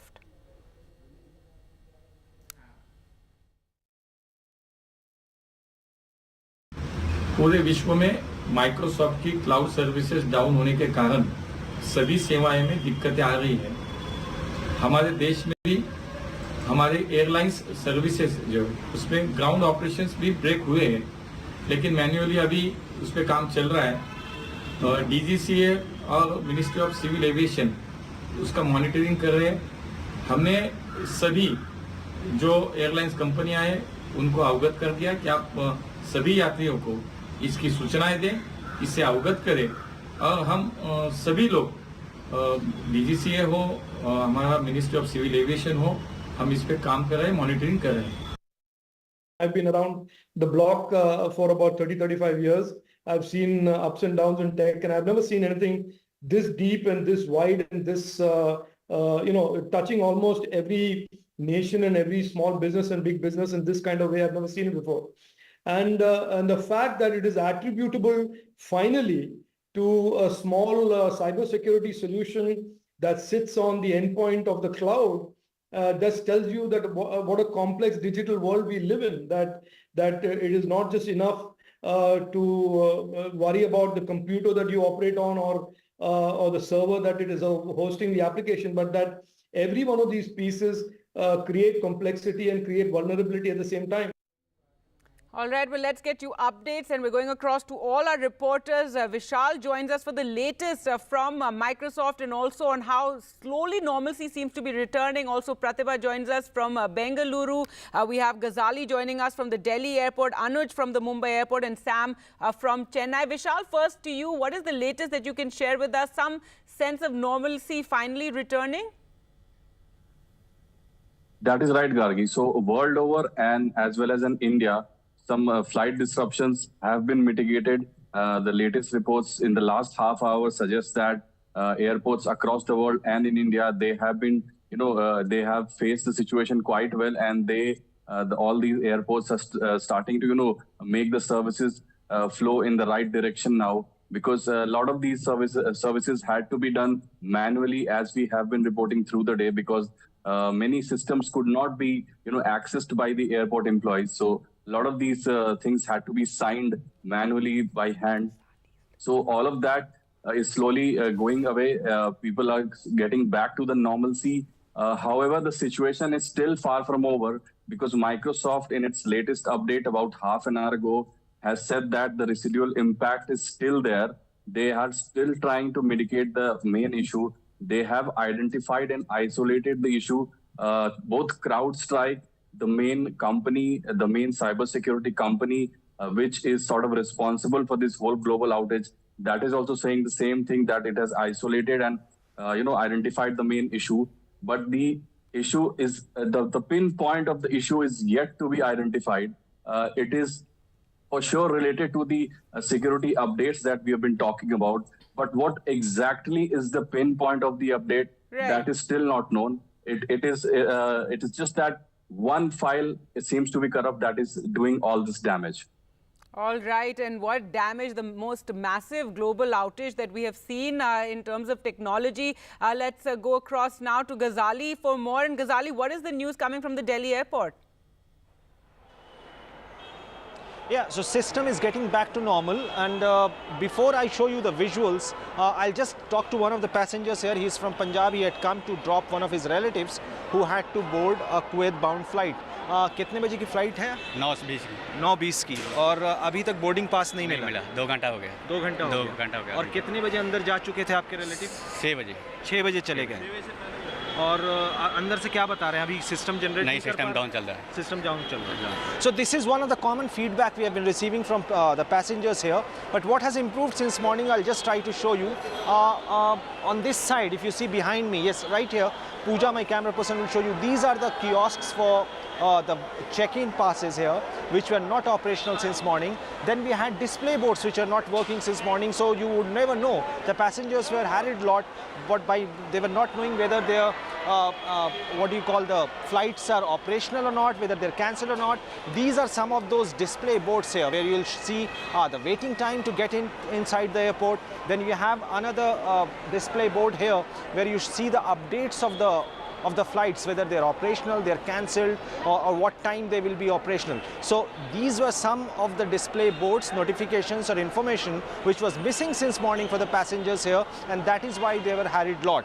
They were very upset that the airlines officials as well as the airport officials are not able to disseminate information in real time, and that's why they are getting back to the social media to check updates. But now things seems to be improving, systems are getting restored, but still issuing boarding pass and all is taking a lot of time. All right, so some good news there, returning to some semblance of normalcy. Pratibha, tell us what's happening in Bengaluru. You've been speaking to, hassled and harrowed passengers through the day. Right, in fact, I have two passengers here who have been repeatedly complaining about the kind of services here, the disruptions on one side, but then the kind of customer service that has been provided to you. Customer service के नाम पर बिल्कुल zero है. This is zero. Indigo, if you want to rate, this is zero or worst, below an average. Considering that this, Kempegowda International Airport staff is giving, good service. They are giving the tea and snacks well, but if you ask with respect to service, this Indigo flight is worst. They are not having any clarity that when new booking can be done. Right. They are not absolutely no clarity. All of them reeling in uncertainty at this point in time. I'm sure it's extremely difficult because of the disruption. You will have to stay over. Where have you organized your stay? This is Rajesh from Hyderabad. This morning I came from Hyderabad on Vistara. For just beside the airport there is a customs office. I came for the custom office and I have to go back the 9 o'clock to Hyderabad. But suddenly I got the news from the friends and relatives that all flights are cancelled. I not believed and I came personally to the airport and I checked with the counters. They say that all flights are cancelled and not telling about what is tomorrow's situation. No information that has been provided as far as no information provided as far as the services are concerned and the flight schedules are concerned. In fact, all of them are staying here because the hotel stay is extremely expensive anywhere close by. So आप यहीं पे ठहरने वाले हैं? अभी तो कोई ऐसा पता नहीं मैडम हमको, क्योंकि इंडिगो ने तो कोई व्यवस्था की नहीं हमारे रहने की और खाने की भी. अभी हमको ही कुछ करना पड़ेगा होटल वगैरह. अभी भी इंडिगो ने बताया नहीं है हमें कि कितने बजे फ्लाइट है, कैसा करना है, कल सुबह जाना है. All of them need to get back to their respective destinations. No information provided. Stays are expensive, rebooking is expensive, and they are willing to refund, not reschedule. That is the dire situation here at Terminal 1 of Bengaluru Airport. Back to you. All right, thanks so much for that. Pratibha, harrowing time for the passengers, many blaming the airlines for just not providing information. Anuj, what is the situation at the Mumbai airport? You see, Mumbai has been a tale of two stories. You see here, till the afternoon, till the evening, the situation seemed a little better because the long queues and all, Mumbai is pretty used to all of that. But then, of course, the problem started to become more prominent, and especially for the Indigo travelers. And I've got a few of them joined here with me today, and I'd like to talk to them. Sir, आप बताइए कि how was it waiting for a whole day for the Indigo, and how has your experience been throughout? Yeah, today I have been waiting for 4 hours, but it is very unfortunate that their authority, especially Indigo has not given any clarification till now, and we have got the message just before the arrival time of the flight. And actually they should arrange some fooding and lodging facility for the passengers, and today we have to face a lot of traffic problems due to heavy rainfall in Mumbai. So I think Indigo authority, they should be very responsible and they should be liable to their passengers, as we are customers. And I would like to request Honorable Civil Aviation Minister to take a very good step for the passengers, because the whole government is responsible for it. Okay, sir, आप बताइए कि दिन भर आप यहाँ पे रुके हुए हो. सुबह सरकार ने कहा कि जो ये एयरलाइंस है, एयरपोर्ट, इन्होंने खाने की व्यवस्था करनी चाहिए, कुछ आराम की व्यवस्था करनी चाहिए, तो आप यहाँ पे रुके हो, तो उस हिसाब से कुछ हो सका है यहाँ पे? नहीं हो पाया. मे भी आज हमारी मीटिंग थी, हम 2 दिन से मीटिंग में थे, और जब दिन में सब लोग डिपार्ट हो गए और हम कब से वेट करें, और अभी जब 9:45 की फ्लाइट, तो जस्ट अभी में से आज जब हम इतने 15-20 किलोमीटर चल के आए, तब तो में से आया कि फ्लाइट कोड कैंसिल. अपना हमारे पास स्टे के लिए वापस हमने जो होटल है ललित में वापस रूम बुक करा. तो ये जो अगर बेसिक होटल कैंसिल भी हो रहा है, आपकी फ्लाइट कैंसिल हो, तो आप पहले इन्फॉर्म तो कर दीजिए 1-2 घंटे पहले. तो अगर फ्लाइट के आधा घंटे, 1 घंटे, 2-1.5 घंटे पहले में से आ रहा है कि flight. Correct. So you see that there are a lot of problems that people here are facing. It's coming to the end of the day, and the situation is completely getting into a zone where there is a lot of uncertainty for the people. Absolutely, one can understand, harrowing day and reaching the fag end of it, and no, news in sight. And Sam, more harrowed passengers over there in Chennai? That's right, Gargi. We come to you from the departure terminal of the domestic airport in Chennai. A short while ago, tempers ran high outside this Indigo counter. Since there's not much of clarity, people got agitated, saying not much of arrangements have been made, nor are they making any alternative arrangements. And passengers are worried that, number one, it completely throws their travel schedule out of gear. So far, 10 arrivals, 10 departures have been cancelled, and 12 arrivals and 20 departures have been delayed. And for many, it's also unexpected costs involved in terms of food, in terms of overnight stay. They don't know really what they will do. Some passengers also, out of panic, have come here quite early. You're all scheduled to travel to Ahmedabad. What are you hearing? Actually, we have got flight at morning 4 a.m. but we also don't know what is the status right now. Whether the flight is cancelled, whether it is delayed, or how we'll be going. And this is a global issue. This is not something that is related to any particular airline company or any particular firm. So let us hope if it gets up. What are the unexpected expenses, difficulties besides this kind of a long wait? See, we cannot do, I think, anything on this. This is like a global event, a global phenomena, and there is a problem with CrowdStrike software. So all like America also got 3 or 4. Hardship? Sorry? What kind of hardship you go through now? I think we should cooperate with airlines, and that's the only thing we can do, because they are not at the fault. It is a global problem, and America, US, India, across globe, everything is affected. Airlines, banks, hospitals, laboratories. So thank you. Hope you get your flight on time tomorrow. Indications that things are improving, Gargi, but when it comes to passengers, they say they are in the dark. That's the major challenge. All right, Sam, for some airliners. very understanding. They say they're cancelling tickets, allowing them to reschedule, and whenever possible, they'll be able to really communicate to the passengers. Even as you speak now, I can hear some sloganeering taking place there, Sam, but some very understanding passengers who you spoke to. So a harrowing time really for those who are flying today, and it seems many will be spending the night at the airport. But let's shift focus now, and news from the United States, where former President Donald Trump accepted the Republican presidential nomination on the final day of the Republican convention. It was one of the longest acceptance speeches ever, his first public address since the attempt to assassinate him at a rally. Trump called for unity as he recounted details from the attempt on his life. He then outlined key campaign promises. He attacked Biden. He spoke about the border issue and immigrants. And according to the US media, repeated around 20 false claims in that off-script address.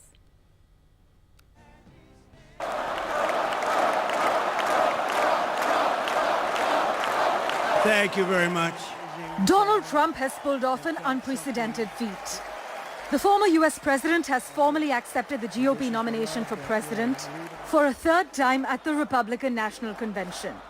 His speech marks his first public address since surviving an assassination attempt last week.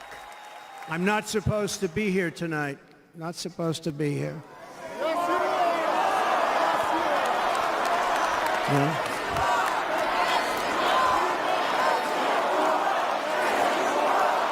Thank you. But I'm not. And I'll tell you, I stand before you in this arena only by the grace of Almighty God. I am running to be president for all of America, not half of America, because there is no victory in winning for half of America. He also did not take much time to start lashing out at the Democrats. And we must not criminalize dissent or demonize political disagreement, which is what's been happening. In that spirit, the Democrat Party should immediately stop weaponizing the justice system and labeling their political opponent as an enemy of democracy. Especially since that is not true. In fact, I am the one saving democracy for the people of our country. Before Trump took the stage, it was reported by multiple outlets that he would not say Joe Biden's name. Well, he did. If you took the 10 worst presidents in the history of the United States, think of it, the 10 worst, added them up, they will not have done the damage that Biden has done. Only going to use the term once. Biden. I'm not going to use the name anymore, just one time. Meanwhile, there were two big questions with J.D. Vance's speech. One was, how would a guy whose 2022 Ohio Senate campaign wasn't exactly a popular success play in his big introduction? And the second was, how would he address tensions between his own politics and where his party has stood for years, specifically his isolationist foreign policy and anti-corporate populism? After he literally got shot, came within millimeters of losing his life in the service of this country, what did he do? He called for national unity. He called for calm. He showed leadership, my friends, that the media keeps on saying they want somebody to tone down the temperature. Well, Donald Trump got shot and he toned down the temperature. That's what a real leader does. It's safe to say that neither JD nor I expected to find ourselves in this position. But it's hard to imagine a more powerful example of the American dream. A boy from Middletown, Ohio. Some big-name speakers of the Republican National Convention who once challenged Trump for the GOP nomination have rallied around him, underscoring Trump's defiant grip on the Republican Party. I want to tell you a few things about the commander-in-chief I know and worked with. As ambassador to the United Nations, I had a front row seat to his national security policies. We sure could use those again. A strong president doesn't start wars. A strong president prevents wars. If you want to seal the border, vote Trump. If you want to restore law and order in this country, vote Trump. If you want to reignite the economy in this country, vote Trump. If you want to revive national pride in this country, vote Trump. If you want to make America great again, vote Trump. While many assert that Donald Trump was measured, political analysts also argue that the substance of the speech wasn't very different from normal. Meanwhile, polls have repeatedly shown Trump has the edge with voters most concerned about the economy, and the former president has vowed to get economic relief to American citizens. Trump has asserted that starting on day one, they will drive down prices and make America affordable again. Parmeshwar Bava for NDTV. Let's now focus on Bangladesh. All Indian nationals are safe, and External Affairs Minister Jai Shankar himself is monitoring the situation. That's what the Ministry of External Affairs said today on the unrest in the country that has led to 39 deaths as anti-quota protesters have taken to the streets. The ministry said there's a sizable Indian population in Bangladesh and the High Commission is keeping a close eye. So let's take you through all the developments. As we said, 39 have died in these violent clashes, which is over government job quota. The latest outpouring of rage, students set fire to the state broadcaster, and the government has ordered schools and universities to be closed indefinitely. Now the protests are over a court order over allocation of 30% government jobs to relatives of war veterans, and the protesters are saying the system favors supporters of Prime Minister Hasina's party. Protests after the High Court last month overturned the 2018 suspension of the quota. The Prime Minister has appealed for calm and has accused the opposition of inciting the protesters. All our Indian nationals are safe there, and we have a large student community, as I told you, 8,500 students or thereabout. Many of them pursue medical education also in that country. So they're all safe and sound, and we are in touch. They are in touch with our High Commission, with our Assistant High Commission as well. We are regularly keeping in touch with them to render all assistance, any assistance that they may need.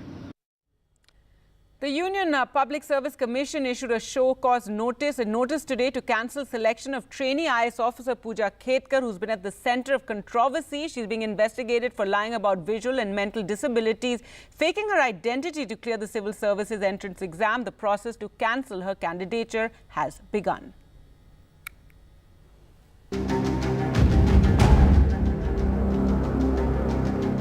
Controversial IAS trainee Pooja Khetkar may lose her IAS seat. The Union Public Service Commission has filed an FIR against her for fraud and sent her a show-cause notice. The notice also details UPSC's charges and actions against her. According to the UPSC, Pooja attempted the IAS entrance exam more times than is permitted. She created fake identities by changing her name and her parents' names, photos and other details. The UPSC has now barred her from attempting the IAS exam ever again. The Delhi police filed the FIR on behalf of UPSC under sections of forgery, cheating and the Disability Act. Further action will depend on Pooja Khedkar's reply. Meanwhile, Khedkar visited the Wasim collector's office to submit a statement on her allegation of harassment at the collector's office earlier. You have to say on the... You will take its course. Whatever it is there, I will reply.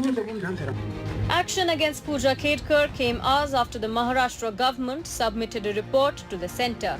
As the case against Pooja Khedkar snowballs into an investigation larger than a traffic violation or VIP entitlements, it also raises questions over stringent checks on individuals who join the civil services. R.K. Krishnan for NDTV Bureau Report. After 350 years, Chhatrapati Shivaji's secret weapon is back in the country. The Maharashtra government brought Shivaji's secret weapon, the Tiger Claw, back to the country. It's on loan from London's Albert Museum for the next 3 years. So it will be on exhibition. This is the claw that killed Afzal Khan, and Chief Minister Eknath Shinde, Deputy Chief Minister Fadnavis and Deputy Chief Minister Ajit Pawar all attended a special event to mark the start of the exhibition. It's gone on display just weeks before the Maharashtra elections.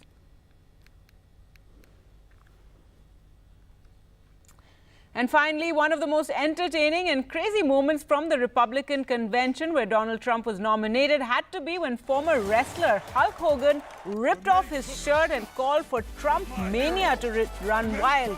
In an energetic speech in support of Donald Trump's re-election, Trump even blew him a kiss. What happened last week when they took a shot at my hero? And they tried to kill the next president of the United States. Enough was enough. And I said, let Trumpomania run wild, brother. Let Trumpomania rule again. Let Trumpomania make America great again.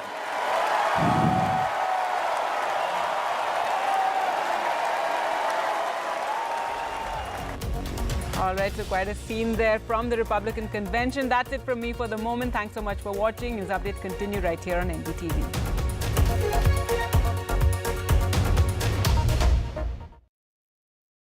Co-presented by Motorola Edge 50. NDTV proudly upholds its legacy of trust and credibility. According to the prestigious Reuters Institute's Digital News Report 2024, NDTV is the topmost news platform in the country. #1 in both online and offline reach in India. Beating all its competition, NDTV stands for trust. Get ready for the ride of your life. NDTV brings you the NDTV Auto Show with me, Mugdha Mishra. From the fastest supercars to the sleekest new energy vehicles to your trusted daily ride, we cover it all. Every Saturday at 10:30 a.m. and Sunday at 8:30 p.m. only on NDTV 24/7. Your next great escape starts here. MSMEs are the backbone for the country's economy. They account for 45% of exports. Frequent changes in GST tariffs and norms has proven to become a very tough issue for the small micro units. The budget should be in a growth-oriented budget. So we should bring more manufacturers into the fold of GST. Particularly for micro and small-scale industries, kindly give us a export benefit incentive to us. But for a micro or small-scale industry to go up, there should be a hand-holding mechanism which is definitely required.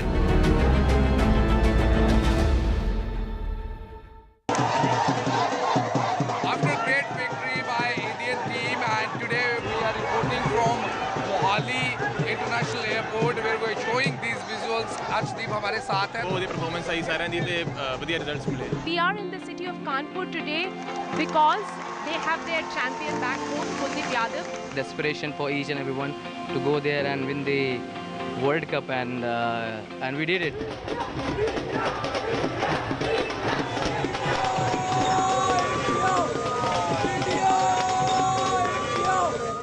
Stay informed and entertained with the new and updated NDTV News app. You can watch all our channels live, listen to podcasts, read breaking and exclusive news from around the world and more. Download the NDTV app today and get access to the best journalism and storytelling on your smartphone or tablet. The NDTV app. News that matters to you. Some people say the metaverse will only be virtual. One day this lecture hall will be made of code, and driverless cars would be trapped in intersections. But even in this maze of the future, you can't wish away health. It's time to become more resilient.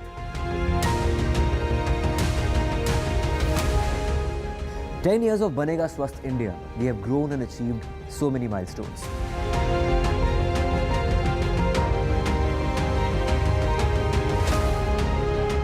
And now I have a plan to beat the urgency, to stop breathing with difficulty, to relieve getting choked. Hello and welcome to a very special program. 25 years ago, NDTV was on the ground in the Kargil war zone.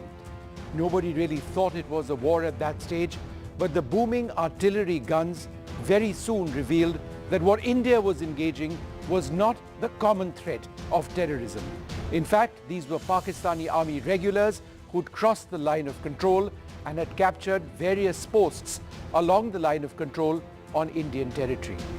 Many of the young soldiers we met at that time paid with their lives to regain the territory that India had lost. These were some of our finest sons.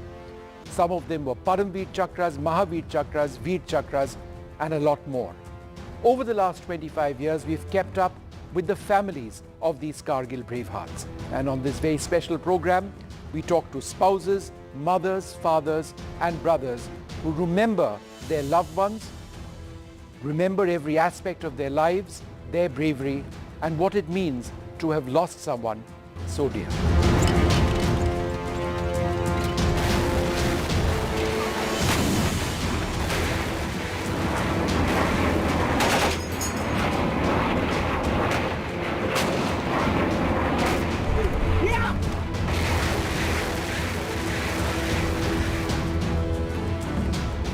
Captain Vijayan Thapar knew that his final mission would be his last one. Shortly before he went into the battlefront on the Kargil front, he wrote a letter to his loved ones, to his father, to his mother, and to his brother. And he told a friend of his, please deliver this letter to my loved ones if I don't make it back. But Vijayanth knew that the chances of him making it back alive were remote. And in that letter, he wrote to his parents, by the time you read this, I will be up in the skies in the company of Apsaras. Vijayanth never did return from the Kargil heights, but his memory lives on forever. Robin would listen to a story. As was routine, one night he cuddled up next to his father to listen to the absorbing story of adventures of a young boy. Suddenly he started screaming, Papa, I'm going to die. Papa, I'm going to die. 25 years have gone past, and I feel as if Kargil happened yesterday. All memories are absolutely fresh today.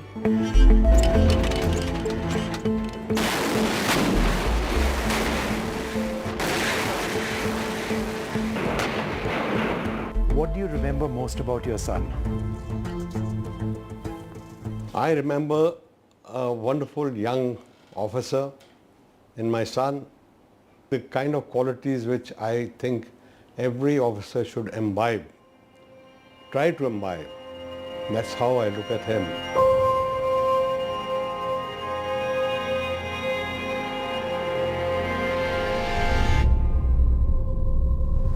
Tololing happened on 12th and 13th, and 14th I got a call from Robin that, Mama, do you know that we have captured Tololing? So I said, yes, I know that. I took it for granted that nothing can happen. But finally when I got the call, that was a shock for me. But never mind, my son has done something for his country and I am a proud mother.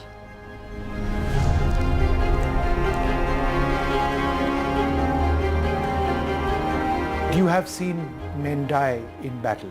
Yes. And the reason I ask is because when you saw your own son die in battle, yes, despite all of those experiences that you have had, yes, nothing can prepare you for this loss, can it? No, it can't. Fortunately, I didn't see him die. Fortunately, because I was in Alwar when this battle was going on, and I got the news of his getting shot in Alwar. But it doesn't really require me to be there to see what would have happened and how he died, because it was all very clear. I mean, it was the fighting was at such close quarter, and knowing my son, he wasn't the guy who will allow the Pakistanis to get away without paying the price for it. And in the bargain, he was also killed. Lieutenant Vijayan Thapar!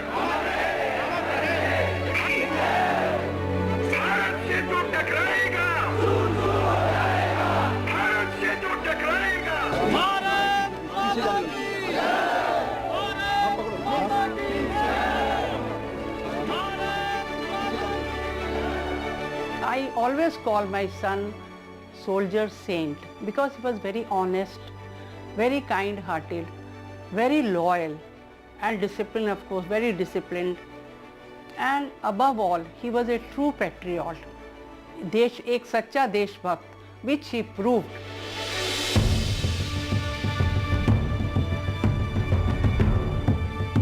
Colonel, you've been up to the Knoll on a couple of occasions. That's where your son died, fighting for India. But it's a journey you felt that you had to take. Why?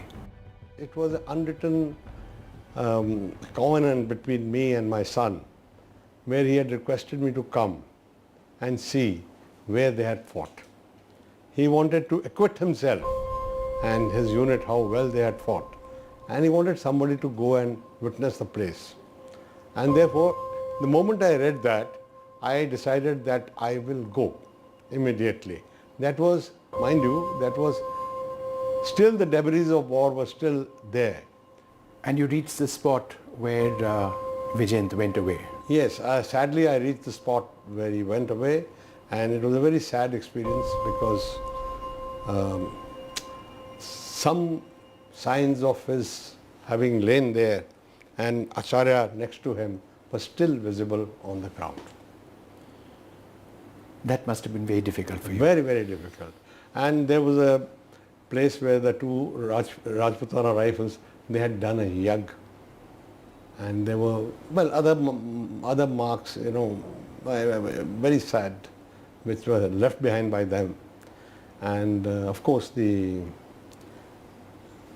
debris of war were all over.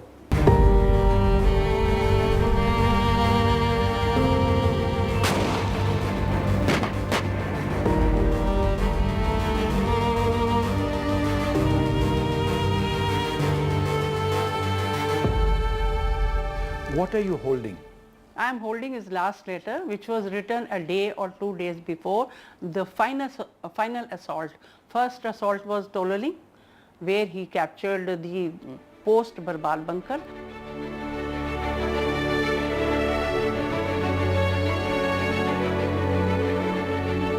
He called up after Tololing attack and he told me that now I will not call you for 20 days. After 20 days I am going to call you back. I said, what happened? So he says, no, I have been assigned another task. So task means another attack. So last attack was Knoll, Three Pimples attack. Before that attack, he wrote this letter and he told his friend, Captain Tomar, that Tomar, listen, well, I'm writing this letter, so if I come back, fine, because death was quite evident. You could see those heights where these boys have fought. So he said, if I come back, I'll tear it off. If I don't, then please give this letter to my parents in Noida.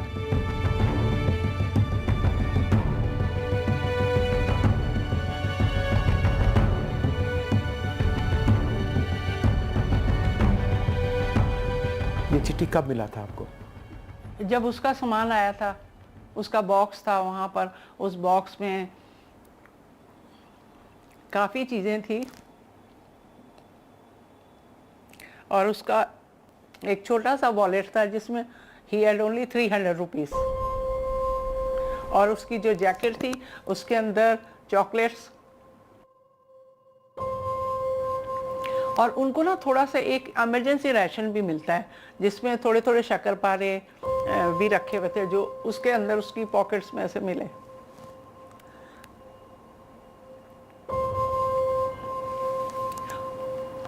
और थोड़े से उसके cassettes भी आए उसके box में जिसमें काफ़ी कैसेट्स थे। सो वी जस्ट पिक, हमने एक कैसेट उसमें से 1 या 2 कैसेट उठाए जो उसने अपने आप गाने गाए हुए हैं। लकीली हमने वही कैसेट पिक किए जो आज वो गाने बहुत फेमस भी हैं और जो वो वहाँ पे गाया करता था और जिसमें से उसका फेमस सॉन्ग था संदेशे आते हैं।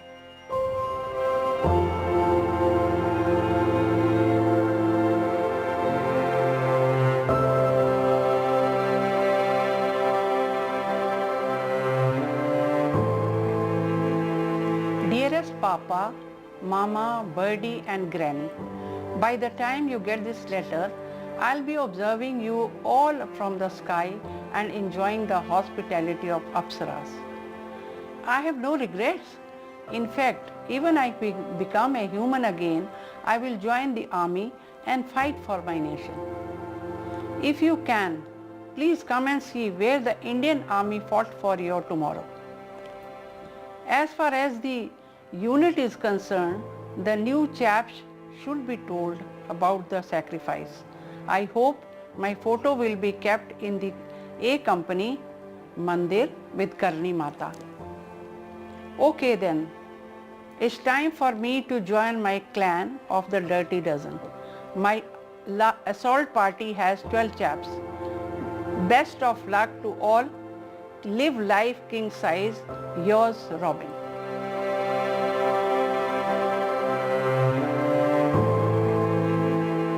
This is a thali, puja thali. But why these? These are soldiers prasad.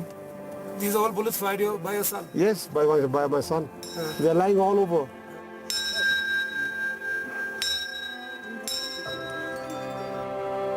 मैं समझता हूँ वहाँ विजयंत रहता है। जब मैं अभी भी वहाँ रहता है? जी, विजयंत वहीं रहता है और हम अपने दिल में हम यही कहते हैं कि वो नहीं आ सकता छुट्टी पे हमको मिलने के लिए क्योंकि उसकी ड्यूटी सख्त है। वो आप अभी भी सोचते हैं? हाँ, अभी भी सोचते हैं। मेरा दिनचर्या जो है वो स्टार्ट होता है पहले प्रेयर करने, रॉबिन के तस्वीर के आगे प्रेयर करने से और फिर पूरा दिन वैसे चलता है।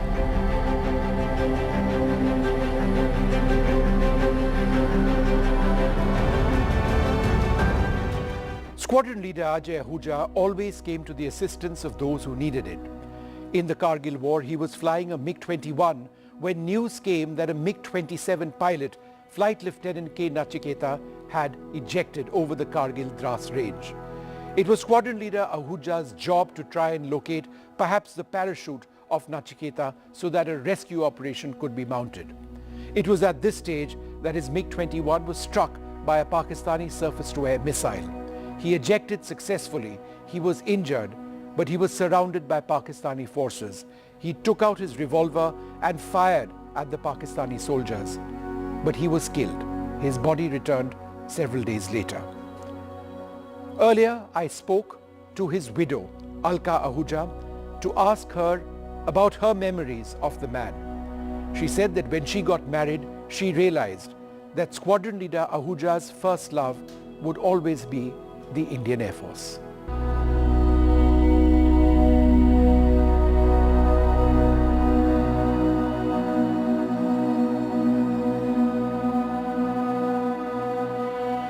when we got married, he told me, you are my second wife. And I was shocked. What is he saying?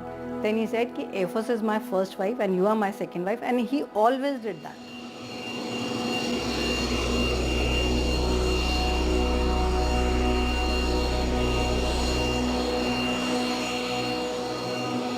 He was such a caring person. I mean, he didn't care only about me, he cared about each and every person he met.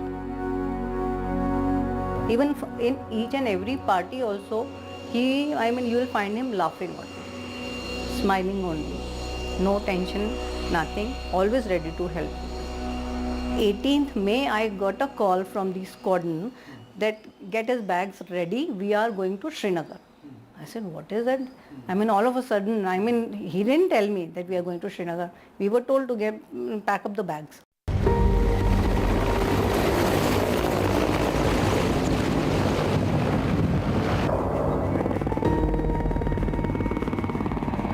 "22nd May was his birthday, so I thought they'll be coming back by 22nd May.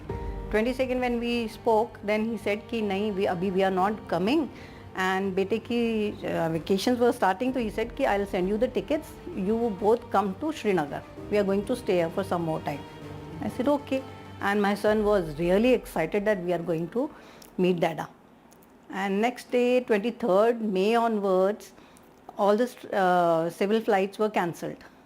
That time also didn't struck what is wrong.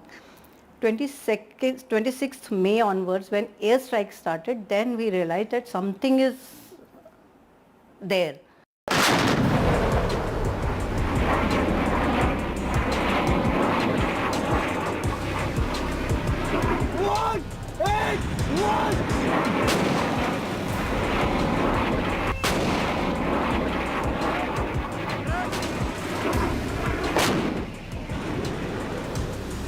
At 4 o'clock on 27th May, the station commander was in uniform and he came to my place with my friend, and Ajay told me that in case somebody comes in uniform, that means something is wrong.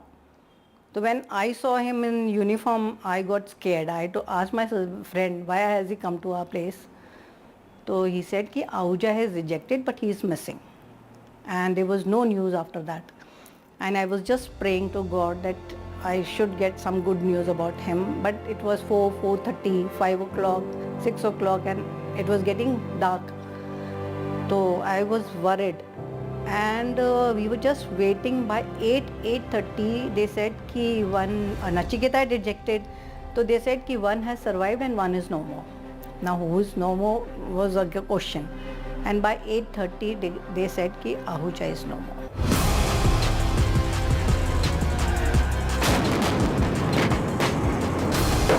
This brave pilot, who only loitered over the area in an attempt to locate and spot the downed pilot, had been shot. Now this is a cold-blooded murder, an act of cowardice on the part of Pakistani regulars.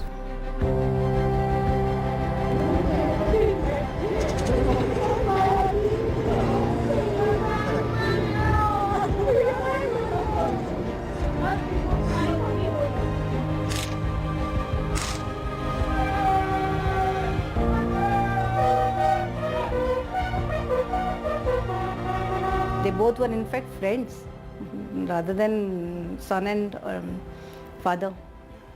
So he was very close to, and I couldn't tell him what had happened, and he was watching everything, but didn't ask me any question, but he was just watching that something is wrong, but he didn't know what has happened, because you can't imagine a 5-year-old child to think about this. And then he went to different places with me, he saw Dada's photo everywhere. And but he was just watching. And one fine day he told me, when I went to Kota and came back, he said, Mama, Dad aap kabhi nahi aayenge. That's all.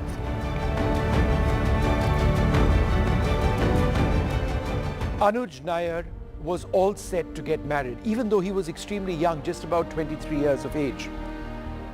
But he knew that his job, his responsibility was to defend India.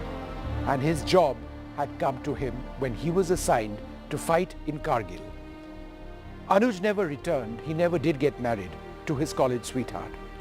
But his action of clearing post after post after post by Pakistani soldiers and leading his small platoon on the charge is the stuff of military legends. He's been honored with the Mahavir Chakra. This is the story of Anuj Nair, a young captain of the Indian Army, through the eyes of his mother.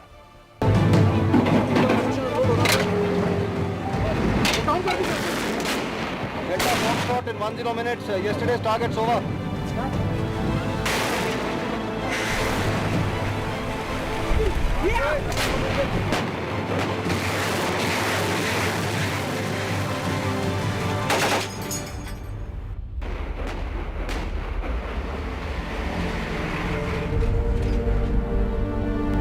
July 9:39 is where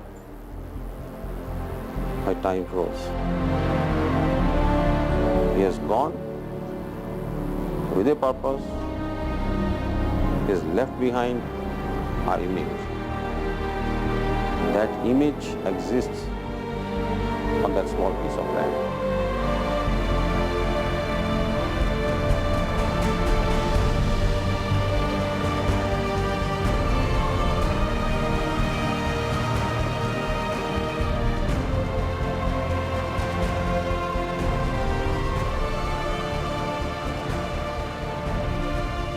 मैं और नैयर साहब उसको गए थे सी of करने के लिए and that was the last glimpse जो मेरे को है कि black and white T shirt पहनी हुई थी। उसकी एक आदत थी कि अगर वो जाता था तो वो कभी पीछे मुड़ के नहीं देखता था।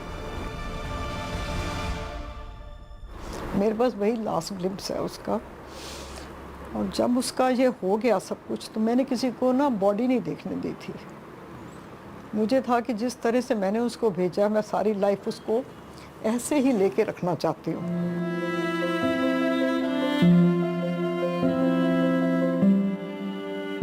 मैं अभी तक अनुज को वैसे ही लेके अपने पास में संभाले बैठी हूँ।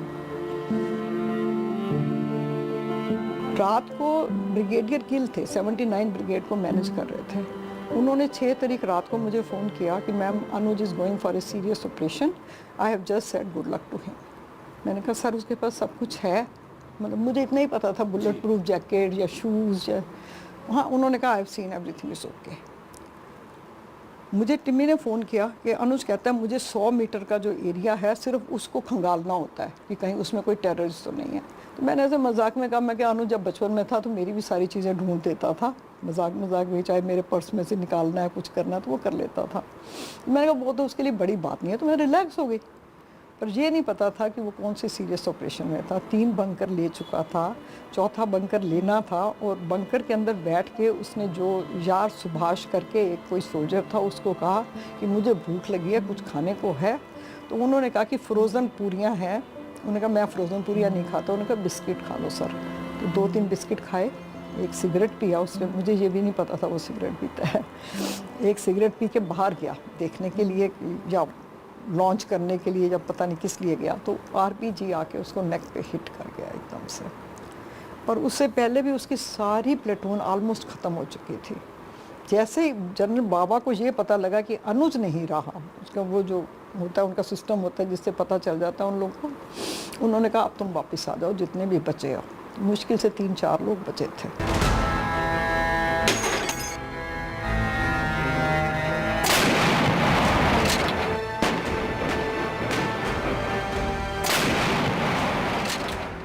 सुबह सुबह हमारा डॉग था वो गुम हो गया था। तो मैंने नैयर साहब को कहा, मैंने कहा नॉटी गुम हो गया कि ये ना हो अनुज को कुछ हो जाए।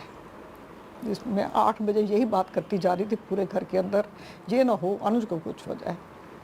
तब तक कुछ हुआ नहीं था, पर अनुज को 5:20 पे हो चुका था। हमें इन्फॉर्मेशन नहीं आई थी। हमें 9:45 बजे फ़ोन आया था कि ऐसे अनुज नहीं रहा। तो नैयर साहब को बिल्कुल ब्लैंक हो गए थे। थोड़ी देर के बाद उन्होंने अपना ये हाथ उठा के दीवार पे मारा जोर से। पूरा टाइम वो पट्टी बांधे रहे उस पर। वो उनकी फ्रस्ट्रेशन थी या उनका प्राउड था कि मेरा बेटा कुछ करके गया है। पर कहते वो यही थे कि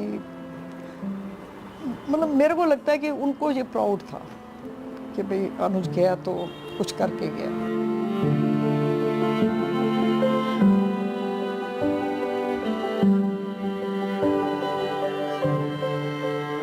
शादी के लिए तैयार था अनुज ने सर आर्मी पब्लिक स्कूल में 95 में, ये 93 में गया ना, तो 95 में ये गया। ये हर बार जब आता था तो वहाँ जाता था आर्मी पब्लिक स्कूल, तो वहाँ पर ये टिम्मी को मिला। टिम्मी इससे 2 साल जूनियर थी, तो वो कहते हम तो तब जानते थे ये वॉलीबॉल खेलता था और ये कभी स्कूल के प्रेयर नहीं अटेंड करता था, सीधा वॉलीबॉल फील्ड में जाता था। कोट उतारना, सब लड़कियां इसका कोट पहनने के लिए तैयार रहती थी, क्योंकि सभी कहते थे, खुद भी कहता था, करण को कहता था, तू मेरे जैसा टॉल डार्क एंड हैंडसम नहीं बन सकता।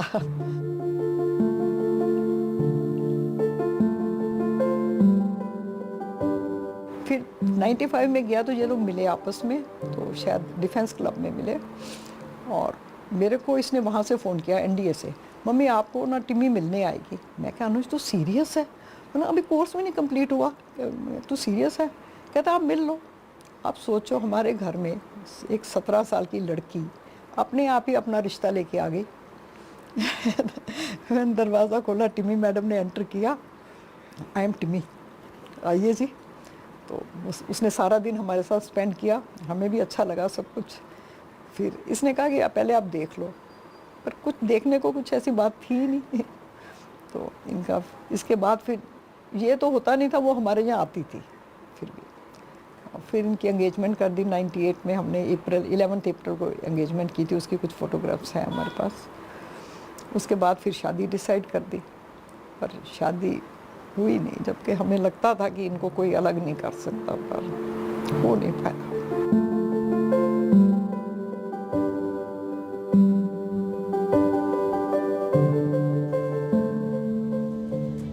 It's time now for us to take a short break, but over the next several days, we'll continue to honor the memory of those who were killed in action in Kargil.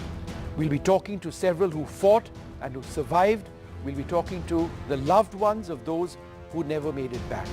It's a time for us to reflect an operation that took place at heights above 17,000 feet, which involved some of India's finest sons, soldiers who fought to the death to regain every square inch of what we hold most dear, our land, our territory.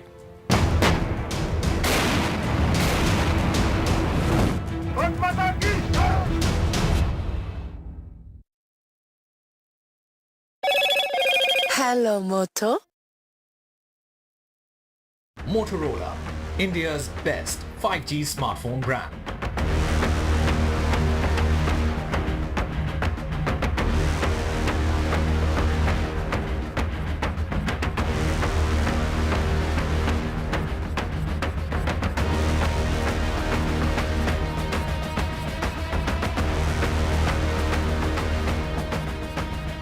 Co-presented. Hello and welcome to India Sense, where I speak with global opinion makers. The United States has made a strategic decision over the last 20 years to move closer to India. So a $7 trillion economy seems a perfectly conceivable number. If you want to be a national party, is that you sort of accept the way the world is rather than want to endlessly hark back to how it was. Modi is promoting the digitization of the economy, which is accelerating growth in the country.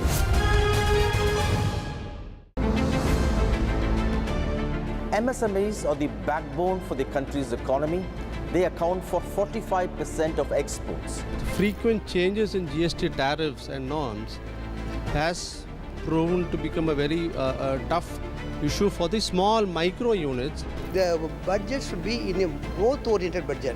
So we should bring more manufacturers into the fold of GST. Particularly for micro and small scale industries, kindly give us a export benefit incentive to us. But for a micro or small scale industry to go up, there should be a hand-holding mechanism which is definitely required.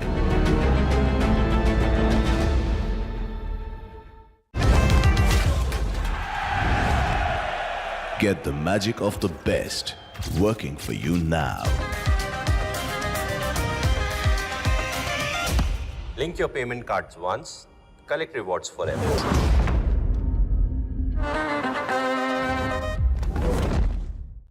Stay informed and entertained with the new and updated NDTV News app. You can watch all our channels live, listen to podcasts, read breaking and exclusive news from around the world and more. Download the NDTV app today and get access to the best journalism and storytelling on your smartphone or tablet. The NDTV app. News that matters to you. NDTV proudly upholds its legacy of trust and credibility.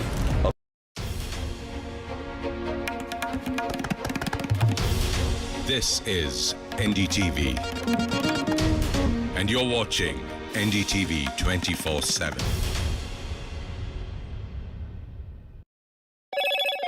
Hello, Moto.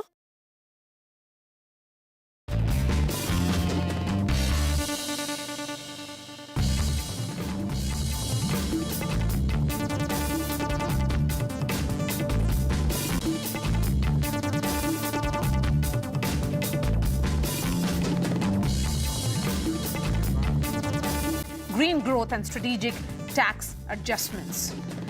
The budget expectations are running high among all sectors. The current environment for the capital markets is highly favorable, characterized by an overwhelmingly optimistic sentiment among investors.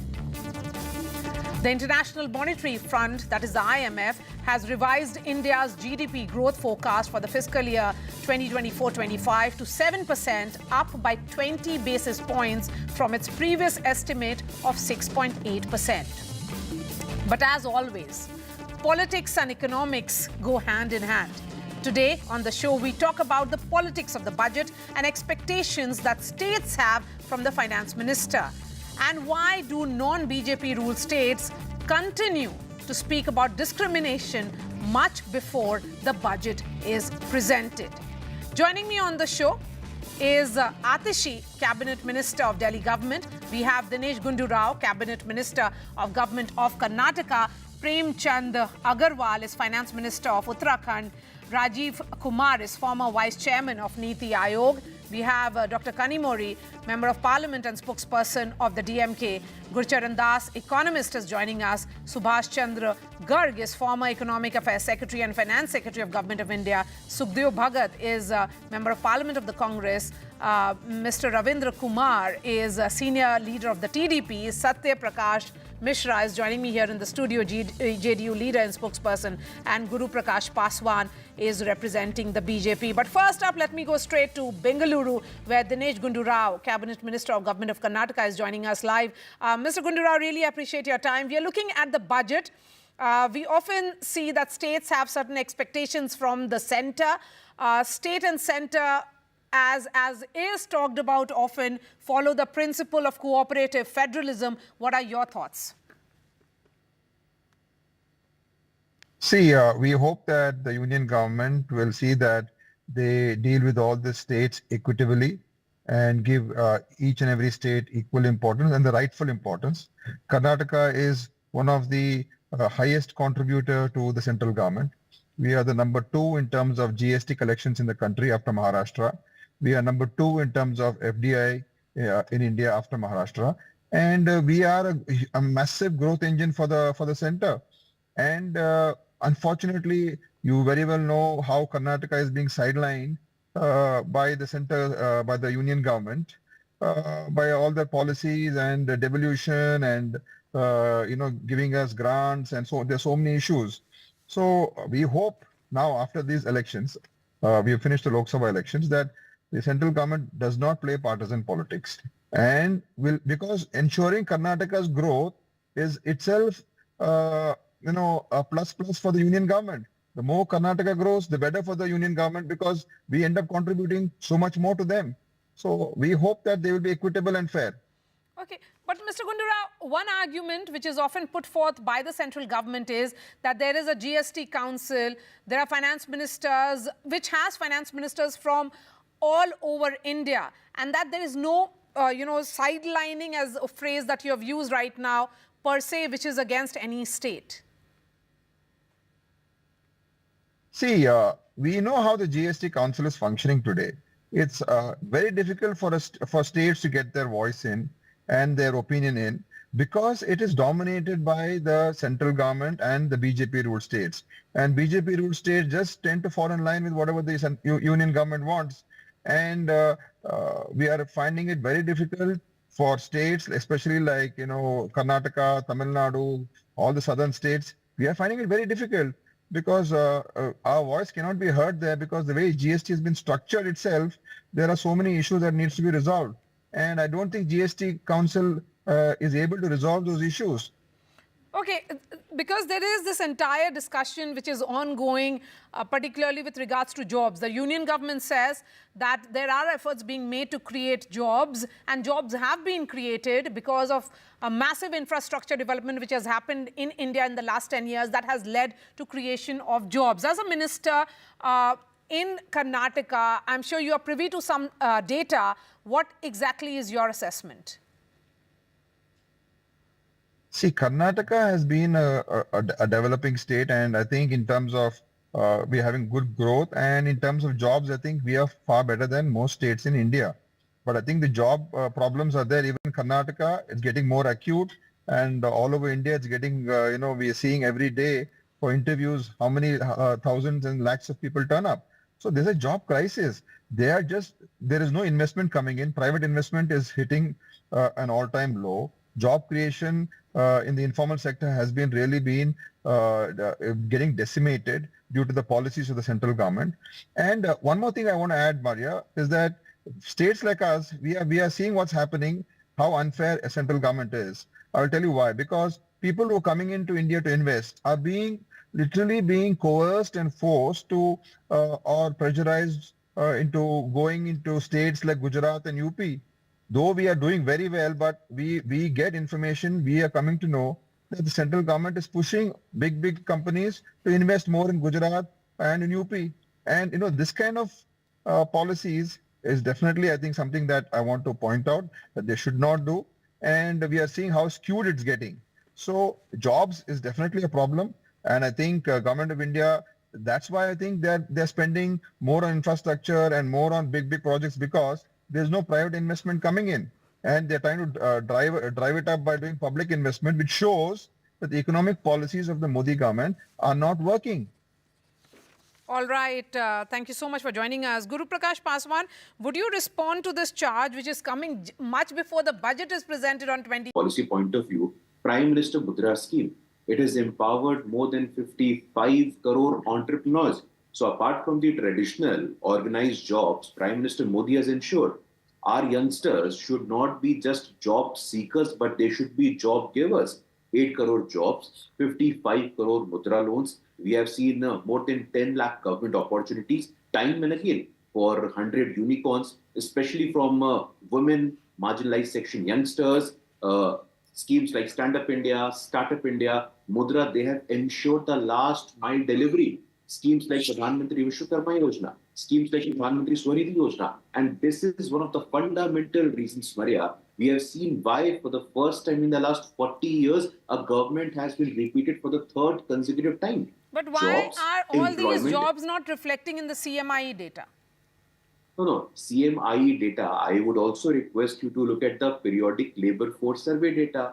I would also request you to look at the Ministry of Labor and Resources data. CMIE data is a structural data. It is just a skeletal view of things. But like I said, the government, the Niti Aayog data, for instance, you would see, the RBI data, for instance, you would see, that has empowered people from the last mile, that has empowered and actually given the financial autonomy, the financial agency to the women and the youngsters from the marginalized section, the SC, ST and OBCs. Okay. Before I bring in other politicians and the allies of the government, I want to understand from you, Dr. Kanimuri, as a party which has government in Tamil Nadu, will you be also of the similar view as has been the narrative of Karnataka or Telangana? These are all opposition rule states, that there is some kind of discrimination against the southern states, that they should be incentivized for the contribution that they are making into GDP, but they are actually not.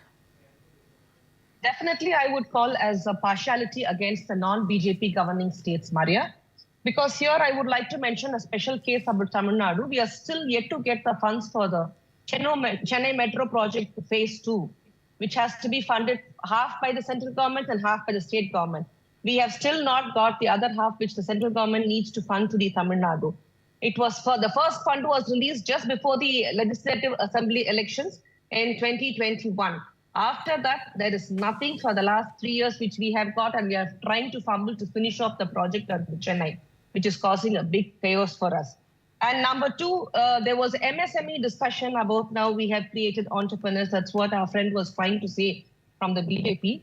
The MSME gives 5 to 7% of corporate differential rate of interest for the corporates. And for the new entrepreneurs, it is 12%. Mind you, where is 5 to 7% and where is 12% for the new entrepreneurs? A person comes to MSME to take loans because they don't have the funding. That's the reason they look forward for government help. There you come and ask for a 12% of rate of interest and make them pay a rate of interest. How do you think that is justified? There is actually no support for the new entrepreneurs in this government. And there is actually no activity in the MSME. Can they give actual data of how many MSME loans across India has come up, especially in the non-BJP government states and in the BJP government states, and how much have they required? And he also spoke about the GST. GST, the finance minister has called for submission of 17, 18, 18, 19, and 19, 20 weighing of inputs. They have given a wrong availment, and amnesty has been called by the finance minister themselves. And I think they are only going by the first paper and they're not going by the last figures of GST. GST is also in problem is what I would like to bring it to your let me notice bring now. in the two experts that we have on the show before bringing in Rajiv Kumar, former Vice Chairman of Niti Aayog.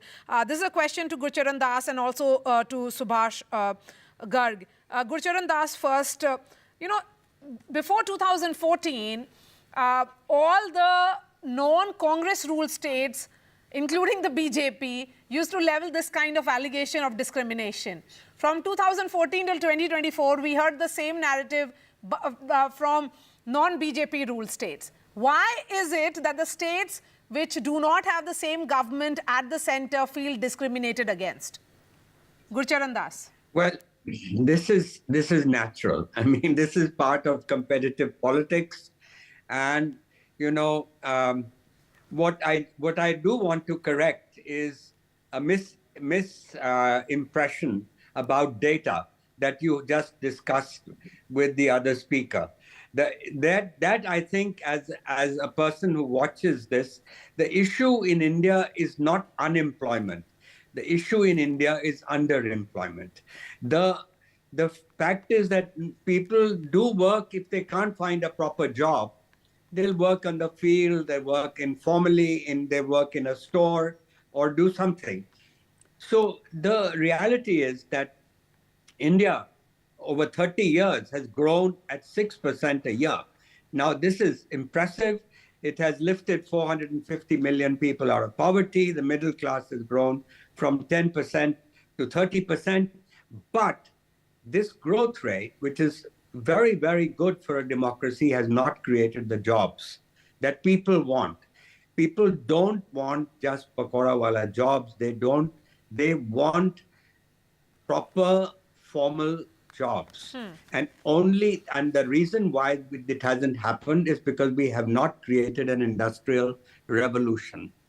And that really has to be the top priority.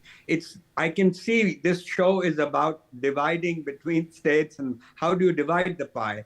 But we have to make the pie grow. And to make the pie grow, we have to create an industrial revolution. And that's another discussion of how we do it. Okay, so how do you make the pie grow? Let's talk about that then. And what is the contribution of states in making the pie grow? Well, there's certainly, the fact is that southern states have contributed enormously. Maharashtra and the southern states, Gujarat, these states have achieved, and they. You can take two arguments. Should you give it to the poor who did not work and achieve it, or do you give the rightful amount to the achievers so they can grow even faster? Now, point is how to make that pie grow is it will take the old mantra of the reforms. You'll need to do reforms. You'll need, and for this government, it has learned that you have to reach out to the opposition. They're not very good. This government is not very good at reaching out.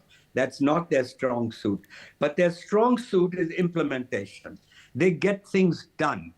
And I would just say that if I were in the shoes of this government, I would make creating an industrial revolution the priority, because you can't. We have, for the last 30 years, we have grown on 2 out of 3 engines. One engine has been weak.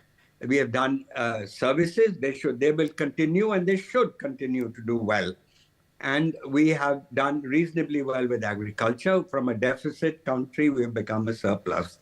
But manufacturing has let us down. Okay. And there are a number of reasons for it. Okay. But the reality is that we'll have to do the reforms. And I think we don't have the time to discuss all the reforms. Okay, I'm going to come back to you. Needed. Gurcharan Das, I'm going to come back to you because it's always a pleasure listening to you. Subhash Garg, as someone who would have worked with multiple governments and would have also negotiated with several chief ministers, is it about coalition compulsion which will be playing out this time around? Because we have seen TDP Supremo being in and out of Delhi with his list of demands. There is also a list of demands which is coming from Nitish Kumar as well of the JDU. So the coalitions actually bring a little bit of federalism back into the polity and the discussions. So from that point of view, the fact that the government is dependent on 2 important allies, at least, is good for the federalism. And whatever they concede for these 2 states can be expected to go to other non-BJP states as well. You can't discriminate. Here, I think there would be a very deep political discussion, and the decisions will have to be made. I don't think the government of India is in a position to concede the demand of the special category states. If that doesn't come, then the 2 states will demand special packages, which is what seems to be the current thinking around. But if you give special packages to these 2 states for matters which concern all other states, then you can't deny it to them.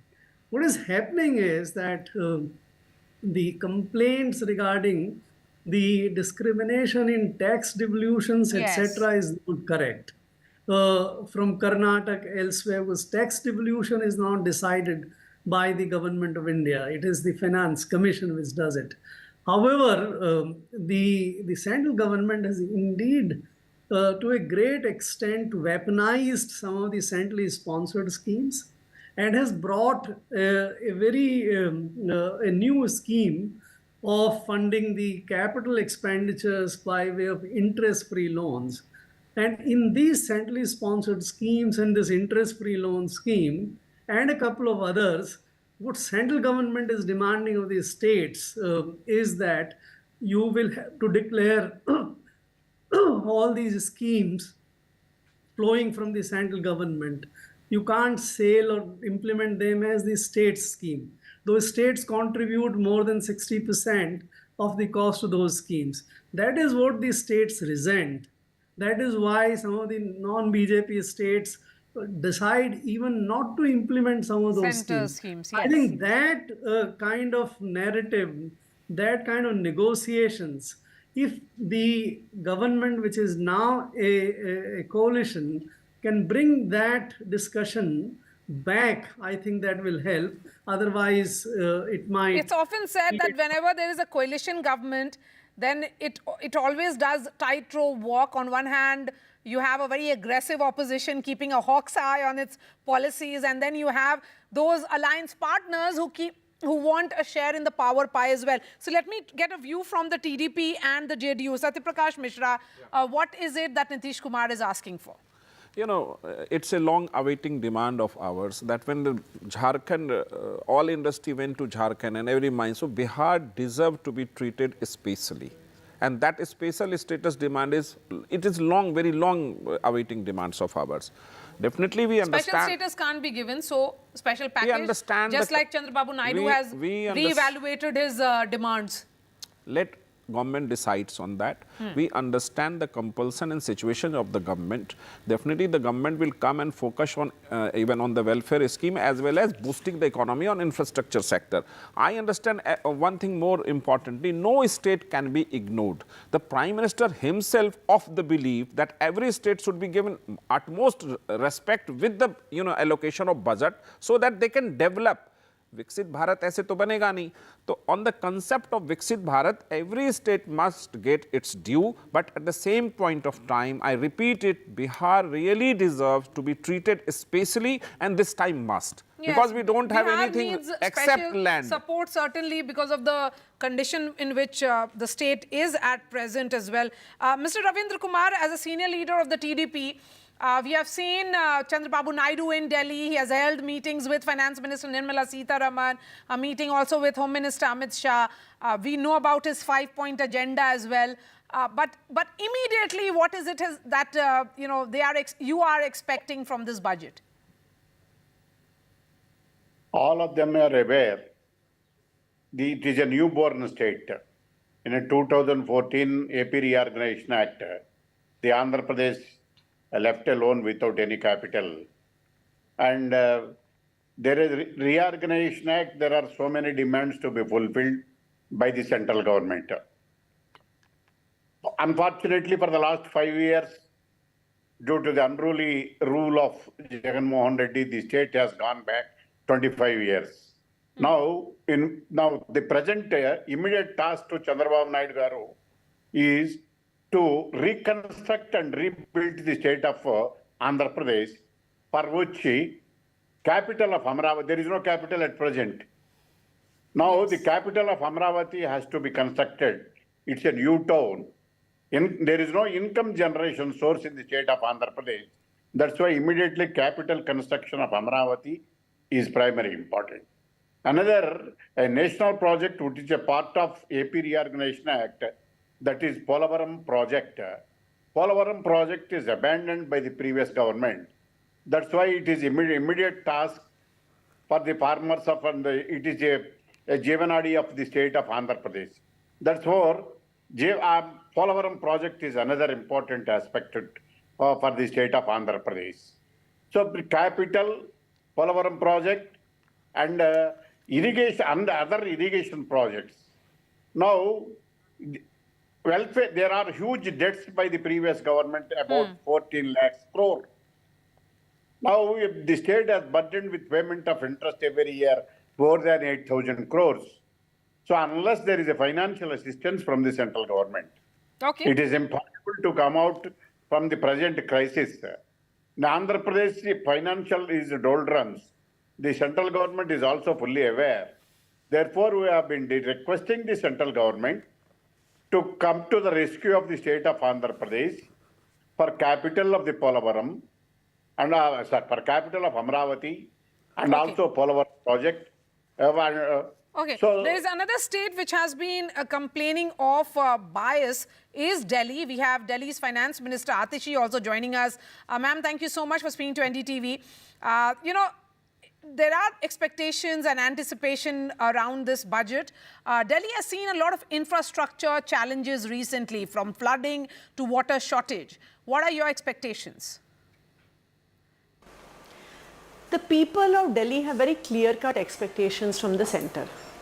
Delhi as a state makes a major contribution to the central taxes. The people of Delhi pay more than 2 lakh crores every year to the central government as income tax. In addition, we pay 25,000 crore rupees to the centre as the CGST. However, out of this entire contribution that we make to the central government, Delhi does not get 1 penny in return as Delhi's share in its central taxes. There is no other state that faces this kind of discrimination. Bombay makes a massive contribution of 5 lakh crores per year, But in return, Maharashtra gets more than 50,000 crores per year from the central government budget. Bangalore makes a contribution of more than 2 lakh crores. Karnataka gets a share in central taxes of more than 30,000 crores. Delhi gives more than 2 lakh crores as income tax. This is the hard-earned money of the people of the Delhi. We work, we do businesses, we have our enterprises. But why is it that Delhi should be discriminated against? There is no other country in the world that would be discriminating against one against its national capital and against one of the engines of the modern economy of this country. So our expectation is very clear. We expect that Delhi would get at least 5% of the share of the central taxes that we give to Government of India. It's not just Delhi, because we heard also from Karnataka minister, he had similar complaints against the centre. But my question is, why is it that the states ruled by non-BJP parties such as yours, Congress and others feel that the centre is partisan? Well, what is happening to Delhi is beyond partisan. Last year, in the last financial year, in 2023-24, we have got exactly 0 rupees from the Government of India. Is that not discrimination? Here is a state that is contributing 2 lakh crores as income tax. Why would the Government of India not give Delhi a single rupee out of the 2 lakh crores that we contribute? What have the people of Delhi done? Why this discrimination against the people of Delhi? You know, Maria, this kind of discrimination is almost akin to British rule, that they would come to India, they would take all the wealth of this country and then invest it somewhere else, invest it in England. They would not spend the money in India from where they were taking away all this wealth. This is exactly what is happening to the people of Delhi. People of Delhi are giving almost 2.5 lakh crores as taxes and not getting a single penny in return. Okay, the centre This, says, I think, is a very serious issue, and this discrimination against the people of Delhi has to stop. Okay, centre is saying that there's no discrimination per se. It is, if anything, it is Aam Aadmi Party ruled Delhi, which is the Aam Aadmi Party which is misusing funds. Central government has to tell us what money have they given to us. Not a single penny has come from the central government to the people of Delhi in the last financial year. Till a year before that, they used to give us, you know how much money? 325 crores. Delhi would give 2 lakh crore rupees to the centre. Any other state that is giving 2 lakh crore rupees to the centre has a population of 2-3 crores would at least be getting 20,000 crores from the Government of India. All other similarly sized states, if you look at Chhattisgarh, if you look at Haryana, all of these states are getting 30,000 crore rupees or more. Delhi does not get any money from the centre. So there is no question of misuse. The only money that gets spent in Delhi is the money that Delhi government collects as taxes. Okay. Only our state share of GST is what is spent on the people of Delhi. All other people of the country get their state taxes and get a share in the central taxes. Delhi is the only state that does not get any money. So obviously Delhi's infrastructure will suffer. Obviously the people of Delhi will suffer. All right, Atishi, thank you so much for joining us. Guru Prakash Paswan, first Karnataka, then Tamil Nadu and now Delhi. All 3 states accusing you of discrimination. No, Maria, I will also come to Bihar, which is my own state, and also Andhra Pradesh. But let me take it step by step. First, Madam Atishi Marlena from the Aam Aadmi Party, she spoke white lie and went away. Let me put this on record. Aam Aadmi Party itself has admitted, and let me also put this record straight, in 2024-25 budget, Delhi was allocated 1,200 crore from the central government. There are 100 other schemes, Maria. Central Vista redevelopment, is it not part of Delhi? The budget was 13,450 crore. India International Convention and Expo Center, which is estimated cost is $4 billion. Delhi Airport, New Delhi World Trade Center, Delhi Urban Extension Road. It has thousands of crores of infrastructure fund which is meant for Delhi. So to say, to indicate or to suggest that central government has given 0 rupees to Delhi, it is just preposterous and white lie, without any logic, without any basis. Number 2, when you're talking of all the states, You are very well aware of the recommendations of the 14th Finance Commission. Before that, what was the case during Planning Commission? State chief ministers, the state cabinet used to go to the Planning Commission and beg for money. Literally, they used to beg for money. Give me 100 crore for education, give me 100 crore for health. But after the recommendation of 14th Finance Commission, the state outlay has undergone a fundamental increase of about 10%, from 32% share to a 42% share. So I think that is real fiscal federalism. That is real democratic decentralization. Talking of Bihar, the total size of budget, Maria, of Bihar is 2,78,000 crore. Out of these 2,78,000 crore, 2 lakh crore is the share of the central government. So I don't understand this. As far as the debate on special category status is concerned, it is a settled debate. In 2013, Raghuram Rajan Committee has put a full stop to this entire special category debate. So there is no question of special category for either Andhra Pradesh or for Bihar. But talking about Karnataka and Tamil Nadu, both the states ruled by opposition parties saying that you discriminate against them. No. The question is not that, Maria. Like I said, the share of state has gone up from 32% to 42%. And in Karnataka, only recently we saw news that financial outlay meant for the welfare of scheduled castes and scheduled tribes, Lamborghini was bought for 4 crores. About 15,000 crore of funds meant for scheduled caste welfare was diverted. So I think the Karnataka government has a lot of soul searching to do. It was the Modi government in the last 10 years. It was the Modi government in the last 10 years that has ensured. And this is a very important point. When we say, Maria, that from 11th largest economy, we have become the 5th largest economy, on the path of becoming the 3rd largest economy. Is it oblivious to Karnataka and Tamil Nadu? When we say we have developed a sui generis model of financial inclusion in digital payment, we have banked almost 51 crore people, which is more than the population of United States in terms of manufacturing. Okay, so let's have Dr. Kanimori in the other window now. And Dr. Kanimori, will you ask a question to the BJP spokesperson, the thought that you had? He's saying that there's no discrimination whatsoever. I think the whole of India cannot forget the floods which was in Tamil Nadu. And we all know how much was funds allocated to Tamil Nadu. We had asked for fund and nothing was come from the center. What we asked and what was given was a very meager amount which nobody can forget. And people who have come to Tamil Nadu has watched the Chennai Project 2, Phase 2, which is going so slow. That is the main reason why they have lost all the 40 seats in both the elections in 2014 and even right now in the Lok Sabha election. This is the reason. You don't take care of Tamil Nadu. You don't take care of the people who have voted you. Mind that. That is the reason you people are not able to step inside Tamil Nadu, sir. Don't forget that. People will not forget. We give you so much of contribution from Tamil Nadu towards GST. What do we get back? You talk about finance, 14th Finance Commission and giving a raise of 10%. You take so much from the states and you give back to us in peanuts. Please understand, you have brought most of the subjects into a concurrent list and you don't want to give the funds to the state. What kind of a government are you running? It is the same as a British government which is being run over there. Please understand that. Okay, Guru, respond.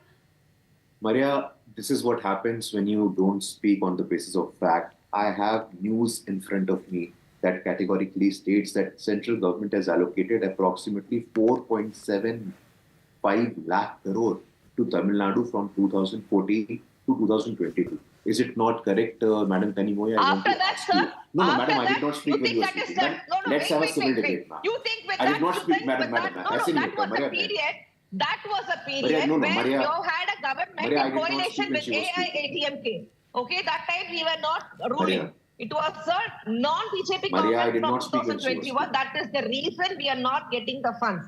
It's the typical stepmotherly treatment which is given to Tamil Nadu. Maria, can I speak now? Okay, go ahead.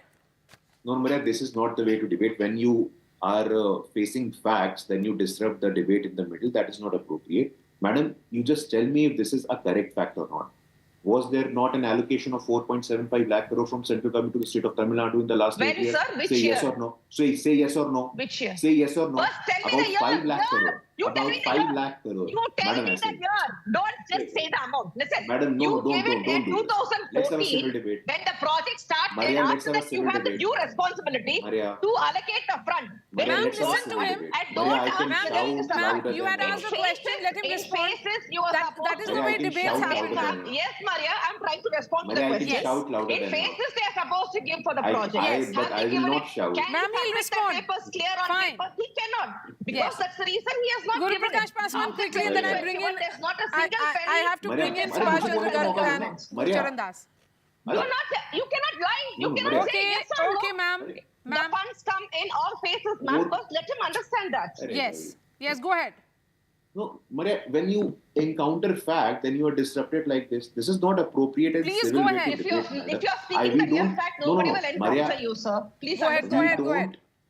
we don't need certificate from anyone when it comes to our commitment to Tamil Nadu. Please go and see Symbol. Please go and see the Tiruvallur Cultural Center. For the first time, like Maria said in her opening remark, 7th time budget would be presented by a woman finance minister who comes from Tamil Nadu. About 5 lakh crore. That was the fund allocated to Tamil Nadu from the central government. So stop this misinformation All campaign. right. We don't need any certificate from you when it comes to our commitment to Tamil Nadu. Gurcharan Maria. Das and Subhash Chandra Garg. Subhash Chandra Garg, you heard from multiple states. Help us understand, how does it actually play out? Why do states continue to say so? So let us take case by case. Let us take the case of Delhi. So Delhi is a union territory, and since it's not a state, the Finance Commission doesn't allocate any any share out of the central government's taxes to the union territory of Delhi. So that's built-in discrimination. They have